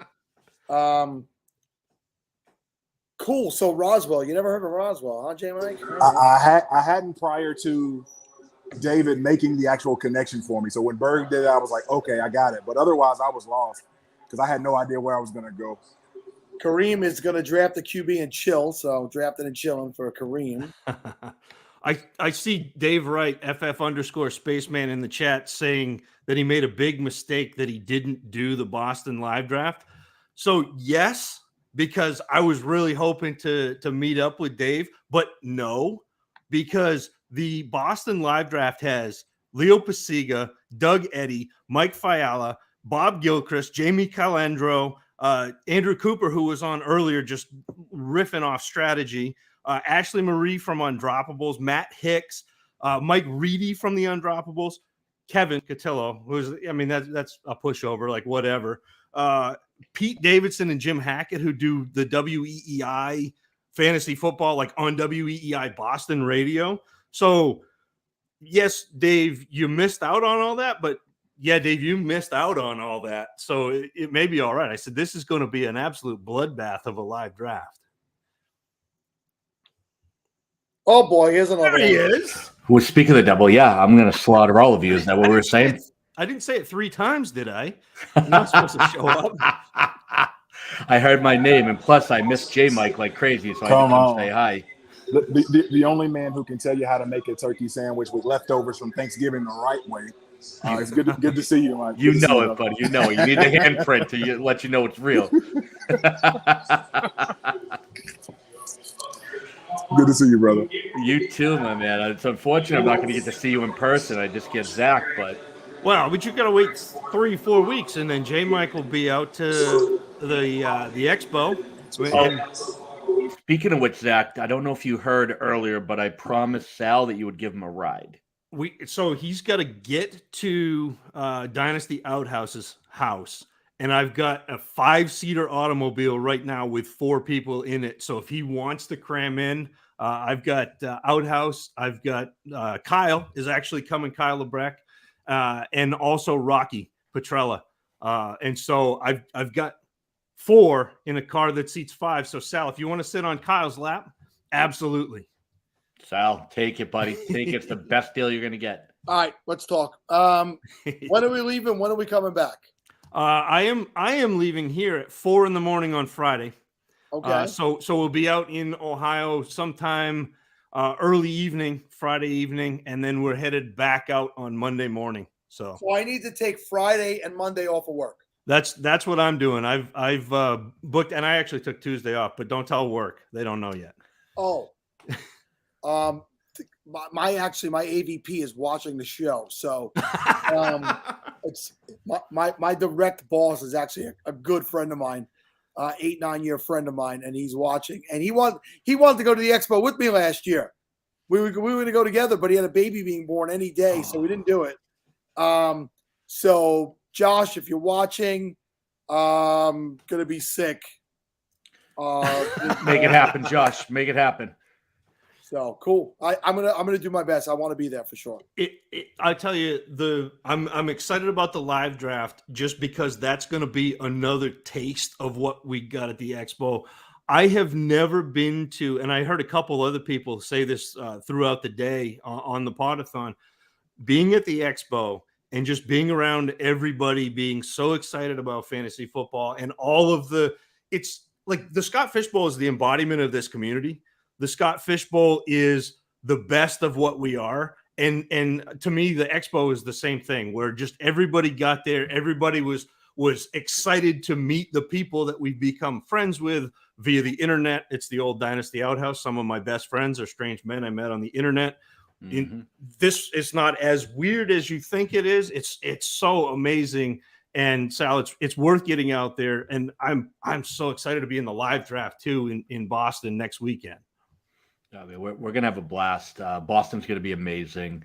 Yeah, and I couldn't echo more, Sal. The expo is like nothing I've experienced. I was on the fence. I didn't want to go. I felt like, hey, I'm still new to the community. I don't know how many people I'm gonna know. And man, it was like hanging out with 400 of my best friends. Like it was the best time ever. J Mike, in case you're wondering, it is 1-1. The Red Bull. Yeah. I made sure I looked that up. And I don't listen. If you're there with friends and family, whatever, and you want to get back to the game, don't let us hold you up, man. It's all good. I knew I had to at least peek in. My wife sent me a message, said, "Listen, it looks like they called a penalty foul. They got a penalty kick or whatever, and it was totally not a foul. But then obviously New York paying off people as they normally would, so it is what it is. But thank you for the time. I'm grateful to be with you all. Get back to my wife and kids. But Mike, good to see you. Sal, great to see you. Continue great work. Zach, I love you. See you soon. Mike, love you. Yes, we'll see you this week. Be well. Y'all be well. All right, brother. Cool. So listen. What day is the Boston draft? The 16th. So next Saturday. Yeah. Yeah, 1 week away. It's a 1 a.m. 1 p.m. draft, and so I'm planning on getting into the city about 9 in the morning, and then hitting up. Like I said, I'm going to meet with Leo and his son and Mike. You're invited. Anybody, Doug, Eddie, like we're doing brunch. We're hitting up. Hitting up brunch before we hit the SFB draft. So it's going to be a blast. So here's what I'll tell you. I will do my best. I have tickets to Salt and Pepper and New Kids on the Block the night before. Nice. So depending on how lit that party gets, let's be honest, most likely quite lit. I will see what time I wake up. So if I don't make brunch, we will figure out an early dinner. I wish I had that information beforehand, because I definitely would have done like a Push It parody, to bring to the Boston live draft. I don't know if I've got enough time to do it with everything we got going on this week. Well, don't sweat that, because Sunday night at the Expo, come to karaoke night, you will see Mike do Shoop like you've never seen. There's table dancing. I don't need the TV. There'll be table dancing. We'll make it happen. Sal, if there's no better reason to come to the Expo, then you will get to watch me shake my ass in front of the whole group to shoot. I will pass. But I say a lot of things about Mike, but admitting that he's going to that concert on air you're a strong man. I am comfortable with who I am, my friend, and I love my Salt and Pepper.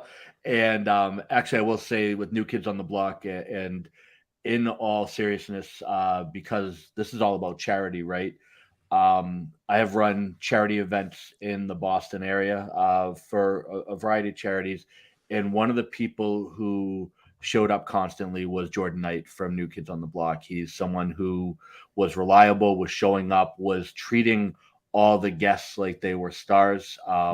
Really patient, really cool with everybody, taking pictures, and just being an all-around great dude.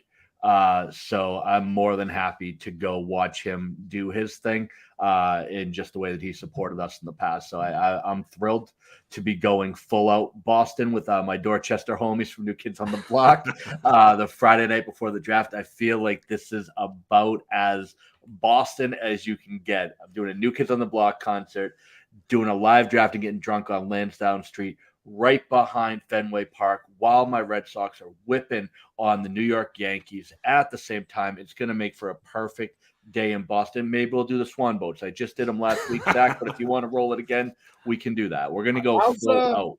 How's that Yankee Red Sox series going this weekend? Oh, I'm sorry. When's the last time y'all won anything? So congratulations on your July championship. I mean, you guys have a lot of those. You're living in the past, buddy. There's been a few championships that you won something too. I mean, oh, you're right. It was only our football team and basketball team and what hockey team. About Yankees Red Sox, you noodle dick. So you're not gonna win this one. It's 2-on-1 here. Yeah, it's gonna get ugly. Hold on. All day, Mike's been removed from the chat. I just did it myself. Who was I telling that I kicked you out of your own podathon like 6 times already? This is completely off the rails, and I love it. Don't threaten me with rest. Threaten me with a nap. Oh, did you see Dave said 8,000 between the eliminators and the 38,000 between the eliminators and the podathon so far? Oh, yeah, that's great. And we want more. Keep going. I had someone reach out to me, tell me SFBPodathon.com/give wasn't working, but that's not the right website. ScottFishBowl.com/give. We want your donations or your contributions. John Bosch, I know you're sleeping somewhere, sleeping off the COVID. Help us out. Help out the children. All this money, every ounce of it, will go to buying toys at Christmas time. Like I said before, you see the pictures, the videos, the long receipts that I post every year of the shopping we do. We cannot do that without your help. So please, ladies, men, children, porn bots, everybody, donate, please. Give us your money. We'll put it to good use. But listen, guys, I do have to run. I have to go watch Harry Potter and the Half-Blood Prince. So I will be back to mess with you later, Sal. Zach, my man, I'm sure I'll catch you on the show. I know you're going to be rolling for a long time. I'm going to be here for a bit. Perfect. But if we don't sync up, I will see you on Saturday, my friend. You guys have fun, okay? Sounds great. Later, Very guys. cool. So Zach, I mean, it's 12 hours plus in for me, man. I'm feeling it. I got to be honest. I'm really impressed with your. It's tough doing it. I know you're not alone because you've had people pop in, pop out, and co-host, but it's tough doing it as like the anchor and hosting. I'm not a great host. You lost out. Like if you were going to have a dynasty dummy to come in and help you co-host, J Mike is really the guy. Kyle's probably second. And because there have only been 3 dynasty dummies over the course of the show, I would pull up the bronze medal. But I'm what you got. So I'll take you, my friend. Yeah, I mean, you're a body to be in place when I have to pee. So, and that's what I need. Lube up the pipes, my man. I've been drinking water, Gary. I've been drinking a lot of water, but that leads to a lot of going to the bathroom. So, So this is nice. We got a little bit of a break before Matt Goodwin and the crew come on from Reality Sports Online. I appreciate. Listen, guys, I appreciate all that stuff. I'm a little out of practice because I've taken a year off of podcasting, but I love doing this, man. I would do this a few times a year if work allowed me to do something like this. I really would. 36 hours is a lot. But I think the great thing, though, about the Podathon specifically and podcasts in general is you can do a little bit of, extra. It doesn't have to be the fantasy. It doesn't have to be that, 100%. You can meander a little bit. I was in the chat when you guys were talking about, veterinarians and watching vet shows. I've been in the chat since this morning, and it's nice to get that personal touch too, Sal. So like, I know it's been tough. I know it feels like sometimes it's going off the rails, but really when you listen to podcasts and you get to know the hosts of the podcast, and look, I listen to a ton. I've been doing fantasy football, been doing the dummies since 2015. It was really cool to come on after Eric Moody, because he was one of the first guys I followed back when I got my Twitter handle. But listening to people, you become friends with all of these, men and women who host podcasts, even if you don't know them, even if you're not interacting, because you have this bond where every week you put on the headphones and you listen, and it's great. And so doing the podcast, Sal, the fact that you've done it for so long, and the fact that it's not just about fantasy football, it's about the people. And that really is what Scott Fishbowl is all about. It's about the community and the people in the community and how much good we can do. We've kind of galvanized behind Scott. He had the beacon and he showed us the way, but it's just gotten bigger and more people, and we've come together. That's what it's about. And that's what the Podathon is about. And so doing exactly what you're doing is perfect. I mean, it's great. I didn't fall asleep. I'm still here. Nah, dude, you're awesome. You're like somebody said, this is your wheelhouse, praising others, and you're right. You're right about all that stuff. I mean, to become a part of what is the unofficial kickoff of the fantasy season, which is what this is. I mean, that's all I could ask for. Yeah, I meant to bring it up to Eric Moody because I was talking about Matthew Berry, and he brought up joining Twitter. In 2012, my daughter, who's going to turn 23 this year, she got a Twitter, and her mom said to me, "Hey, will you download Twitter and follow her to keep track of what she's doing?" I'm like, "Yeah, sure." And the very first person I followed was Matthew Berry, and the second person I followed was Darius Rucker. I've always been a huge Hootie and a Blowfish fan, and now I'm a big fan of Darius. I met Darius. I shopped with him. I did Toys for Tots shopping with him long before I did any of this stuff. I did Toys for Tots shop with him, and just another down-to-earth, real guy. I forgot to break Matthew's balls because I asked him last year to bring him on. They were the two first people, but I started following some fantasy people back down in 2012, and who would have thought, 4 years after that, I would have gotten into podcasting and literally know pretty well all the people I was following back then. It's a pretty crazy little community. And the accessibility of everybody. Like, that's the cool, like, I remember, joining Twitter. It was like 2015. So we started the podcast, joined Twitter. I interacted. I was listening to Fantasy Insanity with Bosch. I was listening to the DLF podcast. I was listening to, all of these. So it was like Carl Savchik, and you got on Twitter and you would talk at people who you listen to and people who are, these kind of bastions in the industry. And at that time, like, podcasting wasn't huge. I mean, it was like Matthew Berry, and there were like 4 or 5 dynasty podcasts. The footballers were starting, but everybody was so accessible and continue to be. And that to me is the real fun piece of Twitter. And I know it can be a cesspool sometimes, and I know you can get into arguments and you can get the Twitter trolls and you can do all that.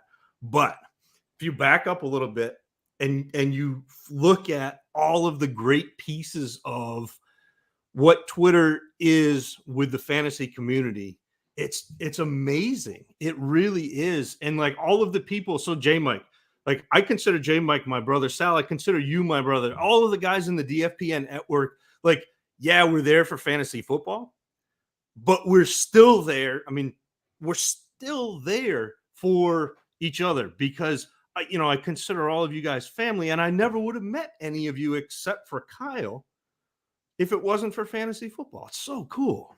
Yeah, 100%. It's so cool. And man, I had something I was going to say, and it just fell right out of my brain. But I mean, you said it really, really well. I miss Kevin and Steve being here with me doing this. We started this journey together in 2015, and when we started the Falafel podcast, there was 5 of us, and Ryan and Brandon. We kicked them off the show. We knew 5 voices were just not a good idea, so we decided to go meet Kevin and Steve, and we were terrible. We were absolutely terrible at the beginning. But we kept doing it. And when I've said this before, all roads go back to Matthew Berry. Matthew came on in episode 10 and helped legitimize us, and Mike Wright followed, Matt Harmon followed, Scott Fish followed. I became good friends with John Bosch that year, Fantasy Insanity podcast. And I know what I was going to say now. For me at that time, the Backyard Banter podcast, which was Matt Harmon's podcast, which they're evergreen. You could find those out there. It's 52, maybe 53 episodes of him interviewing people in the fantasy industry, their lives before it, how they got there, what brought them to that. Some of them had tragic stories. Some of them are tear-jerking stories. But episode 50, as a celebration, Matt wanted people to send in an audio clip of what they learned from the show. And what I had learned from the show was put yourself out there and ask. So I asked Matt if I could come on the show and do the opening of the show. And Matt, it was 2016. I was legitimately a nobody in this business. He let me come and do the first 10 minutes of episode 50 of Backyard Banter. And that was like, still to today, one of my highlights of what I've done in fantasy football. And this show ultimately is my biggest highlight. But that was great. So I meant to say before, when Kate and Michelle were on, is put yourself out there. And that is what I learned from Backyard Banter podcast 6 years later. Ask people, but be kind to those people. Don't be a shithead because it's not going to get you anywhere, and people aren't going to want to have you on their show or have you back. So, go ahead. No, yeah, absolutely. Like that's the thing, and I think people get a little bit overwhelmed and a little bit in awe of the podcasting and fantasy football, but it's so accessible. If you are thinking about doing a podcast, or you're thinking about writing, or you have a podcast but it's small and you would love to have guests on but you don't think you're big, ask because people will go on podcasts.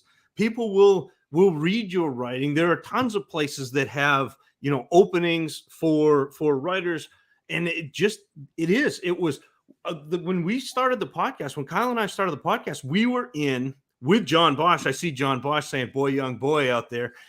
We were in a mock draft for Dynasty Nerds. We were in a DM. It was me and Kyle. John Bosch happened to be in there, and Rich from the Dynasty Nerds. And we kind of like, well, we're thinking about maybe doing a podcast. Bosch immediately says, yes, do it. Do it. He said, don't hesitate. Do it. And then Rich said, do it. And this is what you need for microphone. This is what you need to host your podcast. And so it was amazing. And I guarantee you that if you were in a DM with those same guys today, they would give you that same advice. It's just such a great community. And it's not, there's enough meat on the bone for everybody.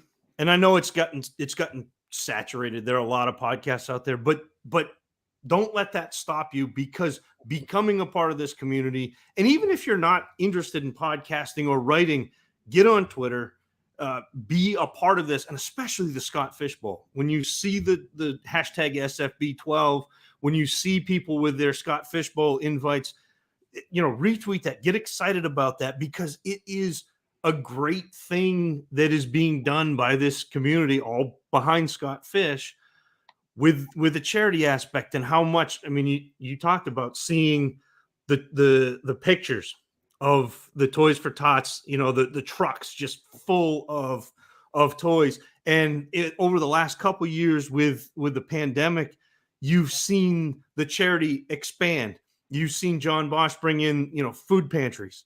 You've seen we're doing an ALS charity for the Boston Live Draft. And you've just seen this go, and you've seen also spin-offs.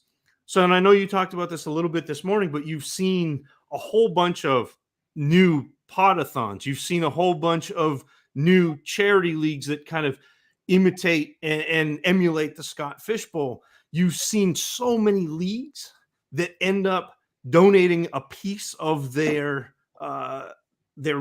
prize, their pot, for charity. And it's just, I mean, it's amazing to me to see from 2014 and 2015, when I started on this journey in this community, to see it go from there to where we are now, where there are 3,000 people in the Scott Fishbowl. Scott was like 12,000 people sign up, and to see the charity, it's just incredible. Yeah, it's grown immensely. We have some guests waiting in the wings. Yeah, bring them in. So let me run through these two reads here. Our next guest is brought to you by CampusToCanton.com. Shout out to these guys, Campus to Canton. They have spent some money to sponsor, because this is maybe the 6+ time I've read them today. So thank you guys for your generosity. CampusToCanton.com is a website focused on all things college fantasy, including Dynasty, Devy, college fantasy, and Campus to Canton leagues. Campus to Canton is the fastest growing format in fantasy, where your teams have college and NFL lineups. And as college players enter the NFL, they join your NFL roster. Visit campusthecanton.com as their team of experts bring you articles, podcasts, cutting-edge tools, exclusive ADP, industry-leading draft guides for Debbie, college fantasy, freshman, supplemental drafts, and the deepest set of college rankings anywhere. Check out campusthecanton.com today. And also, it's tough to break into the content creating industry. It takes a bit of technological knowledge and understanding of platforms on top of content mastery. Content Design Coach, a product of Writer Design Company, is owner at Nate Cheat, providing tutorials, interviews, resources, and a community to help you get your break in the fantasy industry and produce the content you want to create. From individuals to staffed websites, get your questions answered, improve your products, and overcome what's holding you back. Follow at Nate Cheat, subscribe to your YouTube channel, Content Design Coach, and keep an eye out for contentdesigncoach.com, launching soon. And Nate sponsors, he owns a lot of little different sites and does things and sponsors stuff every year. Nate's a return sponsor too, and we appreciate everything he does. So, guys, you've been waiting in the wings. My man, Matt Goodwin, has been with me now for a handful of years, and he's brought back, of course, the fantasy doc OC with the bow tie, and coming and joining us for the first time this year. He wasn't on with us last year, Ryan, right? No, Ryan tried to get on with me guys for a few years, and Ryan does something that's very cool as well, and we'll get to all that stuff. But Matt, we'll start with you. Reality Sports Online. You do a lot of great things every year with charity and matching donations with your company, and you've sent me red vines, and you've gotten Sugar Wish involved with us. Talk about what it is, what you do, and why you do what you do. Sure. Well, first, Reality Sports Online, trying to create the GM experience with the NFL salary cap and making it all strategic and really taking things to the next level with franchise tags, everything else. So wouldn't be here without that. A quick shout out to, I really got my start writing with them and took that over to Number Fire. JJ Zachariason was my editor there. And that's kind of where I think people became aware of me in the fantasy space and also with Reality Sports Online. Luke and I kind of paired up in some writers leagues. He was writing for the site and realized as I had my second child, my daughter, that I just didn't have time to write the way I wanted to. So we created the All About Reality podcast to really piece in on strategy and building community and doing a lot of the game theory stuff. And then as that's kind of formed different legs, I guess we got to know Ryan and learned about his his charity initiative called Announce the Pick, which I'm sure he'll get into in a little bit, and kind of pieced that all together and did some good things a few years ago during the pandemic for some charities like Feeding America, the V Foundation, and those types of things. And our podcast kind of grew during the pandemic, and we've been a little busy with our careers and everything else, and haven't cranked out as many episodes as we'd like this year, but gotten to know you over that time. I'm glad I can keep the bald guy streak going. I think we had Moody on, then Zach's on, Sal obviously. So I know my two compadres here have a lot more lettuce up top. So I'll let them get going here, because I really I haven't seen these guys in a while too, and just want to hear what they have to say. Yeah, it's so good to be back, Sal. It's good to see you. It's gentlemen, it's awesome. I always love this time of year. Summer's in full bloom. The bow tie is out, ready to talk fantasy football with you. Goody and I are approaching 100 episodes together. If you had told me that was going to happen when we just started making trades in Reality Sports Online, I would not have guessed that, but it's been given a real privilege to meet some of the people you were just talking about, and really meet everybody through the industry. I'm going to do the live draft this upcoming weekend up in Boston. I'm flying up for it, just flying in and out that day. So I'm hyped for the Fishbowl, and I'm hyped to see you guys. And Ryan, I'll kick it over to you, man. Sure. Thanks for having me on. Honored to be on and be on with you guys and Matt and Luke. It's good always catching up with you guys. I've been getting to hop on their show every once in a while, which has been awesome on the All Reality, Everything Reality podcast and all about reality. And one of the big things that I've been doing is during the pandemic, like Matt had mentioned, started a charitable initiative called Announce the Pick. And what was pretty cool about that was it started as a totally grassroots thing. I was actually just trying to do something cool with my slow draft league that we were doing. It's actually on Reality Sports Online. That's kind of the only platform I've been playing on recently. And I happened to reach out to Matthew Berry and I was like, hey, would you mind announcing one of my draft picks for my slow draft? And he actually sent me back a video. He had announced a pick for me for Antonio Gibson in that rookie draft, posted it to my league. They loved it. So I reached back to him and I was like, is there a charity or anything that you're passionate about that I could donate to? He mentioned, like Matt said, Feeding America, the V Foundation.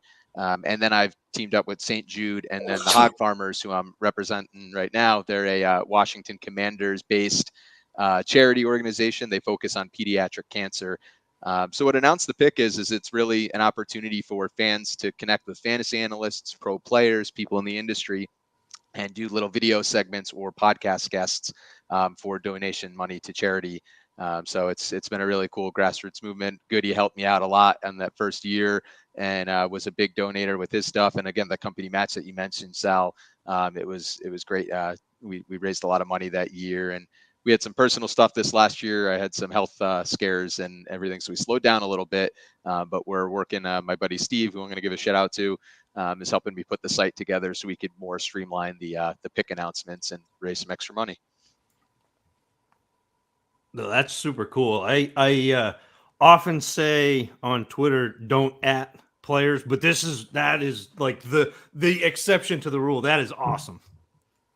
Yes, we got Logan Paulson. We got a couple of the other former Washington Commander team players on board, and then a good quorum of fantasy analysts. So if you're listening, if you're a former player, current player, analyst, anything involved in the industry, definitely feel free to reach out. Would love to get the movement growing and raise as much money for charity as we can. The Hog Farmers do a really great job. It's specifically focused on pediatric cancer. So they'll do things like donate T-shirts that have like the ports for the chemo treatment, so kids don't have to not have a shirt on and be uncomfortable. They do kind of like Make-A-Wish style things for families with young children suffering from cancer. They're just a bunch of great guys, and what they do is really, really amazing. They've been doing it for years now, and just amazing work those guys do. Sal, you're muted. You look good though. Yeah, it's a good thing I was muted because I don't think words came out when I said them even in person. My voice is definitely starting to wane a little bit. It's gonna be an interesting second day tomorrow. For sure. Yeah, we're happy to have you guys here because of what you do represent and all those things that you do. And Ryan, I'm sorry to hear you dealt with any struggles this past year. I'm happy to hear that you're here and you're healthy right now. I'm presuming you're healthy. Yes, sir. All right, perfect. It's good to see my buddies. I play in the Reality Sports Online, the Friends of the Show League with Luke now, and Matt commissions that league. He doesn't. I think Ryan, we just got you in that one, right? Yeah, my first year, so you'll be seeing some trade offers coming through. I'm going to be very active on there. I got a rebuild to do. I lost in the championship. I thought I was going to win it. I thought I was going to win it this year, but I lost. Oh, that was the brutal. That was the Najee Harris late touchdown, wasn't it? Yep. Oh, The game was over, out of reach, and he ran for a senseless, useless touchdown. It was senseless violence against my team. Yeah. And that to me would have been. I would have loved that victory.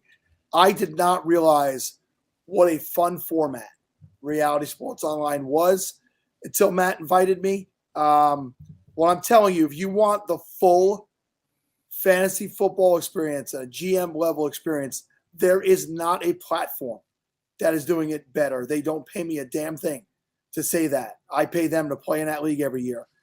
That is by far the most fun I have. And it's a good group of guys in there. I don't think we have any ladies in that league right now. So no, we were working on it, but they much like my college days, they've heeded my advances. Well, the reputation precedes you, sir. Yes. But hopefully, like, and what we try to tell people is that, a lot of people think that it's a lot more of a time commitment or anything else. And I think outside of that first year where that first auction is basically compressing NFL free agency into a matter of 4 or 5 hours, like, there's a lot of tools in place to kind of manage, and yes, you do play year round and people are pretty invested in it. It's not as casual as maybe some other leagues are, but I mean, our CTO Kyle English, even, I mean, this isn't really my speed, but this year he's even created like a slow auction feature where you can bid on multiple players at a time via email and things like that. And that's like, when Matthew Berry was in SFB with me a couple years ago, I think that would be our collective like worst nightmare, the two of us, like, just, he was yelling at me 45 minutes in trying to make a pick. But some people want to play in that format. I think like a couple of years ago, I don't know if you've had him on the pod, but I was DMing with Brad Ziegler from The Athletic, who, former MLB pitcher. And he was like, yeah, I want to play Dynasty like this, but a lot of the players I play with still play in the majors and can't really, we don't really have the time we can't find one day to do this for 6 hours. So now I guess there's a potential option like that. So I think that there's not really a ton of barriers to entry on that, other than, obviously people who are, popular in this fantasy space play across a bunch of different platforms and try a bunch of different leagues out, and, whatever their time is that they feel that they can give to, really compete or build community or whatever it is that their goals are for playing. Yeah. So Goody, I got to tell you, you mentioned like the time commitment. I have gotten every single one of my leagues, legitimately every single league, to get over onto the Reality Sports Online program. And I'm like, Sal, they don't pay me to do this or anything like that. I just started off with one league and just slowly started adding. And it's I think people like see things like the contracts and the franchise tag and the extensions and everything, and they get intimidated, but it's really not that hard to learn. And that YouTube video that they put together is like, you could kind of 3-4 minute video, figure out what's going on. It's pretty intuitive. And, every time I move one of my leagues over, they're like, why didn't we do this earlier? So it really is a great format in it. It's, if you want to get that, like, feel like a GM experience, it's definitely the site for it. Yeah, Goody and Ryan make a good point there. It is what you said, Sal. In all sincerity, I started playing in this league because one of my friends who was in my 20-year league from college said, guys, we need to do something to spice this up. He went looking, found Reality Sports Online. I fell in love with it, and it's led to all these connections that have spiraled out from there. Zach, I think I get to meet you up in Boston. Like, is that a real deal coming up? You're going to be up there? Oh yeah, I'll be there. I'll be there for brunch. So I don't know what time your flight is coming in, but definitely come in and join us. We'll hash that out in the chat. But yeah, and this is the kind of thing, like, it just, when I meet guys like Ryan, when Goody and I have friendship over years now, I get to play in the league with Sal. It feels like I too am just saying to everybody I play with, listen, this is worth doing. Like, it's not me twisting an arm. It's not me being paid to say this. Like, it's just more fun. And I still I love these other formats, and I'll play in them, and I'll hop in other leagues with people. But when I'm given my pick, and when I'm saying, like, guys, we're doing all this for fun, we get to see each other. It maintains a connection. And I think I told you this one of the years that we were on here, Sal. I reached out to, like, best buddies that I hadn't seen for a while from high school and reconnected with them through this, because it maintains a year-round connection. I can send them a trade offer in February, or I can send them like, hey, you might want to dump some cap in June. And it allows you to, like, reach out to your buddies so you don't have the awkward, like, hey man, I miss you. Though I don't mind sending you guys those texts either, but, like, it gives guys the excuse to send those texts, and it's awesome. So let me ask you, Luke, where do you live? I'm in DC. I know Goody's over in Washington. I'm sad I can't make it to Dr. Kevin Murray's live draft. I was hoping to do it, but my son's got a baseball tournament this weekend, and we still don't know when he's playing tomorrow. So I didn't want to commit to that. So I committed instead to be in the Swallow Falls online for SFB 12. So just kind of getting to know my league mates behind the scenes in that. And Yeah, one of my friends worked as a director and like the animation for those Cloudy movies. So, in honor of my friend Julie, I signed up for that division this year. Pretty sweet. I was going to say, Luke, what brought upon this? I'm flying into Boston for one day. I have to be there for that draft. How did this come about? So, I mean, obviously, like all of us, I just love this. I'm a teacher by trade. I know, Ryan, you're up in Connecticut, right? So you're not. I'm from Connecticut, but I live in Jersey right now. All right. So yeah, so we're basically I'll always go anywhere I can. I'm going to be at Canton this year repping RSO. But the reality is, my brother, I have to give him some love. Little brothers don't always do the right thing, but my little brother works for an airline now, and basically for the benefits, and I'm his like designated guy, so I can hop on standby flights anywhere in the world. So I've gotten to go to like Comic-Con, and I've gotten to go to Israel, and I've gotten to go to Ireland for a day. Like I just like fly whenever there's a standby flight. Imagine being able to walk into the airport and just look at what flights have seats open and then just hop on. And that's kind of the situation that I'm in. And as a teacher in summertime, whenever I can run away from my beautiful girls, like I'm a girl dad with 3 daughters. Whenever I can run away and my wife lets me, I just hop on a plane in the summertime and go. And I was like, Boston, I could do in a day. I'll go get brunch with Zach. We'll draft players, probably overdraft some running backs in my case, and then we'll leave. So I got to say to both of my brothers, if they're watching, and I know they're not, that's part of the reason why they suck. You both suck. You bring nothing to the table. One of them is a nurse, which is a very admirable, job, but you're not nursing me to health. So what the hell are you doing? And the other one, he works for UPS. He delivers for UPS, and he doesn't deliver on my route. So screw both of you. Yeah, when they're not providing tangential benefits, you're right. What use are brothers? They're just talking trash and making your life more difficult. So yeah, and I'm the youngest of the 3 of them. So 3 of us. So. Yeah. But getting free flights, man, I don't know if there's that's a pretty sweet benefit, especially with, like you said, being a teacher and going all summer, being able to pick your spot. It's truly unbelievable. Like yesterday, I was just sitting with my wife and I was like, hey, guess what flight is open tonight if I want to hop? And she's like, where? And I was like, Turks and Caicos. She's like, you're not going there without me. And I'm like, fair. So like that's but no, it's been a good run, and truly, like I've gotten to see Goody, like my family got to meet Goody. He very generously hosted us. These are the kind of connections. I mean, we don't speak about this enough, but I didn't know Goody from anything when we went to his house. I was like, listen, this guy's a good dude. He's got kids. He's not a creeper. His wife's gonna be there. I was like, full pitch for my wife and daughters. I'm like, we're gonna be in Seattle. We should hang out with him. He's like a good guy. He's someone I want to see. And he generously was like, oh, don't stay at a hotel, just stay with the fam. And I was like, that sounds awesome to me. I like staying with people, and like, but my wife was like, so tell me how you know him. And I'm like, well, we play fantasy football together. She's like, oh, okay, all right. I traded him Jay Ajayi for Melvin Gordon. He traded Gordon to me. And then he ended up coming out. We showed him all around the monuments here in DC. So we have this the state of Washington connection to the DC connection. I have no doubt that I'm going to make seeing Ryan happen at some point. Like the driving up the East Coast to the Dirty Jers happens relatively often in my life too. Zach, are you around Boston? Like, do you live there? Is that what the draw is for you? I live up in Maine, actually. So I'm about 2.5 hours away. So I'm going to drive down, stop at the T station, the Green Line, and take the Green Line in. But I'm meeting Leo Pasiga, who is the OG, writes for DLF. And actually, I'll probably my draft strategy. I told Sal that I wasn't going to have one, but Leo talks a lot about having an Eisenhower decision matrix, and just did an article. So I'll probably have one of those, with me. But yeah, so I'm up in Maine. So if you drive up the East Coast, come on. I mean, like it's exactly what you said. Like, there's so many people in this community that it's just, you meet and it's just like, man, you're friends. It feels like you've been hanging out forever. So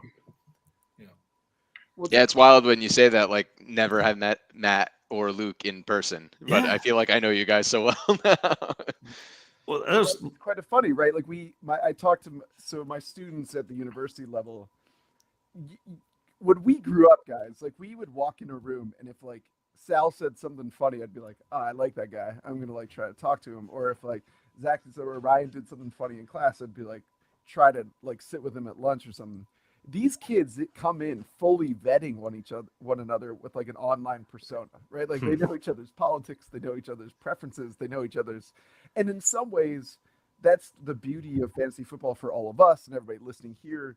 Like Ryan's lead for me was like, this is a cat who likes fantasy football and fights for kids with pediatric cancer. I'm like, that's a thumbs up. Like that's better than like making a fart joke in class. Like that's something that I want to be friends with. Right? Like that's like awesome. And like, and same with like Matt reached out to me. He's like, hey, we make a lot of trades. Let's make a pod. And then like the next thing I know, he's inviting my family to dinner at his home. I'm like, these are people that I like. We have a connection with intuitively that we're not artificially creating something. And Scott has tapped into that with this fishbowl in a way more than right.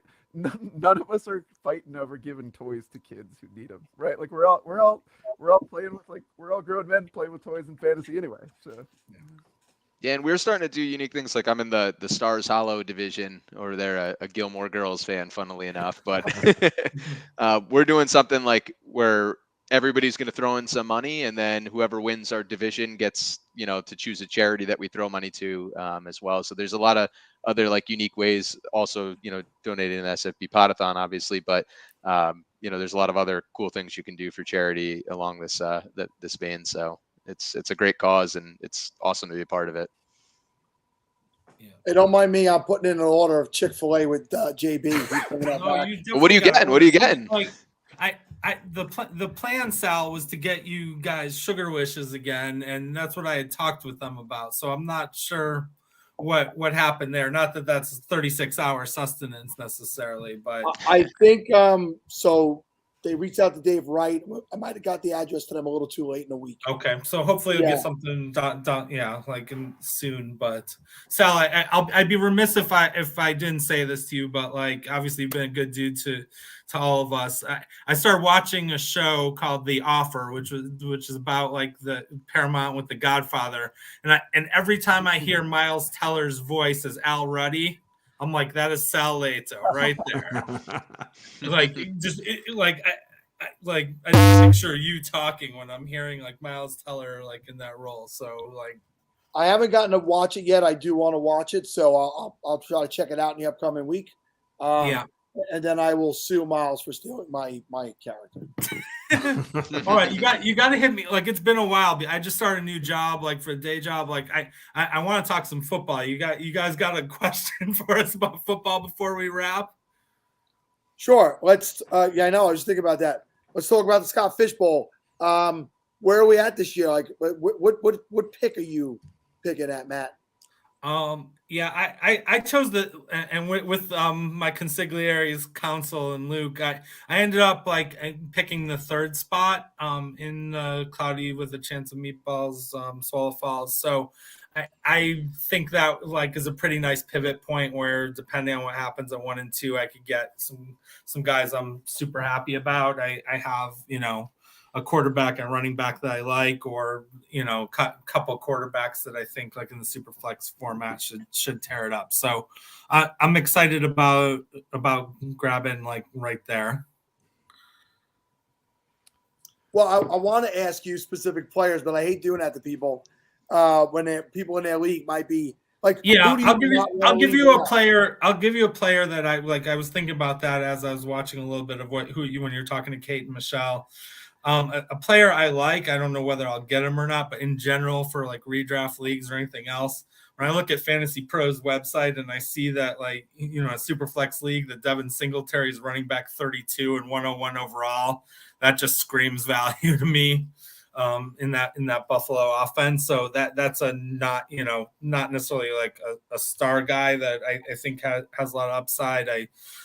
For the player profiler, their world famous draft kit, I just did a video, and obviously I still like my boy Nick Chubb from the Browns this year, like regardless of who's handing him the ball, just to give me a guy who's got like 20 TD upside who you can maybe get in the 15 to 20 range. So Very cool. And guys, we are definitely up against it. I want to thank you all for coming on, being good friends of the show, being good friends personally. I look forward to our upcoming, return to action in reality sports. Luke, hopefully I could battle for the championship one more time.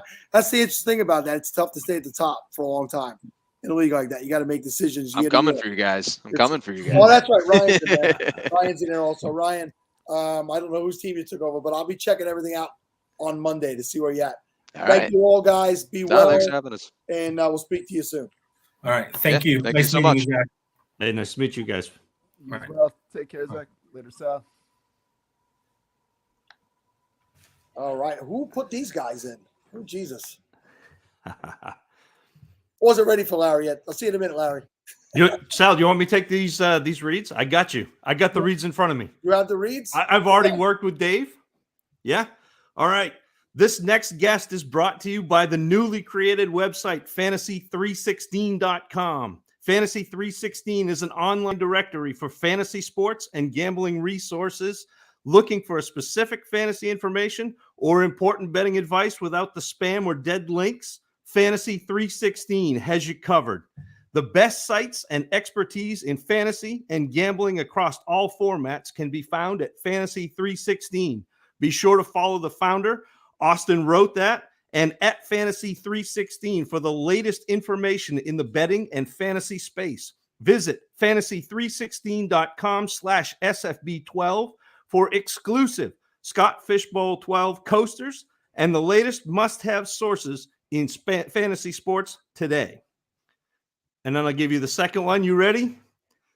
Our guest is sponsored by the War Squared Fantasy Football Podcast. It's a year-round, full-service fantasy football podcast with weekly episodes to provide fans with info on their teams and players. Hosts Tommy, who's always wrong, at Freight Brain. Doc, who is rarely right, at Doc Tim with 2 M's, 13. And producer and degenerate gambler Seth at STS or ST Superman 85. Guarantee a quality experience and actionable fantasy advice every episode to stay a step ahead of your league mates. Whether you are a newbie or a longtime vet of the fantasy wars, War Squared is the place for you. Plus, there will be beer. So tune in to War Squared today.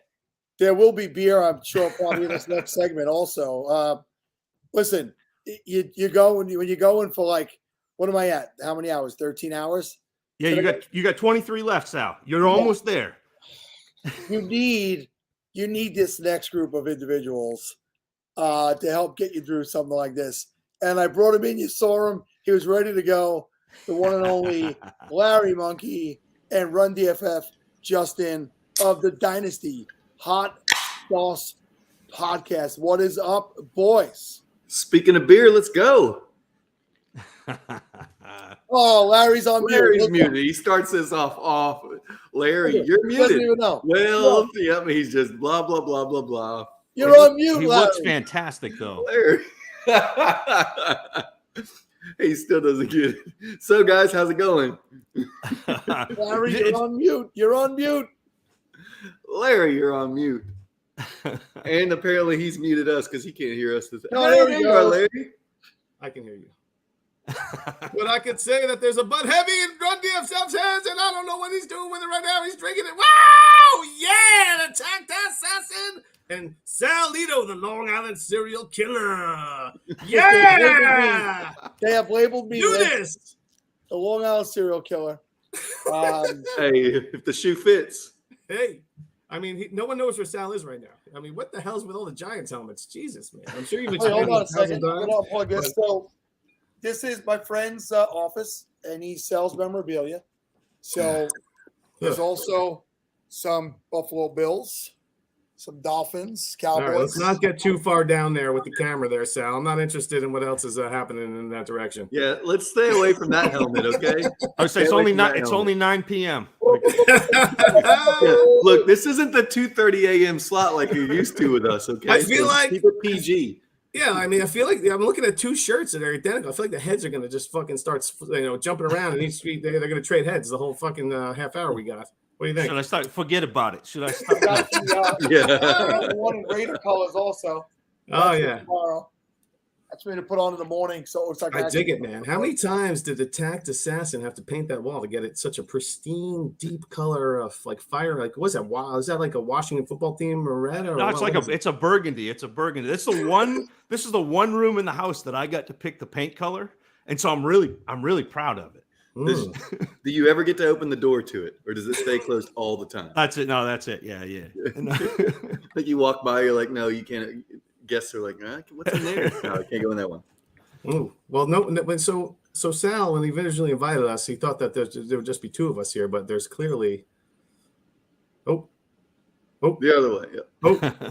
Oh, there he is. There he is, right there. This guy this- will beat you. He'll beat you in a staring contest. He beats Run DFF in a staring contest every single week. Every damned week, I got to look at that guy on the wall.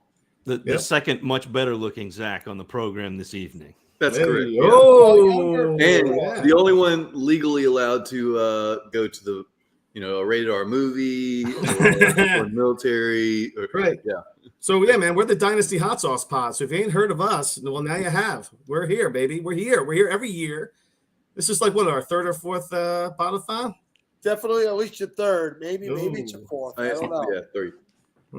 Yeah, and this is the first time we worked our way down to the pod. We've been chipping our way into the prime time jurisdiction. Sal initially. We just mean that we just like harass Sal into letting us into a better time slot. Right. We want to give credit to Sal. We were like 3 episodes, well, I think 2 episodes in, honestly. And I was like, hey, Sal, can we get on the podathon? He was like, sure. So, I mean, to credit, and you talk about it, how you like to give the younger pods, a shot, just give them a little something. And some of them work out the way that, now I've introduced the relationship with Amy Tress, the Princess of Darkness with you. You guys have corresponded as a result of the Hot Sauce Pod. You and Liz Loza like to make fun of us. I don't know, man. Sal's always got something to say. You know what? Nobody works harder than Sal, right? When you talk to Sal, he's like, "Oh my God, I'm working so hard. Yeah, I got this job. Ah, man, this job is killing me. Hey, hey, this job, holy moly! I got to move to Brooklyn now. This job is killing me." And I'm like, "Wow, Sal, all right, man, you're working hard, baby." He's like, "I'm working hard. Maybe I'll make it to that hot sauce meetup. Down in The best part of all this is Larry trying to put on like the Jersey accent that he doesn't have.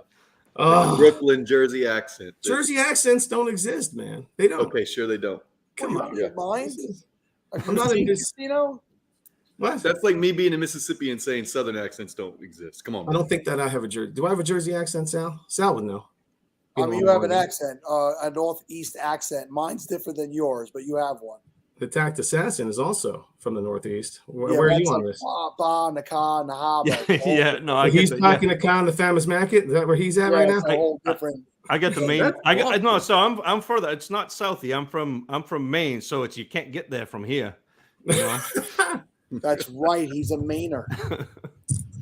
I know when Justin, when he gets down with his buddies, that accent comes out in full force, right? He starts twanging it up. Oh, absolutely. Yeah, for sure. So I got old school twanger. I got a question for you guys though.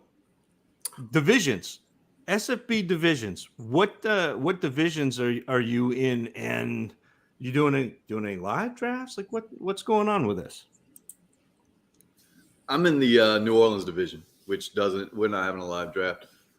We actually thought about doing it, but there's a couple people in the division that are from, like, I guess one guy's in Philly and another guy's living in Maryland, so it probably wasn't going to work out.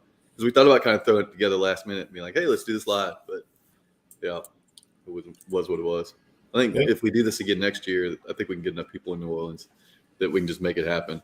Because I didn't realize when all this started that he needed people like, I thought we would just show up at a restaurant and go to the back of the restaurant and have, do the draft. I didn't realize that he needed places to volunteer to host or whatever. I probably could have managed that even from Jackson, Mississippi. I could have managed New Orleans because that was what I was hoping for. I knew I wasn't going to get a live draft going in Jackson, Mississippi. That's for sure. I'm just sitting here and I think I had an award-winning idea. I'm going to speak to Scott. next year we're going to have a live draft, but it's going to be a long draft, which means people are going to have to live in a house together for weeks while the draft is going on. It'll be a reality show of people living together in a house during a long draft, a slow draft. Bravo will pick that up. Sal, let me tell you something. That means that no one in this current edition of the Hot Sauce Listener League is allowed to go. They started this draft on June the 25th. They're in the 9th round right now. We're doing a second copy. They're in the 9th round. Thank you, Mr. Showtime. I'm with Mr. Showtime. Yeah, this will be a 2-year series if we do it with those guys. Listen to Troy, you punk. I should not read the comments, right? They say that, Sal, right? Don't read the comments. Don't read what they're saying about you, right? Read them. I don't know, man. I'm here for the best fantasy analyst list, Justin, but not Larry. Like, really, hey, Troy, buddy? You got to respect that man's opinion. That's you know what? I think he's still upset because I traded him Deshaun Watson for Trevor Lawrence, Jared Goff, and a late 22 second. I think he's a little upset about that still, right, Troy? He might be. Doesn't sound very upsetting. It gets very personal in these hot sauce leagues. Hey, very personal. Greggles is down with the real world. The real world. So, and Kareem is that he likes the idea too because he's just looking for a place to live. Kareem's an old friend. I know Kareem well. So, Sal, I heard you're moving to Brooklyn, huh? Is this a thing?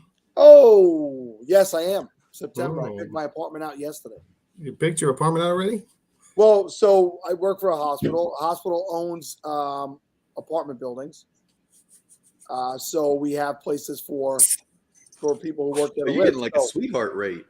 Hey, Sal, long story short, right? We only got 30 minutes here. Hey, you asked the question, Larry.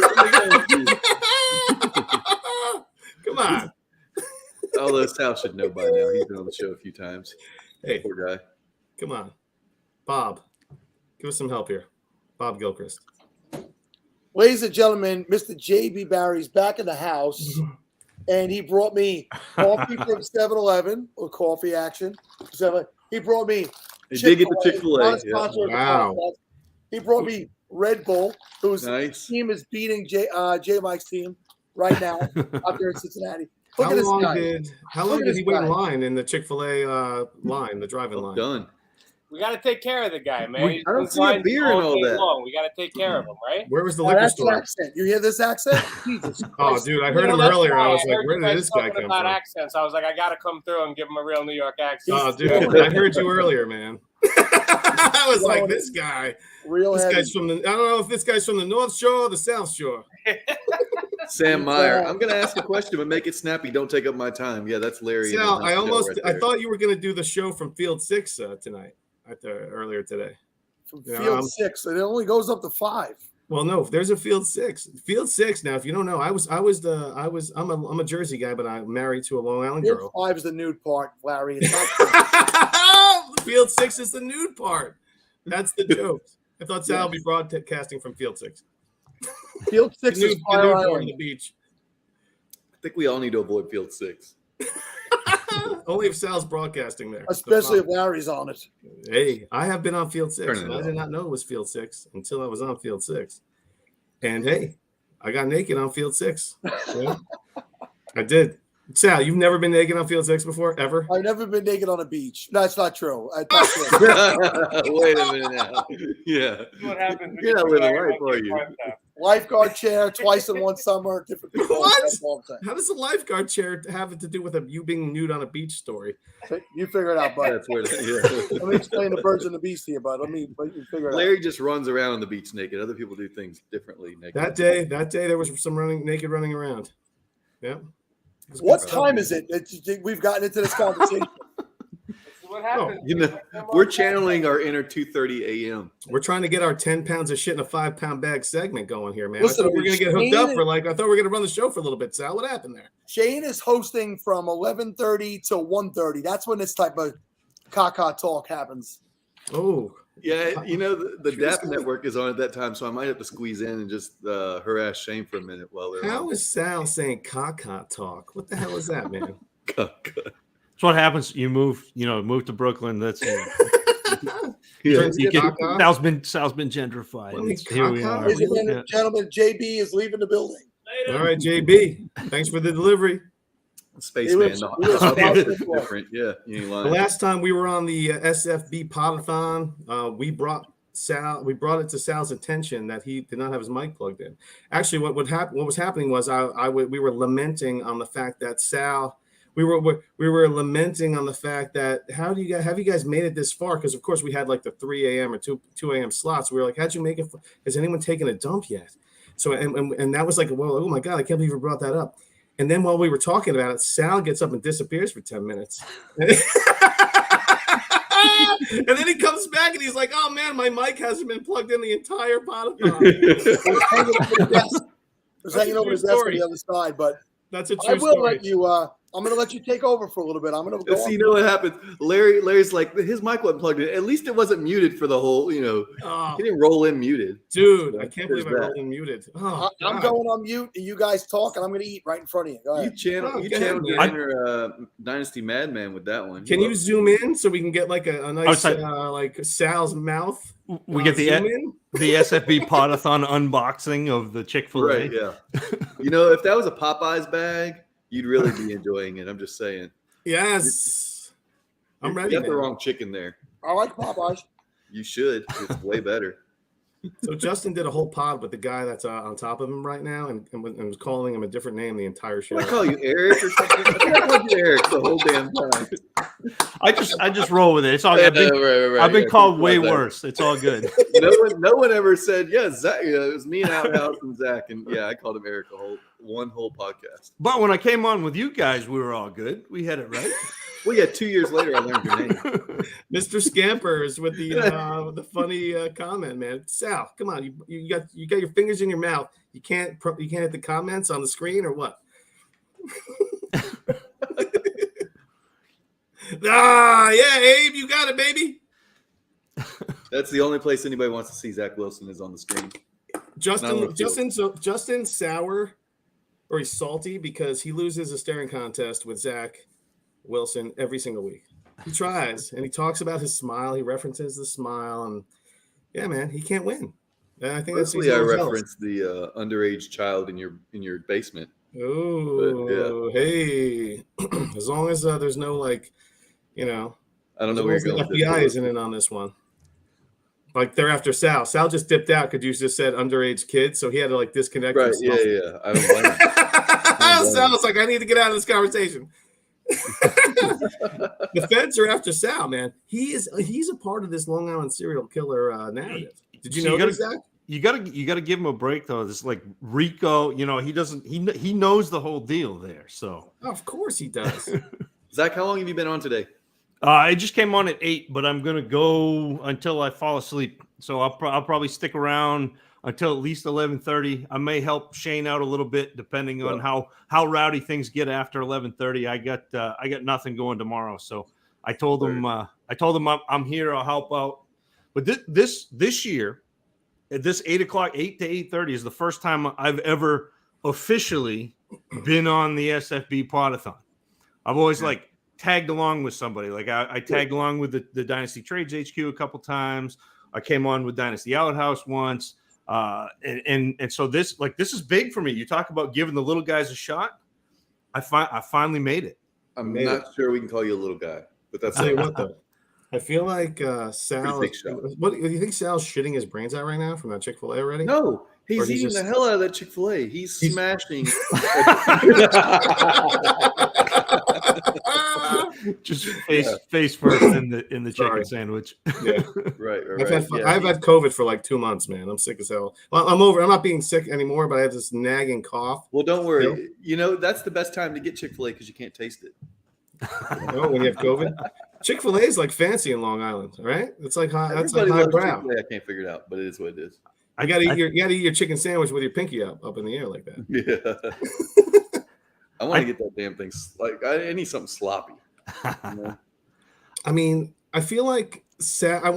Why can Sal dip out to eat his chicken, but Peyton Manning during the middle of a broadcast can devour a piece of grilled chicken with his fingers?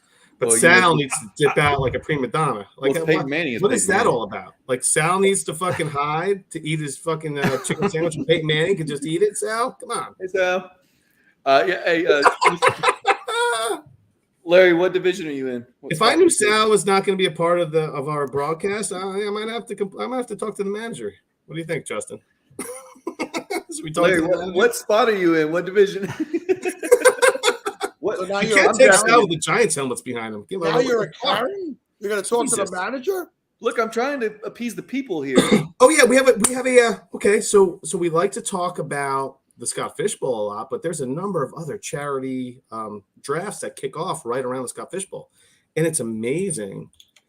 Of all the charities, I know Sal gets in a bunch, and I get in a bunch. Justin, Zach, you get in at all? Any of those other charity leagues like the? Oh yeah. Yeah, I always jump in a couple. Usually there's one there's an FF Down Under charity league. The Open Bar does one, but yes, always. Whenever anyone says charity, I'm there. He's sucked in. Yeah. Yeah. Oh, no matter how old she is. Whoa, different names charity or what? Anyway, so the Warriors 2:30 in the morning, Larry. Not 2:30 in the morning. Oh, sorry, I forgot. I forget. We're just. I know we're in like the PG-13 territory. Yeah, right this now, is right? not HBO late Jesus, I night feel or like this is the Showtime, 2 a.m. Cinemax roast or whatever. Yeah. Talking about a roast and the Scott Fishbowl. Dynasty Hot Sauce Pod. Run DFF and myself host it once a week. We drop an episode. We are going our second annual Scott Fishbowl roast. It's been our most listened to show. This year, if you want to hear how much we dislike your team, we're going to be throwing it out there for you to volunteer to throw your team out there, and we will roast the shit out of your team. Yeah, there's a lot of love today. You know, there's a lot of love with the Podathon, and everyone loves the Scott Fishbowl, and there's so much love going on. But I think it's time. Sometimes it gets a little too mushy, and it's time to take a step or two back. And Sal, you're invited. You guys are invited if you want to join in the roast. And we ask folks in the Fishbowl if they want to submit their team or elect their team or however you want to call it, nominate their team, and we will sit and tear it to pieces. And like I said, last year's Scott Fishbowl roast show was pretty successful. Show. It was a random idea. And this year we're running it back. How shitty their team is. I mean, come on, everybody loves to hear how shitty their team is. I'm pretty sure you guys roasted my team. I think I was. We sure definitely did. Roasted it. So you know what? It's funny you brought that up because I wanted to talk about this. So every year, Sal's just like, oh yeah, I suck in the Fishbowl. Like he's already before the draft even starts. He's like, oh yeah, man, I stink at the Fishbowl because I have to do the Podathon. And and then it just coincides with the draft, and I'm always in a rush, and I'm doing many things, and this is why my team sucks every year. So Sal, dude, you got some help this year, bro. There's the draft is not even during the Podathon. So what? I mean, there's no excuses this year for you, right? That's true. You're not on like pick 3 on hour 23 trying to figure out what you. No, my excuse this year is it's busy at work, Larry. It's Oh yeah, of course, yes, Sal. No one's busier at work than Sal is. The busiest guy. Sal, you've been putting a lot of comments on the screen. I see Jordan's comment over there. Why didn't that make it to the screen there? Just saying. Yeah, that one. I don't want to hear Larry talk about my team with the money he wasted on a Zach Wilson. Yes. Oh, you love that fathead. Jordan, you're my favorite. You're my favorite commenter right now, Jordan. I love it. Jordan. You can't keep your eyes off Zach right now. You know what? What's unfortunate is that I have a bulb out in the ceiling, so it should be much brighter in that direction. My lights are brighter than they were earlier. I had poor. Yeah, you're well illuminated over there. Yeah, I can see those Giants helmets from like 300 yards away. I think. Larry knows because he's got some binoculars. He's been watching you. I didn't even know there were Giants fans in Long Island. I thought they all rooted here for it is. So Larry Monkey. You're a collector. You like to collect nice things, right? This is all those helmets behind me belong to this gentleman here, my good friend Domenico Vecchi, and that's his company. And they actually do all the signings 100% themselves in person. They're all certified, verified, guaranteed to be real. And if that is not a New York fucking name right there, I don't know. Oh, Domenico Vecchi. What about Salito? He gets everything personalized. Let me tell you, it can be all personalized to the individual. So if you're into like real collectibles for yourself that you want memorabilia for yourself, there really is nobody better to go to than Coach's Collectible. And this is his office that I'm in. Doing I a know. show I for feel like we should drop in there like ninja style or covert and just smash those glasses and steal all that stuff and we'll sell it on the black market, You right? That's a smart move with the Yeah, I don't know, man. Like covert style. I just watched the Minions, so I'm like I have this like villain thing going in my head right now. I saw the new Minions, The Rise of Gru. So I'm like this. I'm a villain right now. Because you're rooting for the villain the whole time, right? No, Sure, Yes? yeah. Yeah. I have a 3.5-year-old. I've not gotten into the Minions. So what? I mean, Justin, are you laying on what's going on? You're in your natural spot right now. I see. Absolutely. Come on now. All right. I told the wife and daughter, y'all stay in your little section over there. I'm on my couch. Of course, Maybe it's that fresh shave you got. You did a shave. Yeah, I trimmed up a little bit. That's so. Ooh, floor killer. Greggles really wants to hear about some SFB talk. I'm drafting out of the 9 slot, Greggles. Somebody asked earlier. I don't know what the hell's going to happen there. We got 6 minutes, baby. I'm in the Cloud City. I'm in the Cloud City. Yeah. What spot division? I'm excited about it. So I was talking about the 11th pick earlier a few weeks ago. And as I'm hearing and just, more and more you learn and you listen and stuff. And I'm like, man, you know what? I need to dip a little. I really want. Anyway, no, I'm not going to give anything away because somebody in my division already chimed in. I'm going to listen to you tonight so I can hear your fucking strategy when it comes to the SFB. And I'm like, okay. I almost revealed my strategy. But you're drafting out of what slot? Would you pick the 5 I'm slot? in the 108. No, the 107. I'm in the 107. Sure, 107. One of those numbers, yeah. Somewhere between 101 and 112, right? Did you pick that? Was that like your? Yes, I selected the 107.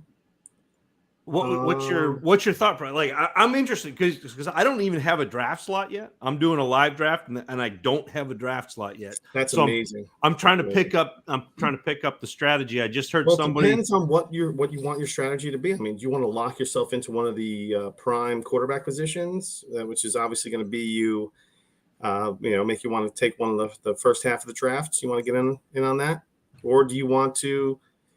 Jonathan Taylor is looking like more like a mid-round pick these days. Who knows if somebody likes him early? You got. It's Justin one of those Jefferson. choosing. Do you want the high-end talent, or are you looking for that third round reversal thing? So right. Well, I took the 107, so I'm kind of like. You're like third round reversal doesn't mean I don't want to reveal too much because it's just what sucks. I'd love to tell you my whole entire plan right now because I have one, but I can't because I feel like somebody made a smart-ass remark in our group. Like I can't wait to. I'm watching you tonight. Somebody was just watching you. I'm going to listen to what your strategy is, and I'm just like, fuck. Now I can't talk about if this dude didn't even make, or I don't even know if it could be a lady, this guy or gal, made a comment in our chat room, and I'm just like, oh my god, all right, now I can't talk about my fishbowl spot and what I want to do with it. Which is good. J says, I don't want everyone to know my business right now. Gator J says 101. What do I do in the third? You wait. That's what you do. You sit there and you wait because you're gonna be there for a while. You know what? If I'm a newbie in the Scott Fishbowl and I've been in it a number of times, made the playoffs every year, so I kind of know what I'm talking about. Unlike Sal, who blames everything on how hard he's working during the Fishbowl, the Podathon. No excuses this year, as we talked about. But I feel like you want to be at the end of that first round. And you're going to miss out on the first wave of quarterbacks, but that third round reversal is really something. Last year, I took the 111, and it really paid dividends for me because I was able to, draft David Akers and who else was done for the season, like J.K. Dobbins, and so it really worked out for me. No, I did pretty well as a result of that third round reversal. So I feel like if you really want to play it safe, I feel like take one of those back end picks so you can take advantage of that third round reversal because it's really important. If you really don't want to, one of those great quarterbacks is only one of those great quarterbacks. I don't know. Guys, does that make any sense? Hello used to be a part of this thing. That was a good time. Who's that? That eating over there? The Podathon chair? That was a big bag of Chick-fil-A, by the way. You smashed that. It was a sandwich and surprise. Let's take it. It looked really big. You know what? It was forced perspective. You're like, hey, check out this bag. It looked like it was, 3 meals and like 6 pieces. Sal, do you do Long Beach at all or no? You're just. I have friends that live good close friends that live in Long Beach. I was in Long Beach a week ago for July 4th. Only a week later, buddy. Nice. Yes, I'm going to message you the next time. We've talked about this for years, but I feel like it's going to happen. COVID, no more COVID, because COVID doesn't exist anymore, right? Yeah, sure. We're going to do this, man. Me and Sal are going to hang out. And maybe when Justin moves to the Northeast, he's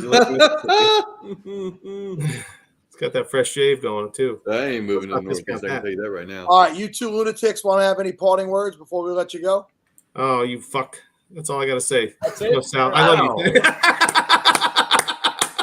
Sal, I love you. Zach, love you guys. Thanks for having us on as always. Justin, you got something? You got any quip? Any funny thing you got to say? No, I'm more of the reactionary one-liner. I don't want to have any, like, I want to play a knock joke here. Something cute and funny. I like this Jordan guy. He's my favorite. Dude, listen, we have one more minute before Sal just completely just erases us from the screen. So, I mean, how do you want to live it, man?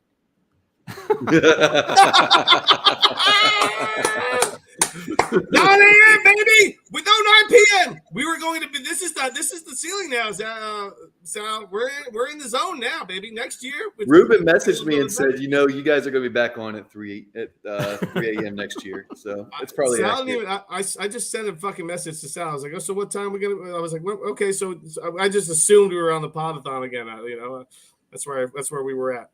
Next year, when I take control back from Mike, you're not even going to be on. Listen, we're the Dynasty Hot Sauce Podcast, folks. And if you want to catch us, just download our stuff. We're on all the socials and blah, blah, blah. FF Larry Monkey at Run DFF. Thank you, sir. Baby, we're in the zone. Come get us. Get us. We're going to get you. Nobody promotes like Larry. Blah, blah, blah. Love you blah, both. blah, guys, blah. You're awesome. I really do appreciate everything you guys. Sal, thank you for all that you do, man. Yeah. Be well, fellas. Love and Good night. Zach, gentlemen. See you, brother. Yeah. Ooh, you still got more reads in front of you? You want to take the next ones? Yeah. You want me to do some more? We got. Can I spoil this? We got DTC Izzy and Dynasty Rich from the Dynasty Nerds. This segment is brought to you by the Devi to Dynasty Film Room, a YouTube channel breaking down Devi and Dynasty prospects to help you uncover league-winning fantasy players before your competition. Your one-stop shop for Declaration Day to Sunday Night Football and everything in between. The Devi to Dynasty Film Room provides engaging and efficient film room breakdowns built to fit your busy lifestyle. Hosts Matt Cooper at Devi to Dynasty FR and Matt Jackson at Devi Matt share their expertise on what traits translate to fantasy success while also giving you the tools to identify them yourself. Subscribe to the Devi to Dynasty Film Room and get involved in the conversation on YouTube today, because everyone knows championships start in the film room. And this segment is also brought to you by the Full Tilt Dynasty Podcast, a safe and welcoming community for all types of fantasy football players looking to learn and grow as fans of a great game. Jacob Sanderson, the Billy the Stone, and Thomas Tipple cover the entire fantasy spectrum, with every team member having a completely different view on how to approach fantasy football. Full Tilt Dynasty has an unbeatable history of guests across 6 shows.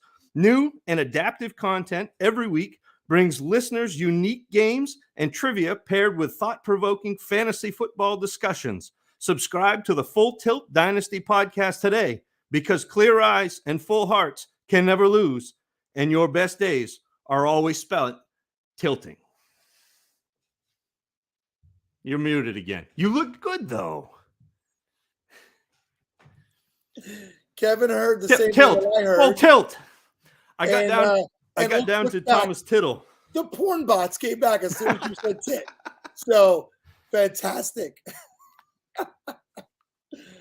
Dynasty Rich is here, and the man runs a reputable business. Zach, you can't be saying words like tit on the man. Is it a way? And of course, Mr. Izzy himself. I will not try your last name, sir. Yeah, you're good. Come on. Alcafas, come on. Give the guy a break. There you go, Rich. Good to have you both back with the show. Guys have both joined us in the past. Good to see you. It's been a long day. I think I've been on here 8, 12, 13 and a half hours at this point. I'm ready to just Yeah, you guys crush it, man. I love it, man. I love what you guys do. It's such a good thing that you do. Already going around, a great thing that's already going on in Scott Fish and the Scott Fish Bowl. You know, it's all so tremendous. Not just for, you know, the good that Scott does for the kids. You know, he's just so good for what he does for the fantasy community, right? The camaraderie, bringing people together. You know, it's not just raising money, but it's, you know, all our goal is, whether we have a podcast or site, like we want to raise awareness just for like the game that we play that we're so passionate about, Dynasty Fantasy Football, redraft, whether it be Desi. Maybe you're trying to make trades on a calculator and Izzy's your man to go to. You know, there's a lot of stuff going on here. So the awareness that it brings all around is so tremendous. And shout out to both of you guys just for hanging tough. You guys are like the new kids on the block, just hanging tough out here, getting stuff done. Love it. Are you guys, what's going on with the look? You guys got the same exact like look going on. You got the same hair, the same beard, the same shirt. I was doing it first. I'm older. Who's Arnold Schwarzenegger and who's Danny DeVito? Well, I'm just the crap that's left over. Best line of that movie. They should remake that movie, or at least make a part 2. Zach is my brother from probably the same mother, I would think. It looks like we might have. I would bet on that. Yeah. What's the line? Minus 550 probably on that? Yes. Yes. Zach, would you take that bet? Yeah. Oh yeah. Oh yeah. I'd be proud of that. I'd be happy with that, Sal. And the porn bots are back. So Izzy, SFB, there've been a lot of people in the chat. We just had the Dynasty Hot Sauce podcast on. There was very little fantasy football talked. What division are you in? Where are you picking from? I don't know. I don't know the division. We're doing the live draft tomorrow. Live. Yes. Live draft tomorrow. And I think I picked the 12th. I think I got the last pick. Where's the live and draft looking forward to tomorrow? that. What's that? It's at Kips in Minneapolis or Plymouth. You guys don't know where any of that is, but yeah. I've never been to Minnesota. No, can't help. Yeah, you're not missing much. Dude, home of Target, home of Best Buy. 3M. Yeah. Yeah. We got some big Fortune 500s out here. How about yourself, Rich? Yeah, I'm picking from the 10th spot. I didn't ask for a pick. They gave me the same pick I had last year. I pray everything can go as well as it did last year. I ended up coming like 7th or 8th place, I think, overall last year in the Scott Fish Bowl. After the previous show or the previous year when I made the semifinals. So, which really sucks, you know, because I woke up that morning and I went through every roster. I was like, man, I think I have a good shot at winning the Scott Fish Bowl this year. Like, I like my team a lot. And then Rich was in my division last year. Right? Yeah, were we in the same division or conference? I can't remember if we're in the same everything. We're in the same conference. And then Izzy's co-host, JP Hurley, and co-owner, he made the finals as well last year. It was a fun year. So we'll see. I doubt Josh Allen and Kyler Murray both fall to me this year. But you know, you can always cross your fingers and hope for the best. What do you think about Kyler Murray this year? What do we little bounce back? I mean, he was a little disappointing at times last year. Yeah, I mean, I think with Kyler Murray, the only thing you have to worry about is the way he plays the game and his stature. He's shown us so far that if he gets banged up at all, his numbers they drop significantly, right? And so he's somebody you have to worry about. The DeAndre Hopkins suspension going to hurt. Obviously, getting Marquise Brown in there is going to be huge for him. But yeah, I mean, I don't know. He's again rushing stats definitely in the scoring format for the Scott Fish Bowl. I mean, a guy like Kyler Murray's getting the first down. Those rushing stats are huge. But yeah, I mean, any kind of little boo this guy gets, his fantasy, he drops what, like 5-10 points per game on his fantasy production. So it's always a big concern with guys of his stature that you're like 5'11" and you're a running quarterback. We already know now it doesn't matter if you're 6'2", 6'5", if you're a running quarterback, like there's a shelf life for that, right? Like there's a limited amount of time that's going to work for you before your production goes down. And realistically, I mean, that's all we're looking for is production. That's what we play this for. Like, and that's what we all build tools for. And that's what we give our analysts on, like who's going to give you the most production, which equates to fantasy football points. And if you're not out there producing, it's what are you doing for me? So there's a lot of question marks this year in Arizona. Obviously, the second half should look better than the first half. Or if there's a small chance like Kyler Murray is like, hey man, like I want my new contract You know, I might not be willing to show up and sign right away or start playing football games. The joys of modern day sports. Contracts. What does that mean?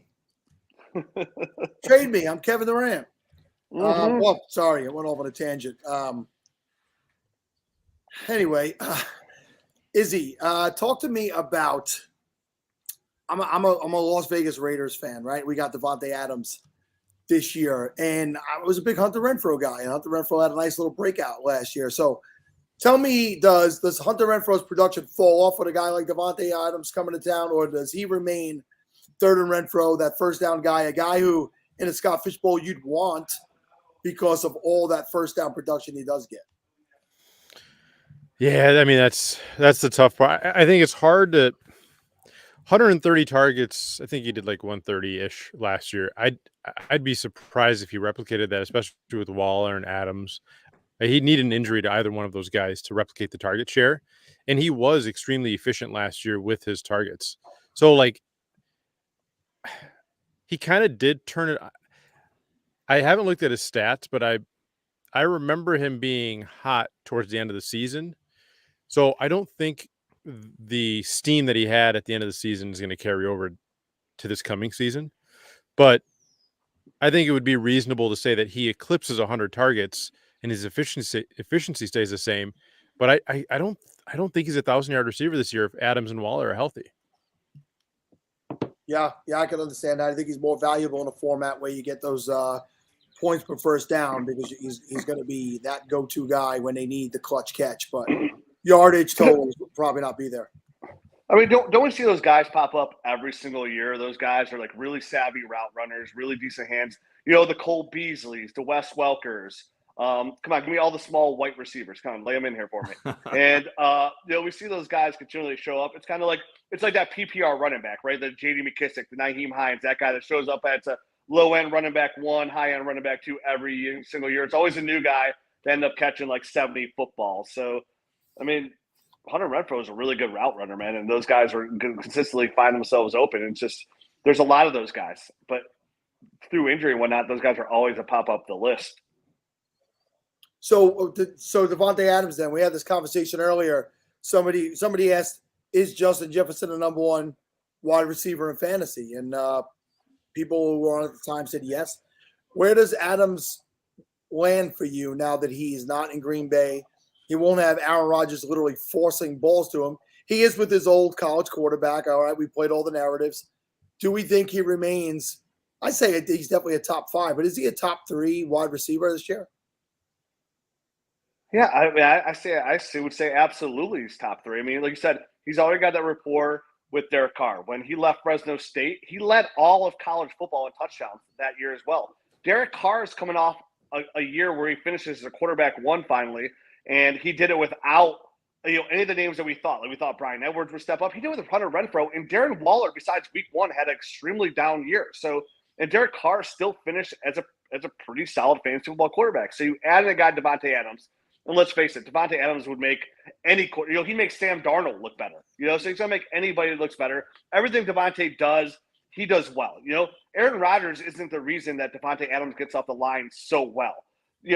Aaron Rodgers isn't the reason Davante Adams is so efficient with his routes. So, yeah, I mean, having a guy like Aaron Rodgers put the ball where you need it to be, that's huge. But I think Derek Carr showed us last year he has that ability as well. So I think Davante Adams is 100% in the mix to finish as wide receiver 1 this year. I mean, even the running game looks stronger there in Las Vegas too, with Josh Jacobs on his contract year. He's got a ball out, and they bring in Zamir White, who I think will have a very solid year as a number 2 and kind of carve his way into be that starter for all the dynasty players there in the future since they pick up Josh Jacobs' 5th-year option.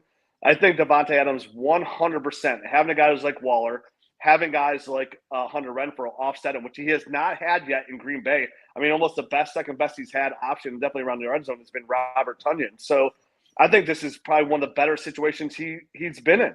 And that's even taking Aaron Rodgers into the picture. I think he's in a really good spot here, playing a dome, not playing in Green Bay. I think Adams has a 100% chance to once again finish as the wide receiver 1 overall in fantasy football. So I don't know. I think that's probably a stretch, but Well, I mean, it's a stretch A&M receiver's going to be number one. That's a ballsy statement. But if you get Well, I crystal think balls, he take a did say peek. top 3, though. I know you're a little lit. He said top 3. Okay. So what do you? So you that's a stretch to say top 3? Well, he's only done it twice in his career. I would Yeah, say that's fair, he's too. going. I mean, it's a new ball club. I mean, the Packers have never had as good of a trio receiving the ball as the Raiders. And I know he's got the rapport from college with Derek Carr, but like we had talked about, I mean, top 3, he's only done it twice. It's hard. It's hard to be top 3 consistently. Mm-hmm. And you got like Chase, you got Jefferson, you got Cooper Kupp, Stephon But then, I mean, Diggs. besides Jefferson, I mean, you have just as many arguments for those guys like Jamar Chase. You have T. Higgins. You got Joe Mixon out there.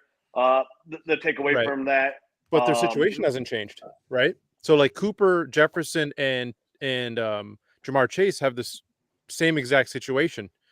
You know, Well, Allen of course, Robinson in LA LA's changed it. got but it's like still you swap out A-Rob for Odell or in Woods. So you know you could. There isn't a like they didn't have OBJ and Woods last year, and now over the last couple of years, and now they have a guy. It's the transition isn't going to be this. If I view that as the same as it's been the last couple of years. The only thing that changed for Cooper Kupp last year was really Stafford, right? So I view like those 3 guys. I feel safer than Adams, because Adams also, we have to remember, he relies so much on red zone targets. And Aaron Rodgers is one of the best in the red zone. Do we think Derek Carr is going to do the same thing? And Derek Carr also is Darren Waller. So, like, they're just more in the red zone. And I think Renfro is actually one of the red zone leaders last year, too. So, I don't know. I'm really curious. Devontae Adams is one of those guys that... Go ahead.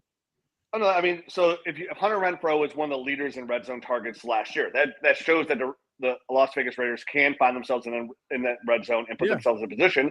Yep. You would imagine making Devontae Adams the highest paid receiver in NFL at the time he signed, and just being Devontae Adams, like those target shares are now most likely going to go to him.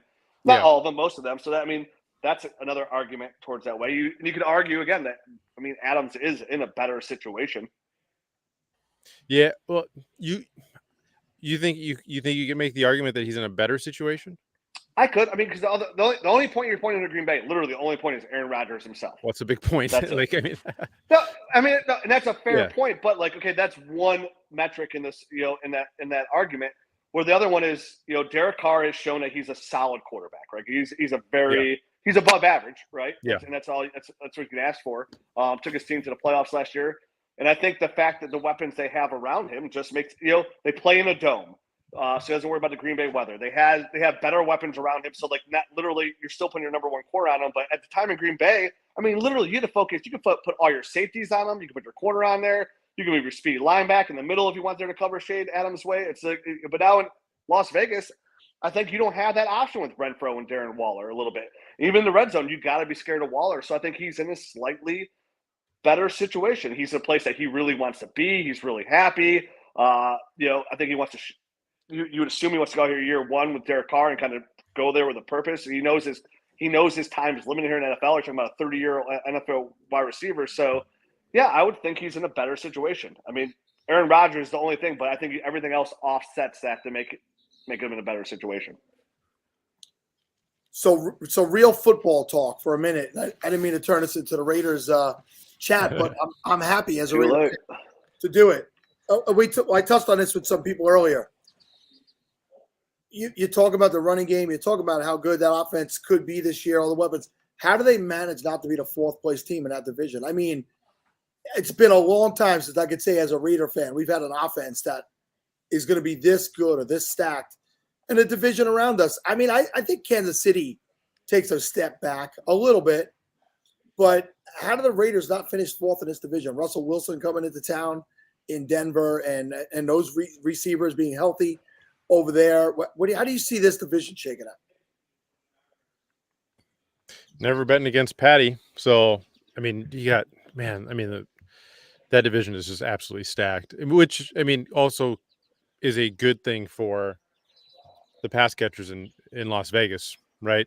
Leads to more high-scoring games. They got to play catch-up. and then you can also look at it from the other side. Well, do they try to grind out the game because they know they can't keep up? Like, I don't know what the philosophy is going to be in Las Vegas. You think that they brought Adams in and they're really just planning to play catch up. They just know they're going to be in catch up situations because they just can't compete on both sides of the ball with these other guys. So I think the easy answer is Las Vegas finishes fourth. Like, damn it.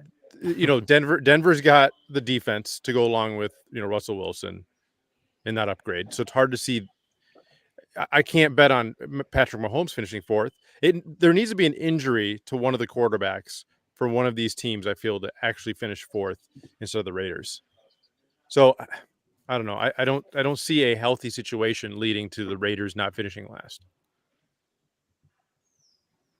Hey, Rich, you're a Cleveland fan, correct? Yeah, through and through. Talk to me about what was your thought process when they made the trade, with what's gone on since, and just the overall state of that team right now. Yeah, there's no bigger fantasy football honk for Baker Mayfield in the world than me. When it came up that we were looking for at Watson, it was just kind of, for me as Cleveland, I mean, everybody knows the Browns have been headlines for 20 years for all the wrong reasons. Anything crazy happen, it could happen. I've seen it all. And we finally get a quarterback in here. This is number 1 overall pick that I loved. I love his college tape. Comes in here, takes you to playoffs. You win a playoff game in Pittsburgh, your rival. And, at that time, if you would have told me, Rich, 1 year from today, they're going to trade away Baker Mayfield, I would have bet you my children. I would have bet them. I would have put my children on the block that was not possible. And here we are. So, but the point is, like, I'm a Browns fan first. And with Deshaun Watson, outside of, what he's being, allegedly of what he's done or his accusations, he's a top 5 NFL quarterback. This is a guy who has succeeded everywhere he's played, from high school to college to the NFL. A year removed, 2 years removed now from leading NFL in passing yards on a very mediocre team at best. So as a Browns fan, it's been hungry just to win and have that franchise quarterback. Like, I mean, we got one, right? This is a guy, all signs are pointing that he's not going to be suspended the whole year. He's going to play sometime this year. And listen, I don't know what he's done, but at the same time, there's a ton of shitty people, excuse my language, in the NFL that do things or are accused of doing things. But like, I'm here to root for my football team and root for fantasy football players. And he's a really good quarterback. And for me, as being a Browns fan, I feel really good about that, right? Like, I have somebody that can throw a football, be accurate with it, and have my team win football games, and hopefully do something that my team has never done, and that's go to a Super Bowl. So, I mean, overall, there's a lot of optimism here with the Browns. We have a really good defense. Our secondary is arguably one of the best in the league. Having Myles Garrett, having Jadeveon Clowney up front. I think Jeremiah Owusu-Koramoah has really put his name on the map this year in 2022. And offense is set for success. Good offensive line, 2 solid tight ends in Harrison Bryant and David Njoku. Amari Cooper, a very good wide receiver. Number 2 is up in the air, whether it's Donovan Peoples-Jones or whoever they want to bring in here to be number 2. And the running back is, you could argue, again, the best running back core in the NFL with Kareem Hunt and Nick Chubb. So as a Browns fan, it's like we're just very optimistic about our football team. And for us to be in the news for this, like, Deshaun Watson mess, it's no surprise. Like, we're always in a mess. Like, we're always in the news, and never for the right reasons. It's you never hear like, oh, the Browns got it together over there. They know what they're doing. It's always like, dude, what kind of circus is that? Like, it's not even a circus. It's a freak show. Like, it's a back of the circus, right? Like, it's a freak show of the NFL. So it's been crazy, but, it's kind of apathy has sunk in when it comes to crazy. And we're just kind of, honestly, I'm just ready to see my football team compete. This is the best team this last couple of years I've ever seen in my life. Yeah, I mean, maybe it's Jimmy Garoppolo. It's a big question mark. I mean, we won't know until Sue Robinson kind of comes down with a rule on how much time it's going to be. If it's 6 games, the Browns' schedule set up real early. Those first 4 teams, Jacoby Brissett, those first 4 games could win those first 4 games, and then they play the Chargers and the Patriots in week 5 and 6. So I think that the NFL You're so optimistic, kind of Rich. set up. Such an optimist. Holy cow. What a guy. Dude, why be a pessimist? What the hell is that going to get me, dude? I wish this cup was more full, to be honest with you. Yeah. Well, how telling is it, though, that the Browns did what they did and risk knowing that this is a legitimate thing with Deshaun Watson, considering they had Baker Mayfield? Like, how bad do they want to get out from Baker Mayfield when they're the team that acquired Deshaun Watson? I mean, I think it's this, guys. I think when you sit there and you watch Josh Allen and Pat Mahomes go back and forth last year, you look at that situation and you're like, can we beat that? Right? Like, we're doing every NFL team. We're trying to go to the Super Bowl. And if you don't have the quarterback to do it, doesn't matter if you took him number 1 overall, number 2 overall. If you have a quarterback that you don't believe can take you where you need to go, and that's hosting the Lombardi Trophy, you got to go. You got to move on. And if you have an opportunity, it doesn't matter how good Baker was. He opened the fridges. You have an opportunity to go out there and get a 26-year-old quarterback that has proven himself on every level, that is, again, at the time, almost a year removed from leading the NFL in passing yards. That situation never happens in the NFL. It never happens. Even if Peyton Manning was in a situation that never happens, but he was older. So, like, you can't fault the Browns. And listen, the Browns, when they went in on Watson, there was literally 11 other teams that we just know of that were in on Watson as well. So it's just the Browns were the team that got him. You know so what that for- means, though? What does that Now mean? that he's on the Browns, the worst shit's going to happen That's to it, the Browns. for sure. Like, It's- the worst case scenario is going to happen. It is going to be the worst. I can't And argue. I hear Ohio is the best massage parlors in the country too, which is a problem. Listen, I've heard rumors around town that these people are hands-on around here. I wouldn't know, though. I'm a happily married man. Well, guys, we listen. This is probably the most football we talk all day, and I knew we would have 2 guys on that would get the football talk going, get the juices flowing with that. But it's we've got 5 minutes left. Let's touch on Scott Fish himself and the Scott Fish Bowl. And Izzy, I know you've played in a lot of Scott's leagues over the years and stuff. So just talk to me about how many Fish Bowls have you been in? Gee, I want to say 7. What's your best finish? Dude, I can't keep track of Scott's stuff. I set my lineup. There's been a couple times where I've actually made it pretty deep. I know that because I was getting the notifications via Twitter. I think one time I made it to, like, I don't know what final. When I say finals, I don't know what that actually means. Like, there's like 7 different finals. There's like a You advanced conference twice finals, a last year. divisional final. What's that? You advanced twice in the playoffs last year. Last year, yeah. I don't know. I finished top like 100 in the scoring or whatever, the standings, but like I have a hard time with that league because there's so much going on. Yes, I've been successful. I just don't know how successful. Division championship, conference championship, overall champion. I get it. Yeah, it's like, yeah. I definitely get it. And Rich, how about you? How many years have you played in that? I've been playing, I think, 7 years as well. Right around there, maybe 8, but I think 7. Yeah, and the best finish I had was last year. I came in like 7th or 8th place, right around there. So I made it to the finals, which is pretty sweet. The previous year I made it to the semifinals, so I felt good about that as well. Nice. Zach, ask something. You guys both obviously have been really successful, and I don't want you to give away your whole strategy, and you can't because we've only got 4 minutes. But Izzy, do you have something, tips, tricks that would help the guys in the chat, help the people listening?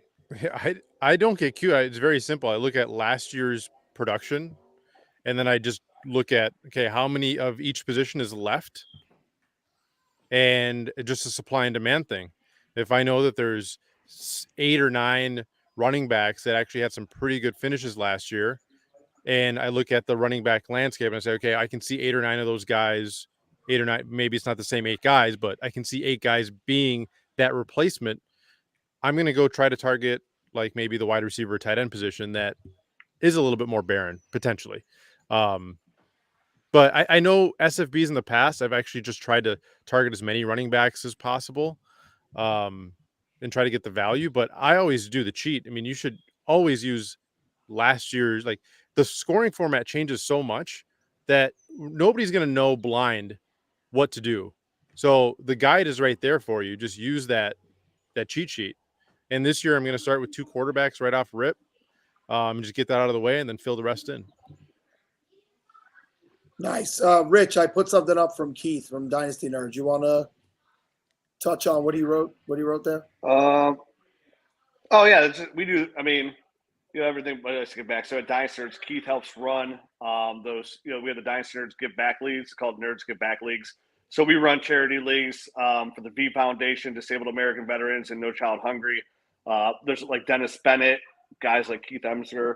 Those are guys good guys to get in touch for that. So we do the same thing. We just try and run all these charity leagues, raise money, and just give back because anytime you have a voice in anything, like whether it be fantasy football, book clubs, Scrabble, Call of Duty, whatever it may be, like if you have a voice and people are listening, like you should always try to do a little good in the world. Like I know Izzy personally. I know he does a ton of good out there. Scott obviously does a ton of good out there. And it's like if you have that opportunity, you should do good. So even here at Dynasty Nerds, if we have a large audience, like we want to, we have a lot of eyes and people listening.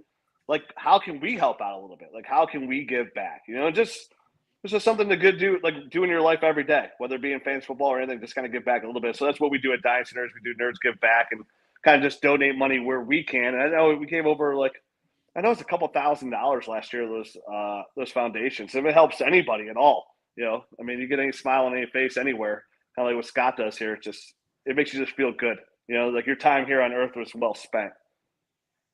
Yeah, I couldn't agree more. That's why I wanted you to touch on that when he put that up. And anytime I see anybody doing anything good, I want to help promote it as well. Thank you both for continuing to come back and being a part of what we're doing here. And I hope to see you again next year. By the way, real quick, is this the saddest group of fans right here? We got the Giants fan, we got a Browns fan, we got a Vikings fan. Zach, I don't know what you are, but I'm guessing you're a Lions fan. No, I'm a Pats fan, but we keep that on the down low. Geez. There you go. All right, let's end it there. We're done. That's why we're all joyless because he sucked all the joy out of everybody else. Good night, gents. All right, see you, boys. Appreciate it, guys. See you later. Thanks, fellas.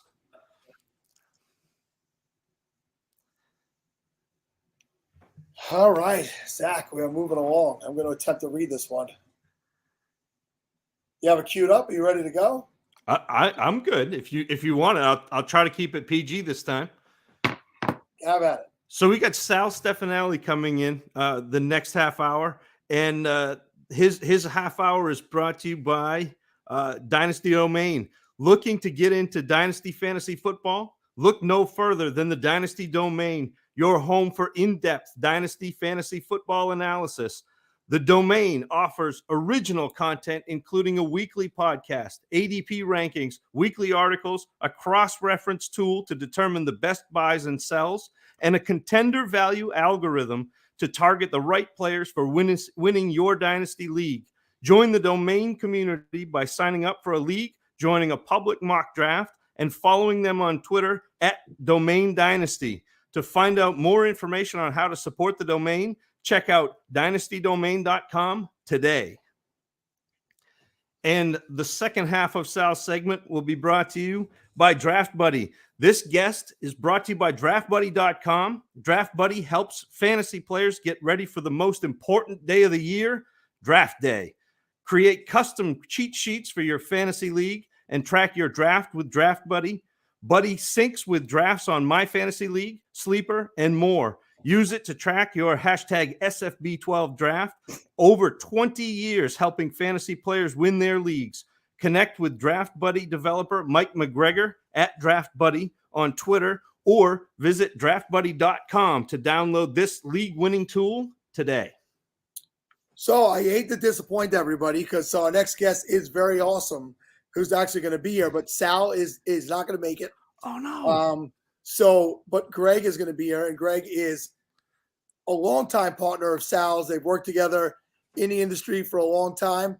And actually, when I saw that Sal was going to be on and Greg wasn't going to be on, I was wondering where Greg was. And then I saw on my schedule that it changed. So, Greg, welcome back to the show. Thanks, Sal. Yeah, we're messing with you. First, it was just Sal. Then it was me and Sal. Now it's just me. So sorry to disappoint. I bring the good word of Sal Stefanelli. He says what's up, but I unfortunately couldn't make it today. But I'm excited to talk Scott Fish with you guys. This was awesome. I just wrapped up the first 10 rounds of a live draft of my league in San Francisco. So coming to you live from the city in a hotel room. That's amazing. We didn't have a live look into San Francisco. I wish I realized that what was going on. I would have tried to get a hold of somebody there. We did We did do Ohio, and we did do Orlando earlier Nice. today. And tomorrow we're going to do Seattle. Fantastic. Any big surprises from those drafts while you guys were tuning in? They were moving quickly. That was about all. You guys got through 10. I know that one of those drafts was through 15 rounds, and I think Bob Long was concerned Scott was going to be mad at them, but they were moving along too well. No, we haven't gotten too much report back about players and stuff of that nature. And so I've spoken on this show how normally this show's usually on Monday when Scott Fishbowl draft when it kicks off. Yeah. Yeah. So we're getting live feedback and just they wanted to expand it this year, 36 hours. Oh, the porn bots are back, Greg. Just in time for me. Yes. Thanks, porn bots. 36 hours this year. So we decided to do it over the weekend. Make it a little bit more digestible for people since people are usually at work on a Monday. And so here we are. We won't have those live, but we'll be able to get all that on Twitter. Nice. Yeah, we had only one like complete firebomb on the draft, and it was Trey Lance 5th overall. So that was a wild. Wow. Yeah, planted the flag. We're in San Francisco. You know, somebody had to get a little aggressive with Lance's draft position. So, Greg, what spot did you pick out of? So I drew the 6th pick, and this live draft format that we didn't have the opportunity to try to select which slot we were going to get. It was just completely random. So I ended up in 6th. I hate drafting from the middle. I really like drafting towards one of the ends. So I was pretty disappointed, but the team came together okay through 10 rounds. Not perfect. I think the thing I like the least about being in the middle, especially this year and last year, is you don't get to play much with that 3rd round reversal. You're kind of just in the same spot all the time. And so you're subject to, runs on positions in either direction. So yeah, if given a preference, I would have taken like a late pick, like 11 or 12, maybe 10, or I would have preferred to be up at the top to being in the middle too. But random draft order will get you sometimes. So who did you take? I ended up with Jonathan Taylor in the 1st round. So I got him a 6th pick immediately after the Trey Lance pick. So I feel I got a little lucky there, to be honest. I was planning on trying to land Kelsey there. But yeah, 5 quarterbacks off the board to start. Then me with Taylor, and then the rest of the 1st round was pretty much all here. I can pull it up here. I think it was a lot more. Yeah, 3 more quarterbacks: Kelsey, Cooper Kupp, and McCaffrey, Russell Wilson at the turn. So very aggressive on the quarterback position in my draft. So were you assuming that Taylor was going to be gone when you picked? Is that why you were hoping to get Kelsey?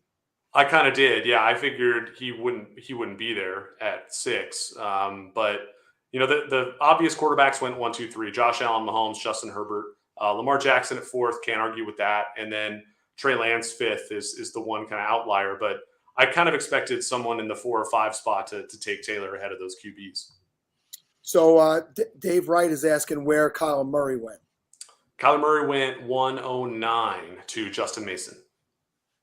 Okay, yeah, we know Justin. Justin's been on this podathon in the past as well. So we've spoken a little bit about Kyler Murray today. I'm forgetting if it's still today or tomorrow, or what the hell time it is. And we're looking for a bounce back from him. Some nagging things last year. What's your opinion on Murray? You think he could be a steal at 109 this year? And he was obviously somebody.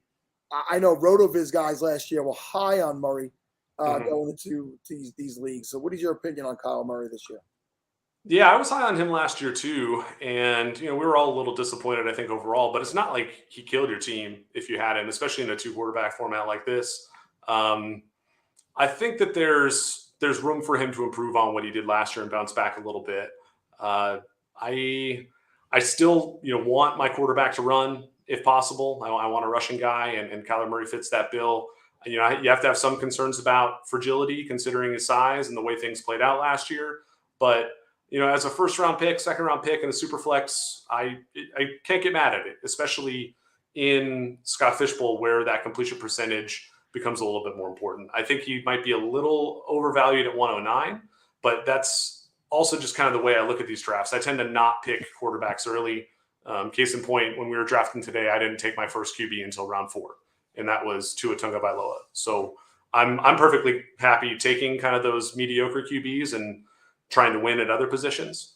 So you're probably not going to see me taking Kyler in the 1st round, but I don't think it's indefensible. So, Greg, you're obviously a veteran of the Scott Fish Bowl. How many years have you played in the SFB? I honestly don't remember. I want to say it's 4 to 6, somewhere in that range. I want to say 5 or 6 years I've been in it, but I don't quote me on that. So because you've been doing this for a while, how do you prepare for the Scott Fish Bowl? And I guess I'm going to two-part you. Did you prepare any differently because you had a live draft this year? I prepared differently this year because I didn't get nearly as much preparation as I wanted to. I recently moved from the East Coast back to California, and it kind of threw a monkey around. Like, we just got back in May. I'm still kind of like sorting out my life in a new place on the other side of the country. So I'm honestly, this is kind of my first foray back into fantasy this year. So I really did lean on the 4for4 projections, shameless plug. Check out 4for4.com. And I feel like they steered me in the right direction. They have ways to take your own scoring settings and plug them in to get, rankings based on the projections. Based on the projections that they have there for first downs, all the different scoring settings. The one thing that's wonky is like kicker scoring is hard to project. But for the most part, I really leaned on that. Getting back to like your original question, what I would normally do to prepare, honestly, it's best ball drafting. I think that doesn't always give you the clearest picture of where the QBs are going to go if you're drafting, one QB best ball versus 2 QBs in Scott Fish. But a best ball, you tend to see all the quarterbacks go, right? Not like a home league, like a 12-teamer where, people aren't going to draft backups. In best ball, you have to draft backups. So it gives you a good idea of like what the quarterback tiers are. And I'd say that's a simple way to prepare. And then if you can manage to squeeze in some super flex best balls, like kind of prep that way, I think it helps too.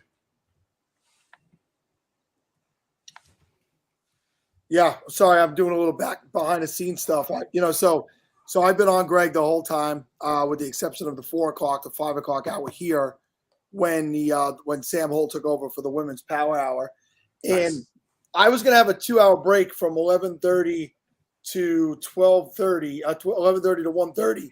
But I'm realizing that we switched the show over at midnight, and if I go take a nap, I don't know that anybody's going to be here to do it. So I might have to forego that 2 hours, and it's some kind of working on behind the scenes on right now. So, we talked about some other.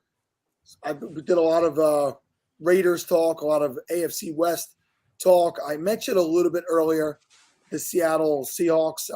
Russell Wilson is now over in Denver, and that kind of leaves Seattle without really a quarterback. I mean, they have 2 guys who are mediocre backups, if I'm being honest, to try and fight for that position right now. What do you think that means for the wide receivers? 2 guys who have been, a trade-off basically every other week. Who's the best wide receiver on a team? But do they completely fall off the map this year, DK Metcalf and Tyler Lockett, or do you think that they could sustain with one of those 2 guys?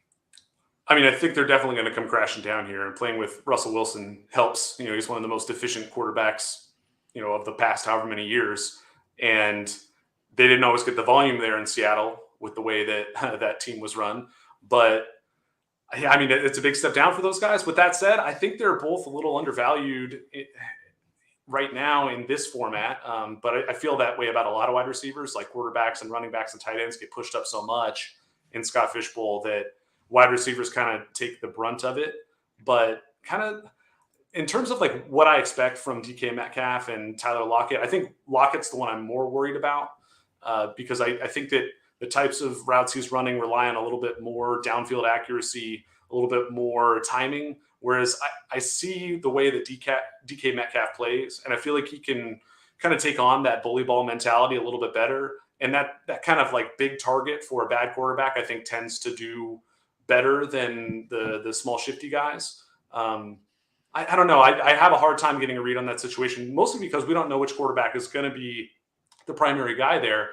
I honestly hope it's Geno. I just think Geno's probably better than Drew Lock, just given his experience, the fact that he's been on that team for a little while. I mean, he's obviously not a great quarterback. If that were the case, he would have been starting by now somewhere. He's kind of been a career backup. And I mean, at the same time, does Drew Lock inspire any confidence for me? Absolutely not. Like, he really doesn't. And I'd rather see them go with the veteran, because I think that he, in Geno Smith is more likely to keep Metcalf and Lockett a little more fantasy relevant. I'm trying to figure out where Metcalf went in my board, but it was kind of shocking to me. I thought that he would be gone. So let's see, 1, 2, 3, 4, 5. He went in the 7th round, second half of the 7th round. Wow. Which, I mean, considering where you had to draft him in previous seasons, that's a huge discount, right? So if he can put it together, if he can become that target hog, even with a bad QB, like we've seen bad QBs sustain number 1 wide receivers. Now, can a bad QB sustain both Metcalf and Lockett?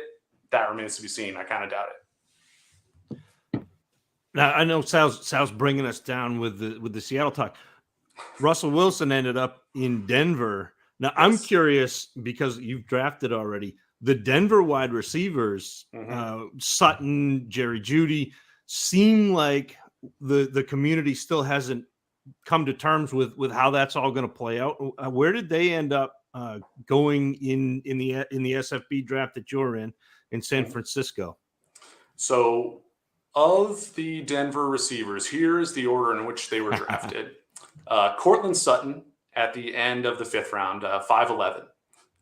In the next round, do you guys want to guess where the next receiver went? 3 spots later. A lot later. Albert O went 6'10". Okay. And then Jerry Jeudy went 6'11". So wow. Hat tip to Scott for the tight end premium.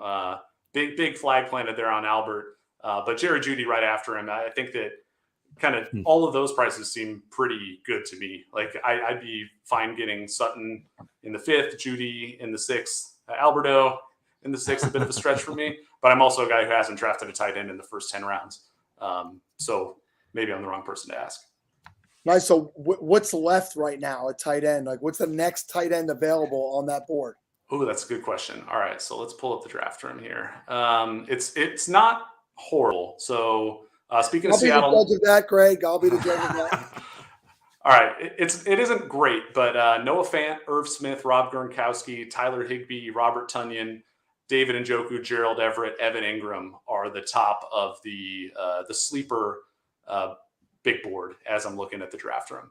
So it's kind of ugly. I'm going to be playing a bit of a streaming approach there, I believe. I think Fant could be interesting, right? He could be a little bit interesting if Drew Lock wins the starting. They have a history together. How did we get back on Seattle? How did this happen? So all roads lead back to the Seahawks.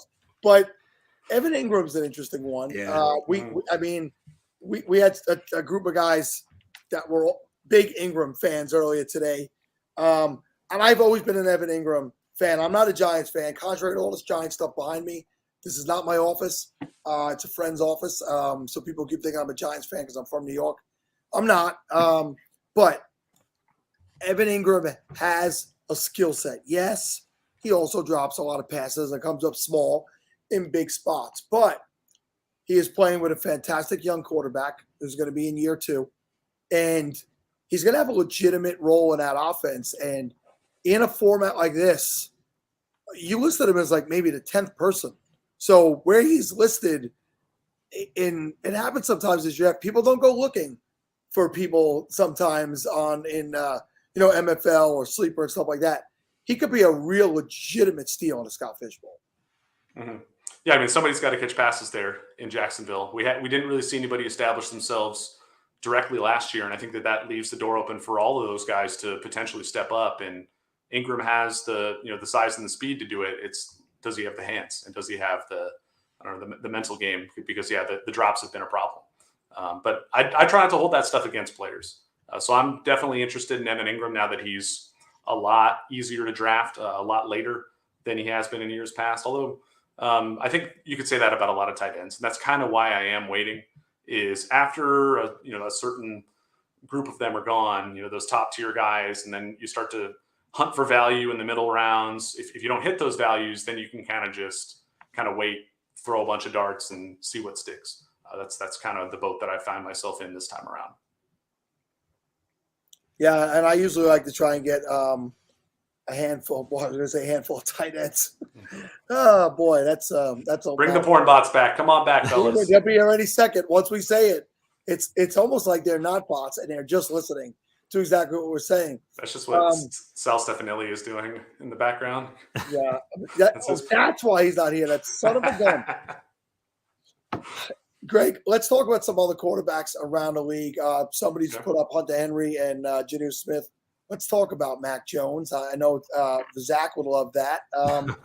Where do you see him progressing in his career this year? So again, because I haven't been fully tuned in, I learned some things. Like apparently Mac Jones now has the body of DK Metcalf, from what I'm told. I'm told there was a photo circulating. I don't know. I'm actually very interested in Mac Jones, and I kind of wanted to get him in my draft. Ended up taking Ryan Tannehill 2 spots ahead of him. And if I could take one pick back, I think I would take that one back and go after Jones. I mean, he showed that ability to be highly accurate, to kind of run up that completion percentage. So it just seems like a smart football player. And I'm excited to see what he can do in year 2. And I think I should have taken that gamble there instead of kind of leaning on the known commodity of Ryan Tannehill. But with that said, again, trust in the projections. I kind of went with what the 4-for-4 system was telling me to do, and that was to take Tannehill, at least in terms of raw points expected. But I don't know, with quarterbacks, sometimes it doesn't work like that in a super flex. You're really looking for the big weeks and trying to avoid like the terrible weeks in season. And I think that Mac Jones might be a little bit easier to predict than someone like Tannehill, because we don't really know exactly what that Tennessee offense is now that so much has changed, right? You know, AJ Brown gone.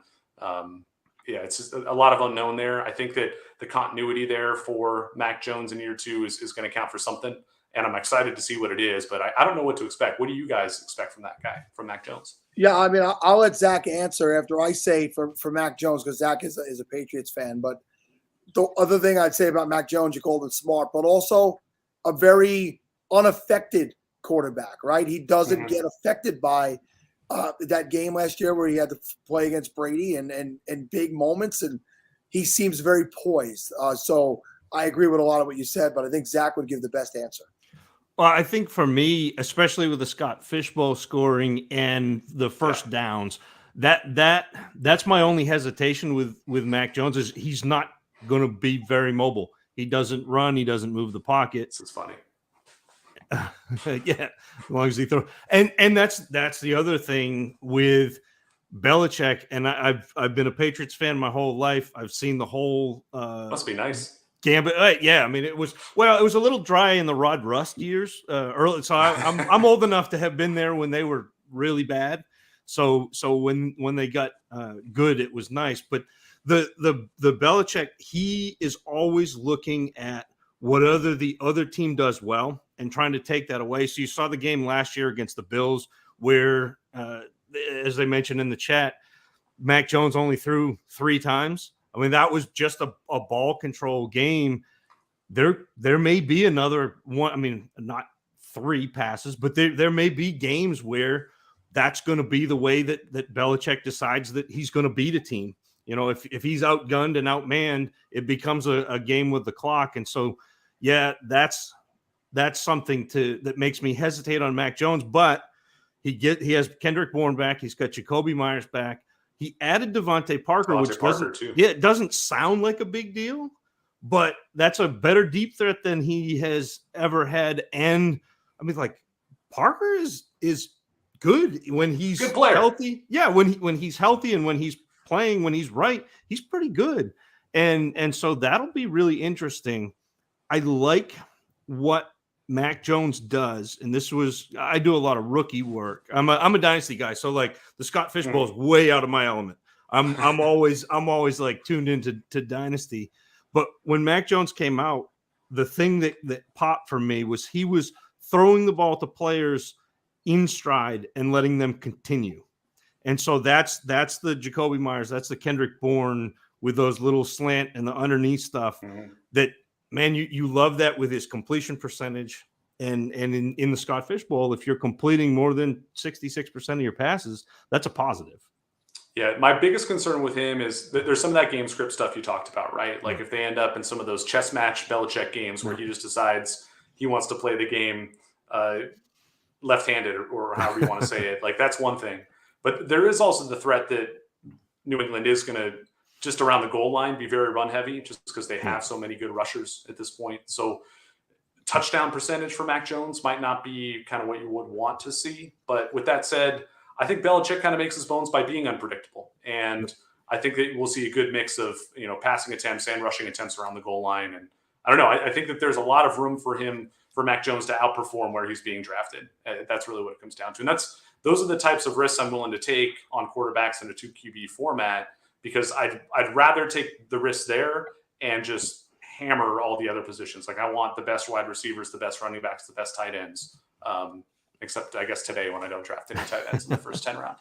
Yeah, and Jones finished as the QB 19 in this format last year as a rookie in his first year, at the helm. So it'll be interesting to see how that progresses. Yeah, for what it's worth, in the 4-for-4 projections, he is right around. He's actually projected to score more than Trey Lance, who, as I said earlier, was drafted 5th overall in mine. So I don't know. That's not a bad place to be. I mean, if you're talking about the upside of Lance, you have to kind of talk about the upside of Mac Jones, especially within this format. Yeah. So Jessica Reed checks in and says Mac Jones is a better NFL QB than fantasy QB, and that's something I felt about Tua a couple of years ago. I felt Tua would do more things to win games for his NFL team than for his fantasy owners. So let's shift the focus over to Tua. And we know that there was some talk about Watson going there. He did not land there. So it's still going to be Tua there. And how do we see him progressing? I hope he progresses. I drafted him today. But I mean, you look at them adding Tyreek Hill, and just that on its own is pretty exciting for Tua. Like that could really open that offense up. And I think that they're going to pass more. I just the division that they're in, playing Buffalo, playing against the Jets defenses. I mean, Buffalo will force them to throw, right? New England theoretically should force them to at least play or try to play well, which I think in the modern NFL means throwing. The Jets defense is just still a little suspect, so I expect that those will be good matchups for Tua. I think there's room for him to be good. I'm not sold yet. Last year I was kind of hoping for the breakout. It never came, and so I'm a little scarred from that still. With that said, I drafted him today. I think there's a chance that he takes the step up with Tyreek in the fold, but we'll see. I don't know. I don't really exactly have a strong take on Tua, to be honest. All right. I have to put this up there because I don't see how they're in the same category. But if we're going to talk about Mac Jones, we have to talk about Davis Mills. So listen, he's getting a shot there. What are your feelings on Davis Mills? So I think the upside for Davis Mills is the case that for Mac Jones, I think these two are related. They're kind of both viewed as maybe game manager types, right? And maybe that's not fair, but I think that's the perception. Where I see Mac Jones managing games, if that's actually happening, he might be managing from ahead, right? The Patriots are probably going to be pretty good on defense again. At least we know their scheme will be good.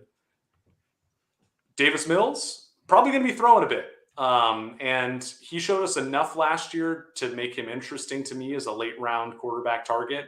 I don't want him as my, 1 or 2, but if he's my third quarterback, I think that's fine. Like, I am okay with that level of quarterback as my QB3. No doubt that, he's interesting. Like, the receivers they have there in Houston are interesting as well. Cooks, Nico Collins. I think that there's, I don't know. There's room for him to outperform his ADP as well. And I think when you start to factor in this upside I keep talking about with all these different bad QBs or like low pick QBs, you can kind of see why I don't like to draft them early, right? Because I can see the best case and I can play for that ceiling on a quarterback in the later rounds. But I know it's just one way to play. There are a lot of different ways to win in 2 quarterback formats. All right, listen, that 30 minutes flew by quick because we've actually started to do football talk in the last couple of hours. It's it's actually making the time fly. I might start incorporating more football talk into this football show. Thank you for coming back year after year. In the past, when we've given things away, you and Sal have both been generous to donate prizes. We've moved away from that, but you guys have always been generous with your time and what you've done for us here. And I know that you're a big fan of what Scott does as well. So just some parting words from yourself before you head out. Yeah, I just wanted to say thank you guys for continuing to do this. I want to say what's up to everybody in the chat. Matt, Brian, I see you. If I miss anybody else, I've seen the chat scrolling, but I'm trying to stay focused here. Appreciate all you guys hanging out. And yeah, head over to 444, check out what they got there, and support Scott Fish, support Scott Fish Bowl. Get into the live drafts if you can. Like if we do these again next year, I think that, make the effort to support it, help do the planning, help do the organization. Like there's room out there for this to grow even bigger, which is crazy to think about because it's already huge. But I think we can do it. And, I'm excited to see, where we continue to go with this, year after year. It's a lot of fun. I appreciate you guys taking the time and having me on. Thank you very much. You got it, man. Thank you. Hey, thanks, Greg. So very oddly enough, in the background, Justin from Justin from Dynasty Hot Sauce is just still sitting back there. And I don't know. He's still on, and I don't know. Maybe he's hoping to get invited back, or maybe he's like wants to come back and badmouth Larry on his back. But woof, tell you. How you doing, Sal? You still look good. You look like you're swaying on your feet a little bit, but you still look good. I feel good. So next up, our guest is brought to you by campus2canton.com, a website focused on all things college fantasy, including Dynasty, Devy, College Fantasy, and Campus to Canton leagues. Campus to Canton is the fastest growing format in fantasy where your teams have college and NFL lineups. And as college players enter the NFL, they join your NFL roster. Visit campus2canton.com as their team of experts bring you articles, podcasts, cutting-edge tools, exclusive ADP, industry-leading draft guides for Devy, college fantasy, freshman supplemental drafts, and the deepest set of college rankings anywhere. Check out campus2canton.com today. And looking to get into the Dynasty fantasy football world, look no further than Dynasty Domain, your home for in-depth Dynasty football analysis. The Domain offers original content, including a weekly podcast, ADP rankings, weekly articles, a cross-reference tool to determine the best buys and sells, and a contender value algorithm to target the right players for winning your Dynasty League. Join the Domain community by signing up for a league, joining a public mock draft, and following them on Twitter at Domain Dynasty. To find out more information on how to support the Domain, check out dynastydomain.com today. All right, and let's waste no time and bring in this next guy, Mr. Mark Schofield. And Mark has been with us on every single one of these podathons. He's been in since year one when we had him doing an hour. And we were just we literally had 24 guests in year one that all did an hour, and we begged people to stay with us. And now we expanded the show to 36 hours, 36 30-minute segments, because that's how many people want to come on. And this guy keeps coming back. I didn't schedule the times this year, Mark. So I'm wondering how the hell you ended up this late. Was this your choice? Sal, believe it or not, this actually was my choice. And like you said, I've been coming on for a long time now, since the inception of the podathon. And how great is it that, like you said, at the start, you had to ask people to come, and now you have to expand the show. And you get people begging to be on. I mean, I think that speaks to what you guys have built here.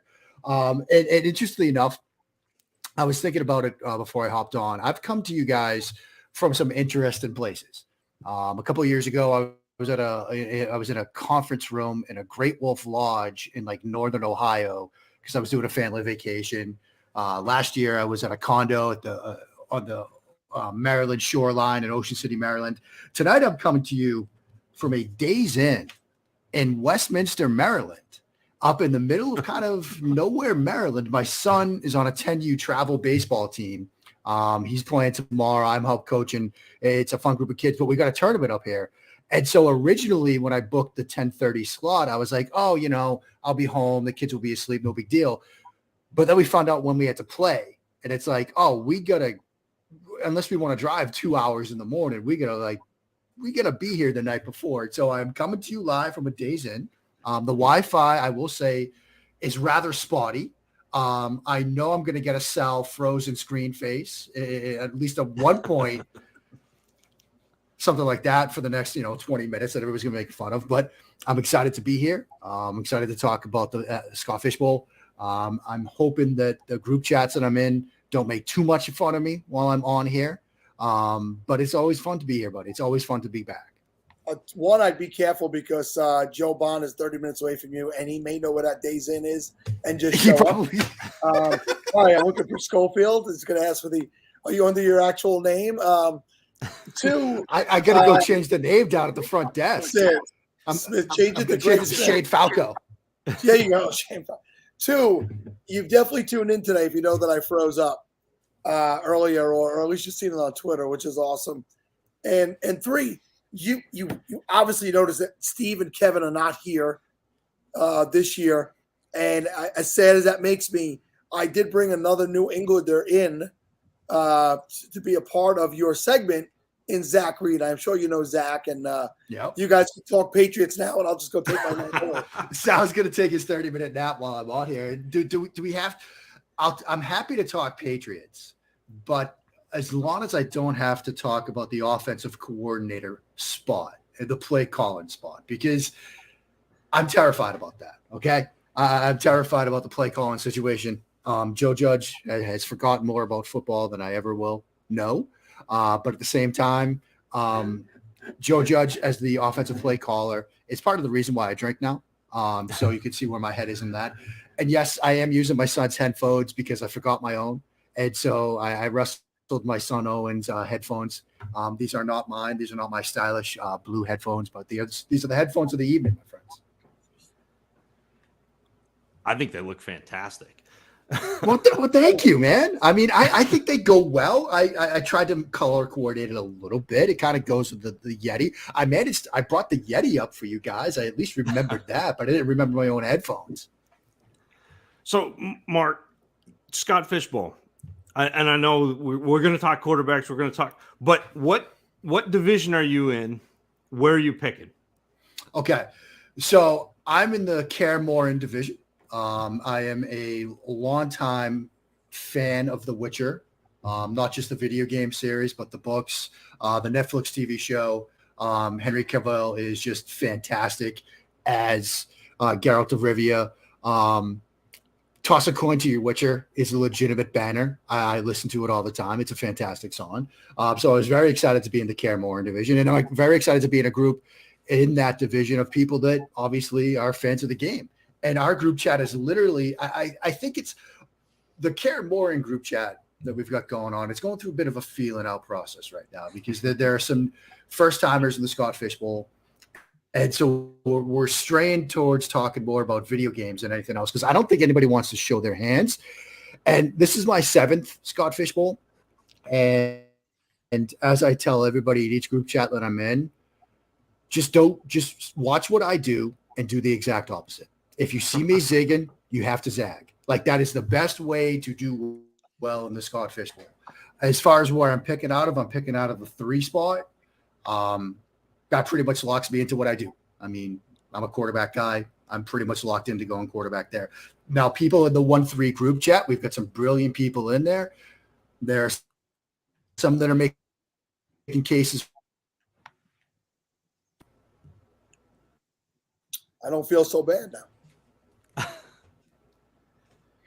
Mark, we lost you for a second. Let me know when you get back. There he is. I've seen.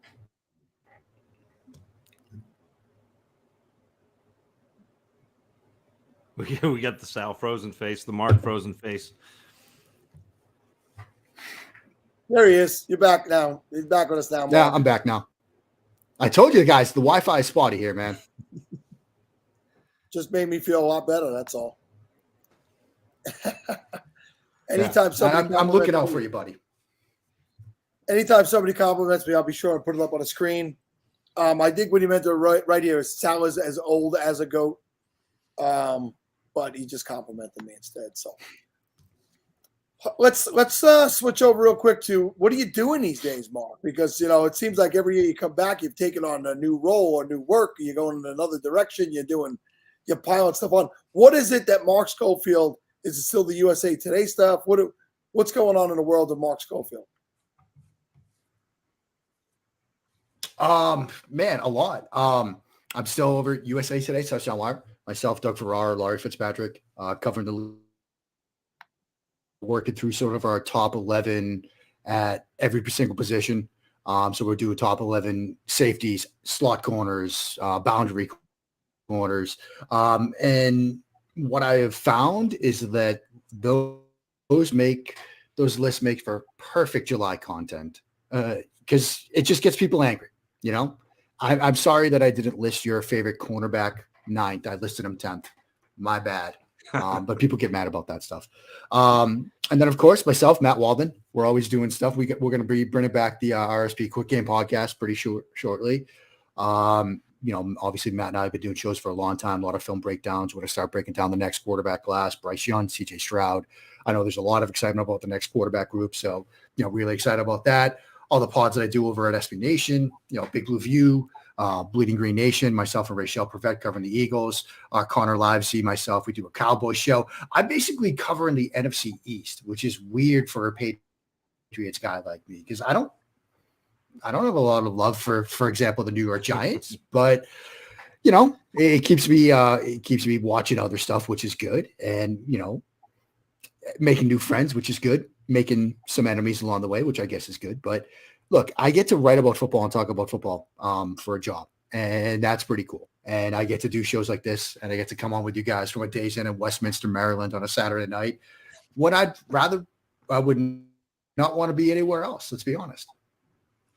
So I only bring this up because I just got this text, and it says right now there is a "Let's Go Yankees" chant at Fenway.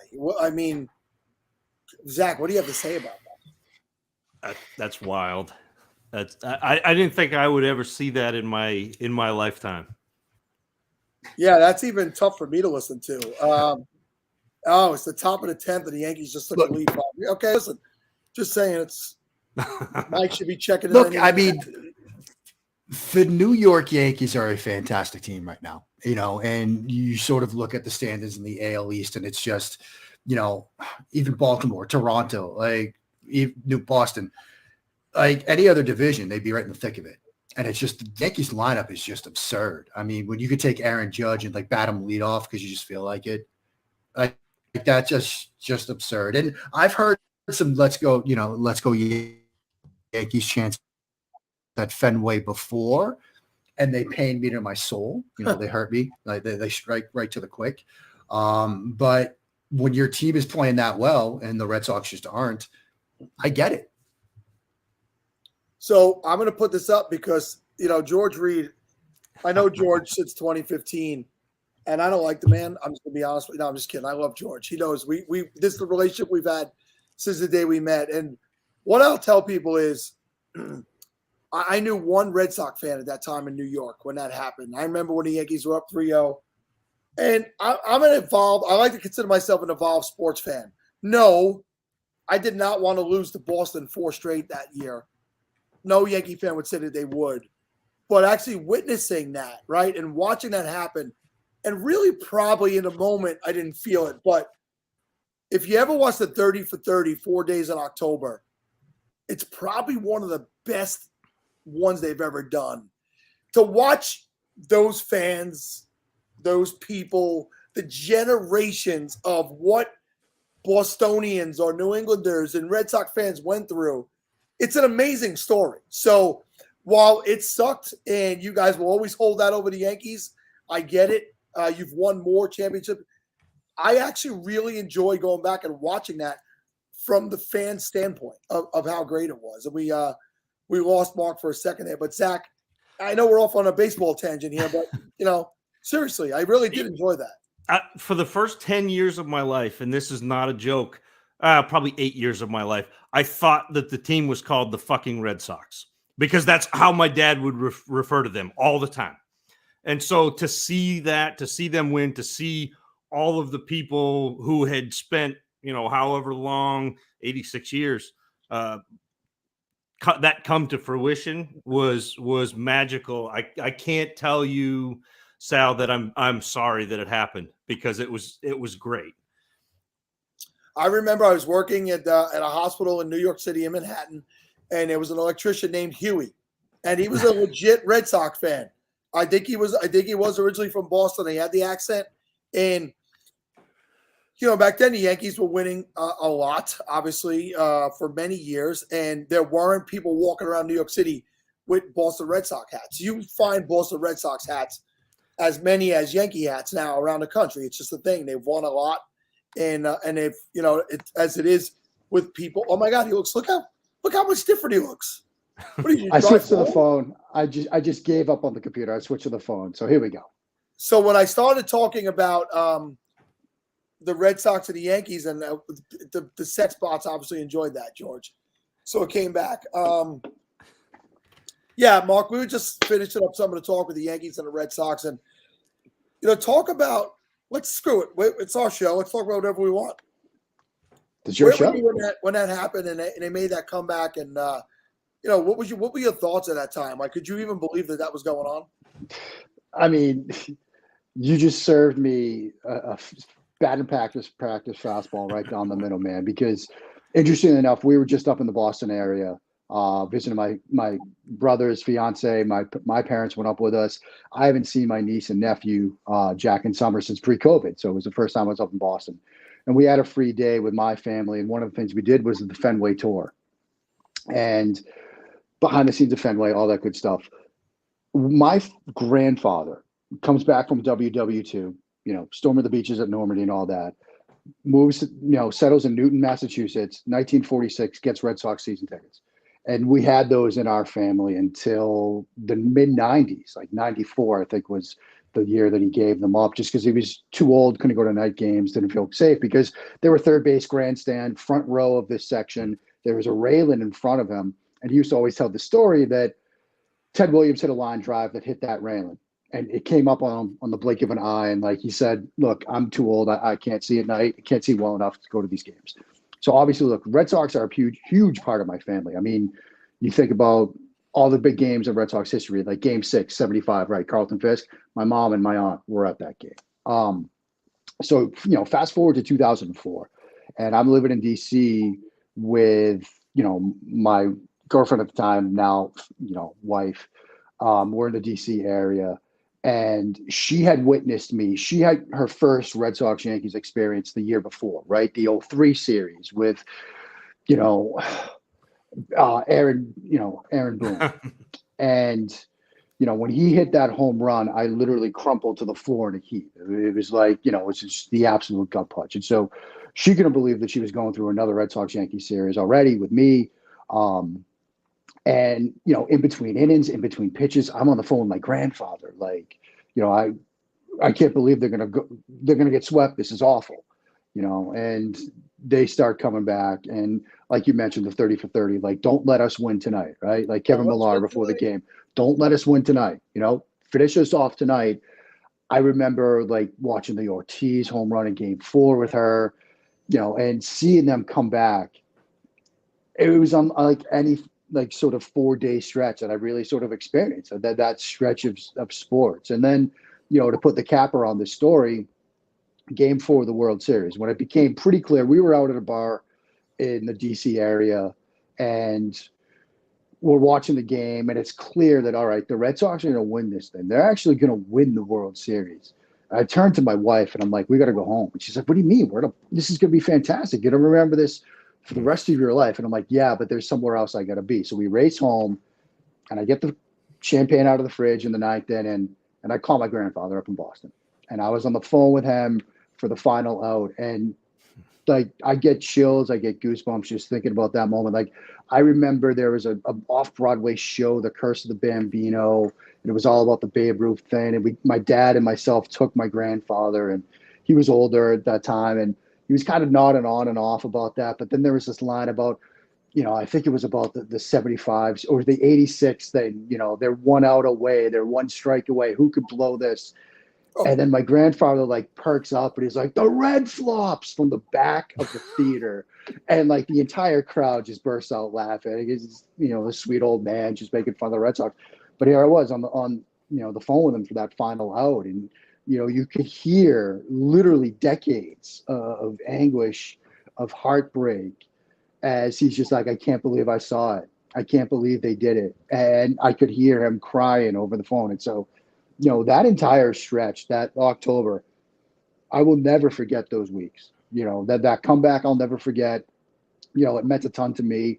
And, there's the Bill Simmons title, like, now I can die in peace. Like, yeah, there were thousands upon thousands of Red Sox fans that finally felt like, yeah, all right, I've seen it. I didn't think I was going to see it. Didn't think I'd live to see it, but I saw it, and I'm good now. Yeah, and to me, and I'm not a New York Rangers fan either, but that was a similar sign when the Rangers won the Stanley Cup in 1994. Yeah. Now I could die in peace. And I love good sports stories, so it doesn't bother me to hear that. I mean, the Yankees have won enough. They've won plenty. I did go through a stretch of my lifetime. So I was born in 74. They won in 78, 79. I was too young to remember that. So my prime years, the 80s and the early 90s, the Yankees sucked. People don't remember the Yankees really frigging sucked.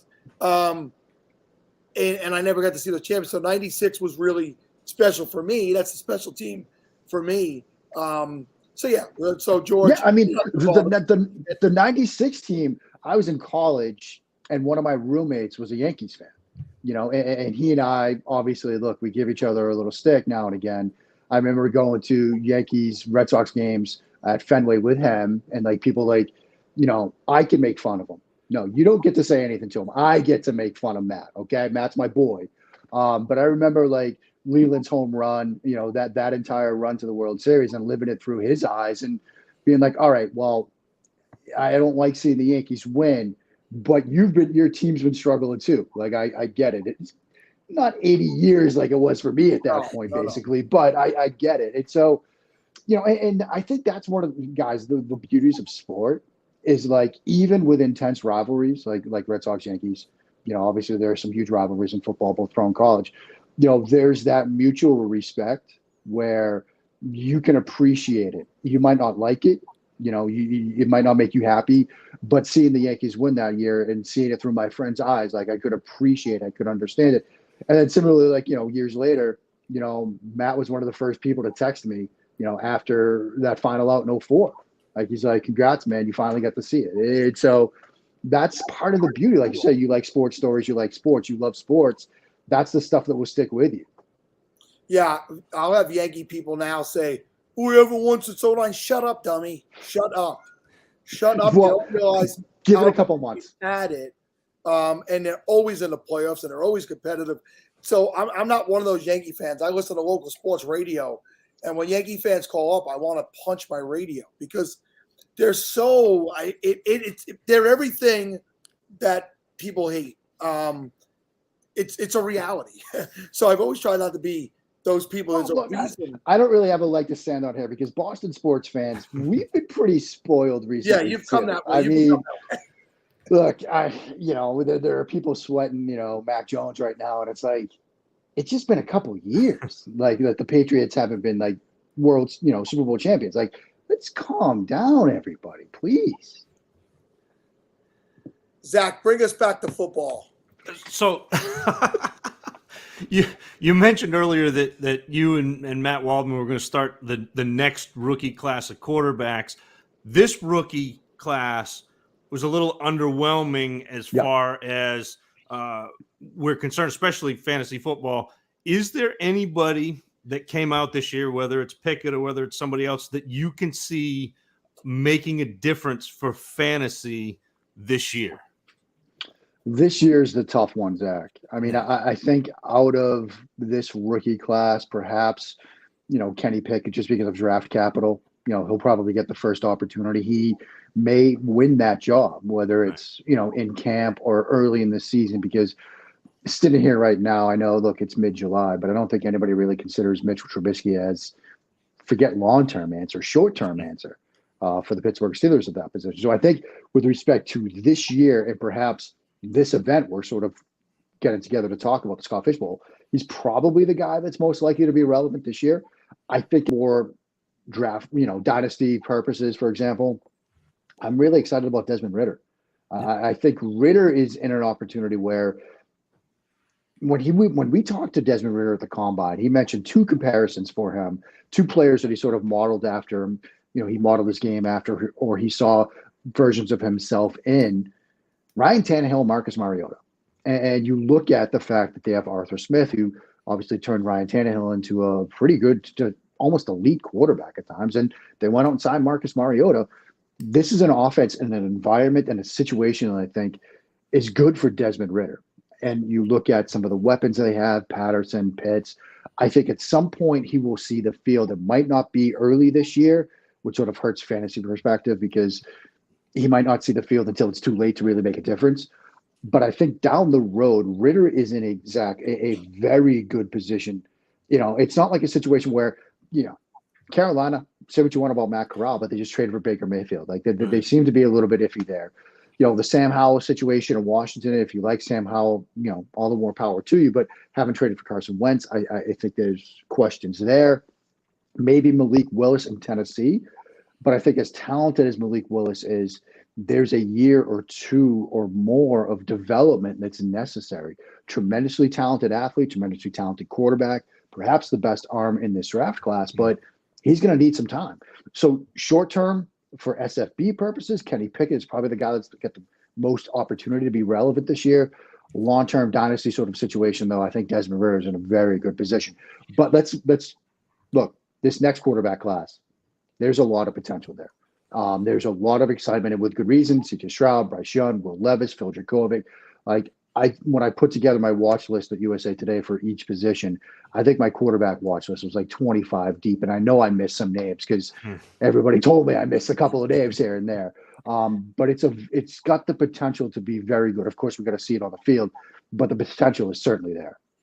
Yeah, and I know as a dynasty guy, like the 23 class has been identified, not just the quarterbacks, but running backs, wide receiver. I mean, it is wide receiver solid. is. Yeah. I mean, Jackson Smith. Yeah. Jackson Smith. I mean, Ohio State is pretty much becoming like wide receiver university. We could reason Heartline does such a great job with those players. I mean, look, you saw that Rose Bowl, right?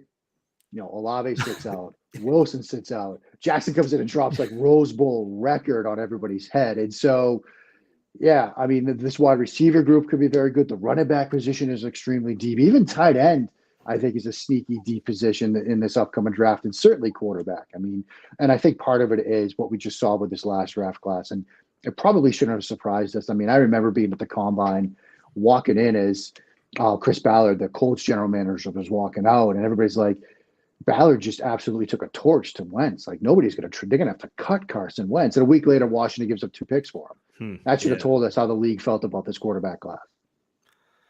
So if it's not the rookies, who's the quarterback that we're looking at in the Scott Fish Bowl that's going to be that back end guy, that sleeper that has a chance to carry your team? Because that's what I'm always looking for. A couple years ago, well, 3 or 4 years ago, it was Tannehill. Like you always have that player. Who are you looking at? I don't mean to give your strategy away, but no, I mean, I'll give like I told you guys at the front. Like, if I'm zigging, everybody has to zag. So if I mention a name here, I'm expecting people won't touch him. I think Jalen Hurts is so intriguing to me this year. Now, obviously, look, there's completion percentage stuff that you have to think about. There's the pick sixes and things like that you have to think about. But when I start thinking about, okay, I've seen so many mocks and so many data points about, if I go quarterback at 3, what am I doing at 210? The guys that you would probably love to have as that second quarterback, like say a Tannehill, say a Rodgers or a Stafford, they're not going to be there. Right. But I think a guy like Jalen Hurts might be staring me in the face. And when you look at, when watching Jalen Hurts last year, midway through the season, they sort of flipped their offense a little bit. Nick Sirianni, like it was up till about their Lions game, which was like mid-October, where they were the most pass-heavy offense in all of the NFL on first downs. They flipped that script. They became so run heavy because they realized they needed to sort of get Jalen Hurts into some favorable situations. And then you saw Hurts himself start to fight in the pocket, start to, trust the pocket around him, not bail from clean pockets. That Denver game, it really sort of showed that willingness to stay and fight in the pocket. And now you add A.J. Brown, and we all know what A.J. Brown can do, a tremendously talented receiver, but there's a butterfly trickle-down effect with A.J. Brown because he is your prototypical X. Now you take Devonta Smith, who, while extremely talented and had a great rookie year for a wide receiver, there were times when he gets pinned against the boundary against press coverage. Now you can play him in more of an off-ball, a slot receiver role. There's that trickle-down effect. You look at Goddard and what he could do, the backs they have out of the backfield. Even Quez Watkins, pretty good, yardage, per reception for a slot receiver last year. So I think Jalen Hurts is the guy that I'm sort of eyed in that 210 spot where if those bigger names like the Staffords and the Rodgers are gone, like I think they will be, he's somebody I'm looking at that I think could be sort of I don't know if I want to say SFB winner for you, but perhaps a league winner, that type of player for you as you start getting into the redraft season. All right, Mark. Like I said at the top, you've been with us since year one. You're always awesome. You're always, you know your stuff clearly about both baseball and football. And I consider you a good friend of the show, someone I love to see come back year after year, and you helped legitimize us at the beginning. Just a quick parting word as we roll into our next guests. Well, guys, look, it's an honor to come back. And what you guys have built with the Podathon is legendary. It honestly is. With the work that you guys have done, with what this has grown into. I mean, now 36 hours, like I said, people like clamoring to come on. And the money that you raise for charity every year is just tremendous. I couldn't be prouder to be associated with it. I couldn't be prouder to be associated with you guys. Sal, I mean, you're a living legend. You're somebody that I think people look up to. You're a titan in this industry. And so it's just an honor to be asked back.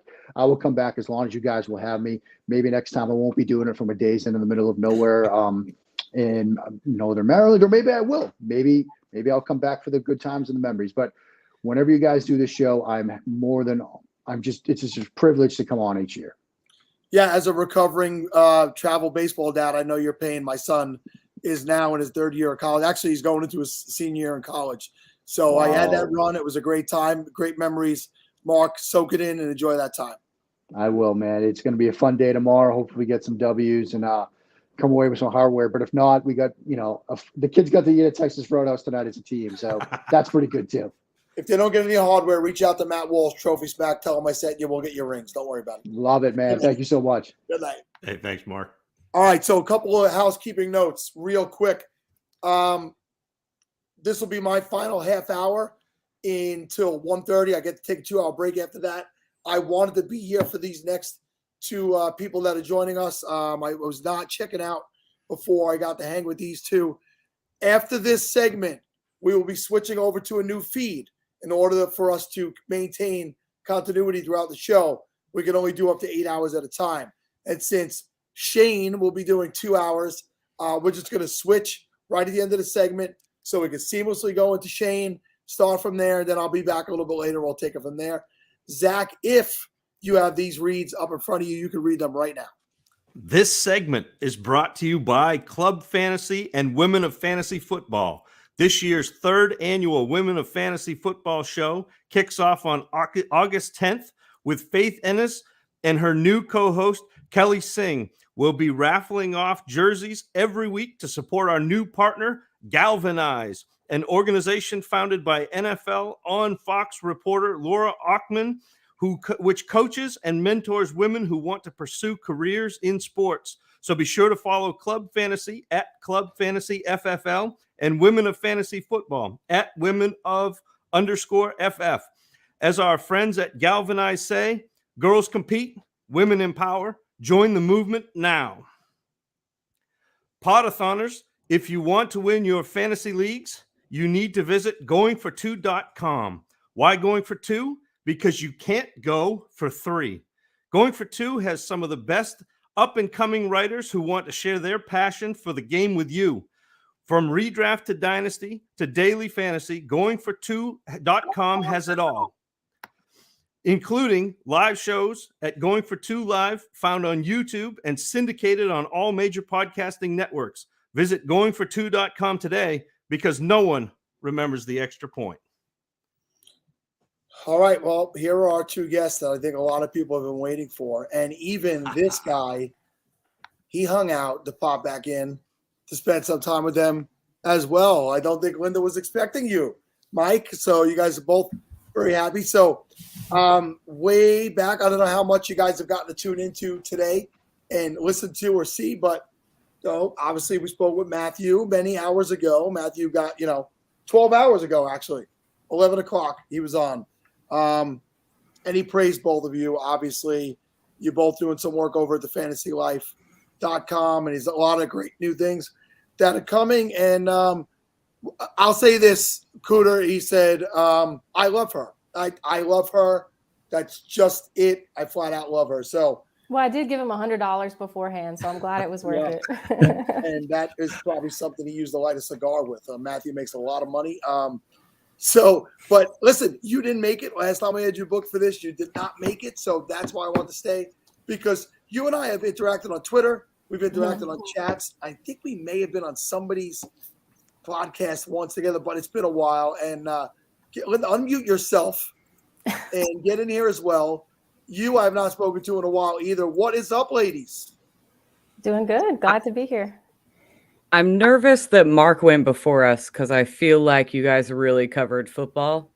And I have a lot of things in my brain right now, but none of them relate to football at all. And that's concerning. That's best for me. I like it that way.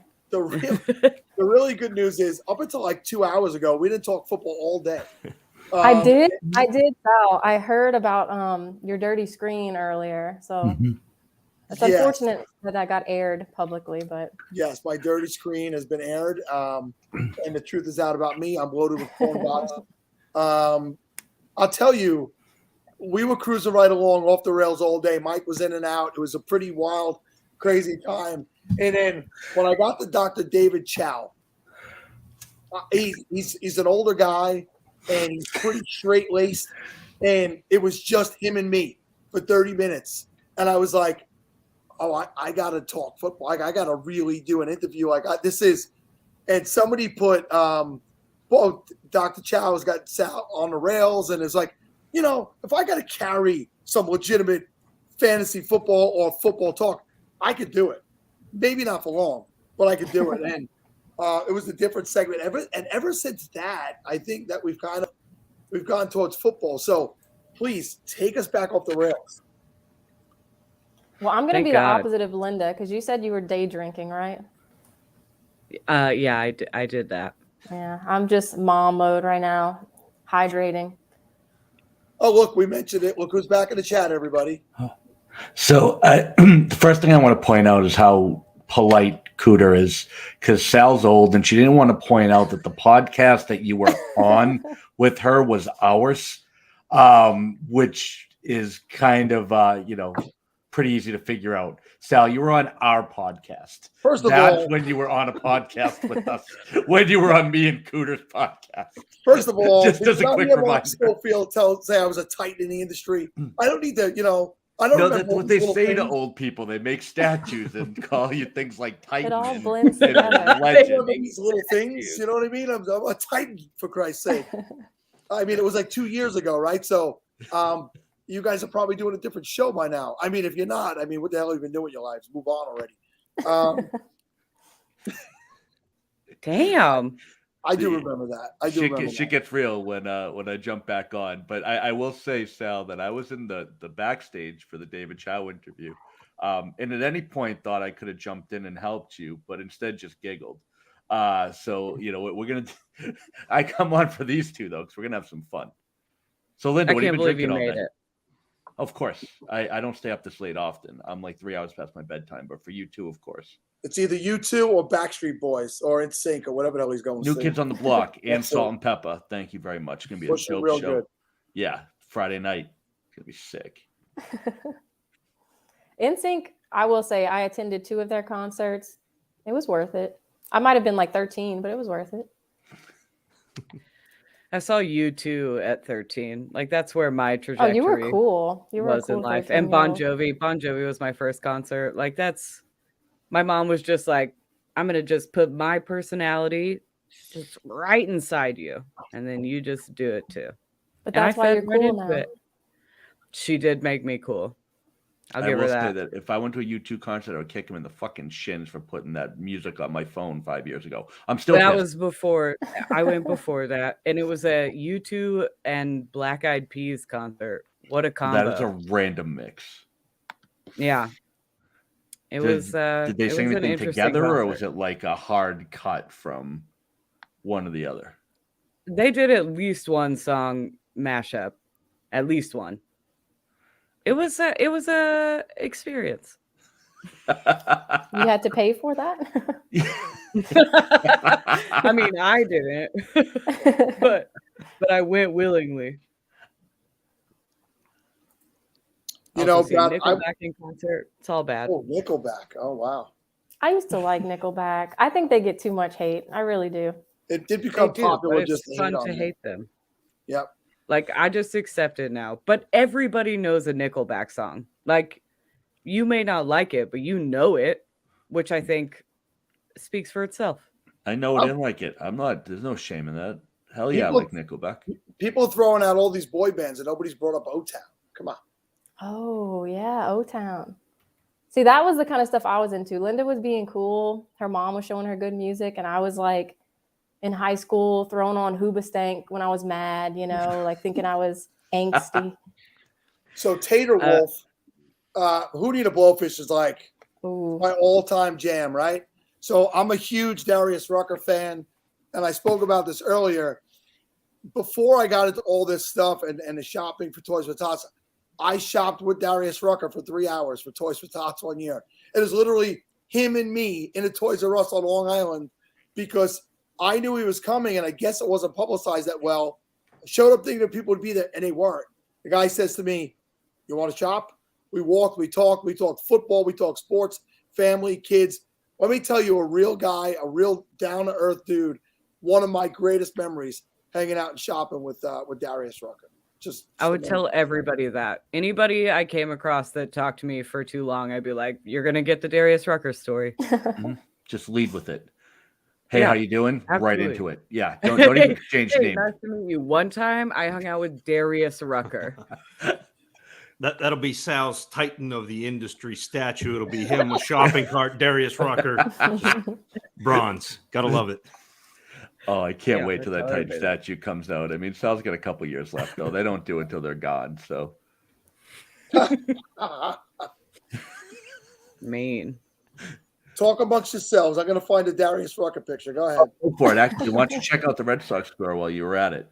I posted that I posted it on a screen when somebody wrote the Sox won. I wasn't paying attention until I was on. I don't watch the show unless I'm on it. There's a baseball game on right now. Not anymore. Well, there was, I guess. Yeah. There was, yeah. I can't get into baseball. I do want to watch that Bananas team though. It's like, Oh, they're fun. The Savannah yeah, they like Bananas. dance and shit. Yep. That I would watch. I could get behind that. I feel old. I don't know what we're talking about. Savannah Banana. Bitch, it's on TikTok. I Is didn't it? even know. I didn't know they were a real baseball team, but I saw them do About Damn Time on TikTok, and I was like, Oh. yeah, Yeah, I like these I'll send guys. you. I'll send you some. I got you. Yeah. See, my I'll get you TikTok in the loop. page is like people diving into the fact that, like, do you know everything is soap? Like toothpaste is just teeth soap. Hold and on. like laundry Hold- detergent is just clothes soap. You know what I mean? Like that's Hold on. my TikTok page. Your TikTok page is what? Like just theories on like weird stuff. Oh, you know what I mean? there's nothing else on there. Nothing. Maybe about there's a guy chopping the- wood. That guy There might chopping be wood. that guy every now and then. I don't Every know. once in a while. Did you see the video of him splitting a piece of wood with his bare hands? Because that was today for me. No, I He was saw. like, I a, could just. I was like, okay, I you saw got one it. that had a little knot on it, and it was split in two. Did you see that one? It was like a really thick piece of wood. Yeah. I only watch the ones you guys send me, and I watch them against my will because I wake up in like 5 a.m. and I have 7 hot guy chopping wood texts. Well, and that's the problem is when I send it TikTok's like, oh, okay, she so likes you do it. like it. Send So them even more. if I'm sending it ironically, it's just more, you know what I mean? There's going to Yeah. be more of it. Well, that Instagram does that to me. I'm like, oh, hey, check out this picture of Austin Eckler. Let me like that. Oh, cool. But wouldn't you prefer these thoughts? I'm like, yeah, I guess. And I'm like, no, my whole page is football. They're like, cool, but here's some women. And I'm like, well, fine, I guess. And then every once in a while, I get a hot guy cutting wood because I click stuff from YouTube. And like, how about this You're dude cutting welcome. wood? I'm like, yeah, no, thank you. He is attractive. I haven't made it to hot guy chopping wood yet. We'll send you some. We got you, Sal. Yeah, we got you. I feel like I'm missing out. There's options. Do you want naughty wood? Do you want split wood? Do you want him, one cut? Which one do you like? Because we have a lot in the solid wood. He's going to It's all- start recording audiobooks. He signed a contract. Is he really? Oh, was that the Yeah, big he signed a announcement? contract to record That's like seems like a wild jump. You know what I mean? Does he not know that his draw is not audio? Audio, Like it's right? not Yeah. audio. Like I spend an inordinate amount of time on book talk on so it's You can say it, Linda. You can say it. I read a lot of smut, and let me just tell you that the women of book talk are thrilled that he's going to be reading audiobooks. They're that all makes in. sense. Now, are you going to add it to Yeah. Goodreads so I know when it comes out? Yeah, I got you. All right, dope. I'll dope. keep you Do posted. you want to talk about the hockey romance novels that we're going through? I pre-ordered one, a Which hockey one? romance after the Avalanche one. Hockey romance? Yeah, Interesting. super normal things happening over here. Yeah. I just love that there's like always a community and group for any, you know what I mean? Like not just romance, not just hockey. Absolutely. Hockey There's a romance. guy on TikTok that I follow for book recommendations that's like, he just does horror books, and I'm not going to read them, but I'm like, I want to know what he thinks about them. Like, I'll listen to any review, bro. Anything. It's ridiculous. Have you read this one? Gronking to Remember? No. Oh my no, God. Dave, no. That's just so bad. It's just not good. Mike wait. really loves when I do stuff like this, but here's the picture of me and Darius Rucker at the Toys R Us. Sal has not Yeah, figured dude. out screen sharing yet. He just That holds is his phone up. younger fat-faced Sal right there. Earlier, he was playing voicemails into the microphone. That is, well, it's in my Google Photos, and I don't feel like opening up Google Photos on my. In fact, I don't even have my computer because my computer got ravaged by the porn bots. We earlier. know what kind of photos you've been opening up. on I your saw computer the today. porn bots in the comment section. They've been awesome. Really, they've held out the whole time. Honestly, Two of all of porn our bots have fans, got- the porn bots have been the most loyal, I'd say. Two of I them saw have gotten into the SFB Sweet. as a result of being in a chat. Speaking of boomers like Sal, we just found out that our neighbor doesn't know how to listen to music. He Googles YouTube videos and listens to that. Like when he's cutting grass, he's listening to YouTube. Like he doesn't know about music services, and he's 33. Okay. I have Apple Music. Wait. There you go. wait. Okay. Can you Because- stop holding your phone up to the camera? Do you have the real big buttons on that, Sal? I don't have a jitterbug. He's all right? got one word per page. It's an iPhone 12. His Gronky to remember is what crashed his phone. It's The one word. reality is this: I really suck. I suck when it comes to computers, but I'm a whiz when it comes to actual phones and phone technology. I am horrendous when it comes to computers. But Cooter Doodle, I'll be 48 in August. That does not qualify me as a boomer. I am a Gen X. Well, I don't think boomer is so much an age thing as it's shut just up like a and lifestyle. You know what I mean? It's a an ideal. lifestyle. Have you seen my lifestyle? I mean, you No. should actually see how I live. I mean, I'm trusting Mike on this one. Full. I You know? I do the annual Tinder episode on Dynasty Happy Hour every year. This is not. There's no old man here. Respectfully, I also use YouTube to listen to music because What? it builds On your it builds phone, though? playlists for me. So like when I'm at work and shit, I'll just put on one of my playlists. All right, I'll give it. I won't be so judgy next time. No, I think you can judge away. It just feels like you're going, like kind of like the Jake tweet the other day, like you're going to Bing to Google something. You know what I mean? Like you don't need. My to go to mom YouTube. Googles Bing. She's like, I don't trust Google. I'll God. Bing blame it. her. But then Is it Binger? she goes from Google to Bing. I'm like, you're crushing it. Linda, are you shitting at work? I mean, When you're listening when to I have music, I to. guess. when the situation arises, what are you gonna do? I feel like I might have had a stroke. Did she say she was shitting? Not I right mean- now, right? I mean, this is, Yeah, we're live right now. We're in the clear. Shitting at I work? mean, anything could happen in the next 10 minutes, but right now, we're good. What's happening? The chat Silence. has Well, I'm just over taken here. a turn for the worst. Yeah, Sal doesn't know what to ask next. Yeah, Well, soap Mike, you to showed up. wood I to mean, shitting. I've been here for literally, I don't know, 16 hours almost at this point. So Oh, I yeah. thought you showed up like you were important and you were going to say stuff. So Oh, I'm sorry. Yeah. Cool. Okay, so let's talk about work poops. All right. So if you're going to, like, do you have you found yet? And I started a new job a couple months ago, and so I did the orientation, right? And the guy shows me where everything is, and I said, "Where's the secret bathroom?" Oh, the number 2 bathroom. Yeah, and he looks at me. He goes, "What?" I'm like, "Well, we haven't shown him the secret bathroom." Guy starts laughing. He goes, "It's around the corner to the right," and he gives me the code. I'm like, he's like, "How'd you know?" I'm like, "Every office has a secret bathroom. You need to have a number 2 bathroom. You can't be just doing that in Gen Pop. You know, that's how you lose friends." We only have a gym pop bathroom. If Oh, somebody's in no. there, I'll go down a level and then. Oh, check you that have to. back. Yeah, you have to find something where, you know how they have the You automatic can't- lights? The lights yeah. have to be off. You have to be the one turning on the light. Figure it out. No, the terrifying thing is the lights in our bathroom go They shut off off. if there's not enough movement. Yeah, dude. And When you're in there? it hasn't happened, but God forbid anything happen Just where the wiggling lights your turn feet off. out, but just Well, you're hello, like- I'm here. I have like legit anxiety about it. Like, we got to get this done. Get out. See, my whole Good. thing. I'm glad we're talking about work poops. No, let's get it out there. Safe. Well, my big thing is, like, you've seen, I've shown you guys pictures like my shoes and stuff, so I get super excited, right? Show Which them is your which big is toe. great. Yeah, I send my shoes. I send them texts of my shoes. That makes me happy.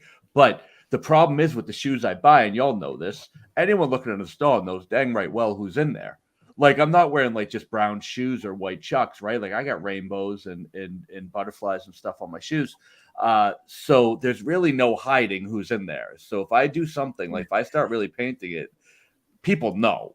Like, it's not like you can just wait for them to leave. They know. You catch a glimpse of those shoes in the mirror while you're washing your hands. You know who did it dirty. And so that's why I have to find secret bathrooms or downstairs bathrooms, because I'm pretty identifiable. I think the worst position to be in is you're the first person in after the one that pooped, because the person following you is gonna think it's you, and you're gonna be even weirder because it really wasn't. You know what I mean? Like, it's worse to be the following. That if makes I sense. walk in and it already, I will walk out and hold it. I don't want to be responsible. I don't want to get credit for somebody else's business. I'm like, it's it. I'll hold it. I'll wait till I get home. Oh, wait. I am not taking credit for this. So I'm going to tell you something that I know the women won't understand, but Sal and Zach, you will. If I have done my business and I can hear the door start coming in, I just walk up to the urinal. I want them to see me walking away from the urinal. No, I'm not using it because I'm already done, but I'm just going up there anyway. Psychological, yeah. Right? It's a solid move. If you see me coming around the urinal corner, you know that wasn't me. And then when they make a face, I'm like, I know, right? We're moving on from that. We're placing blame on the dude that's already gone. I'm sorry. I'm just laughing at John. Okay, so what gear? He's like, bring it back in. Let's bring it back in. I have no words of wisdom this evening. They've all escaped me. I'm sorry, but things have gone downhill.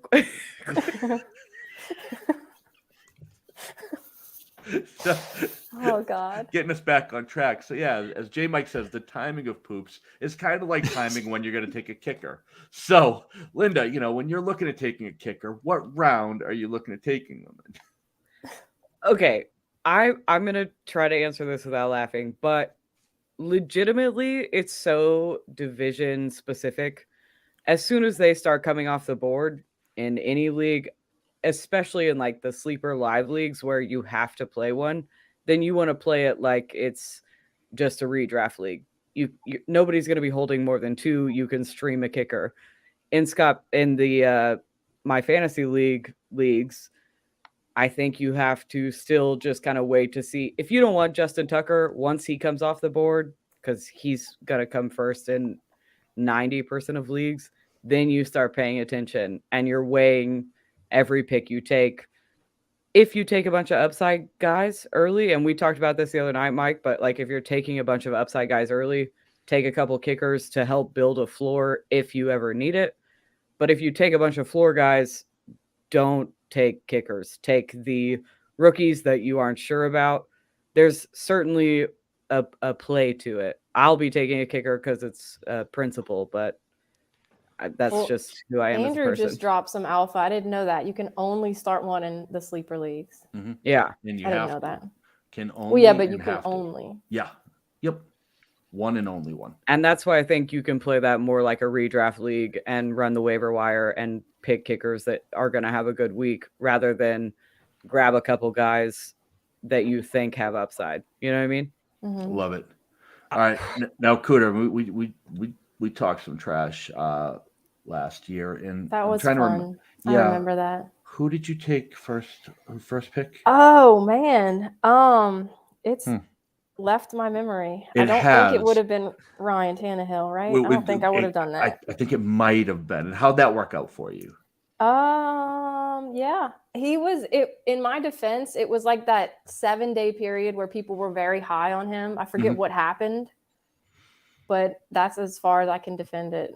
No, that's cool. And when you talk trash and you said that Scott Fish thought I was an easy out, how did that end?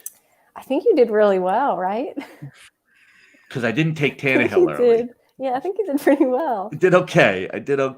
But see, so that's my MO though. I talk shit when I'm at my peak, and then I immediately start losing. It happened with Linda. I faced her, 2 years ago, talked shit, and she wrecked me. Ripped my ass apart on the timeline in that was a shit amazing talking though. video.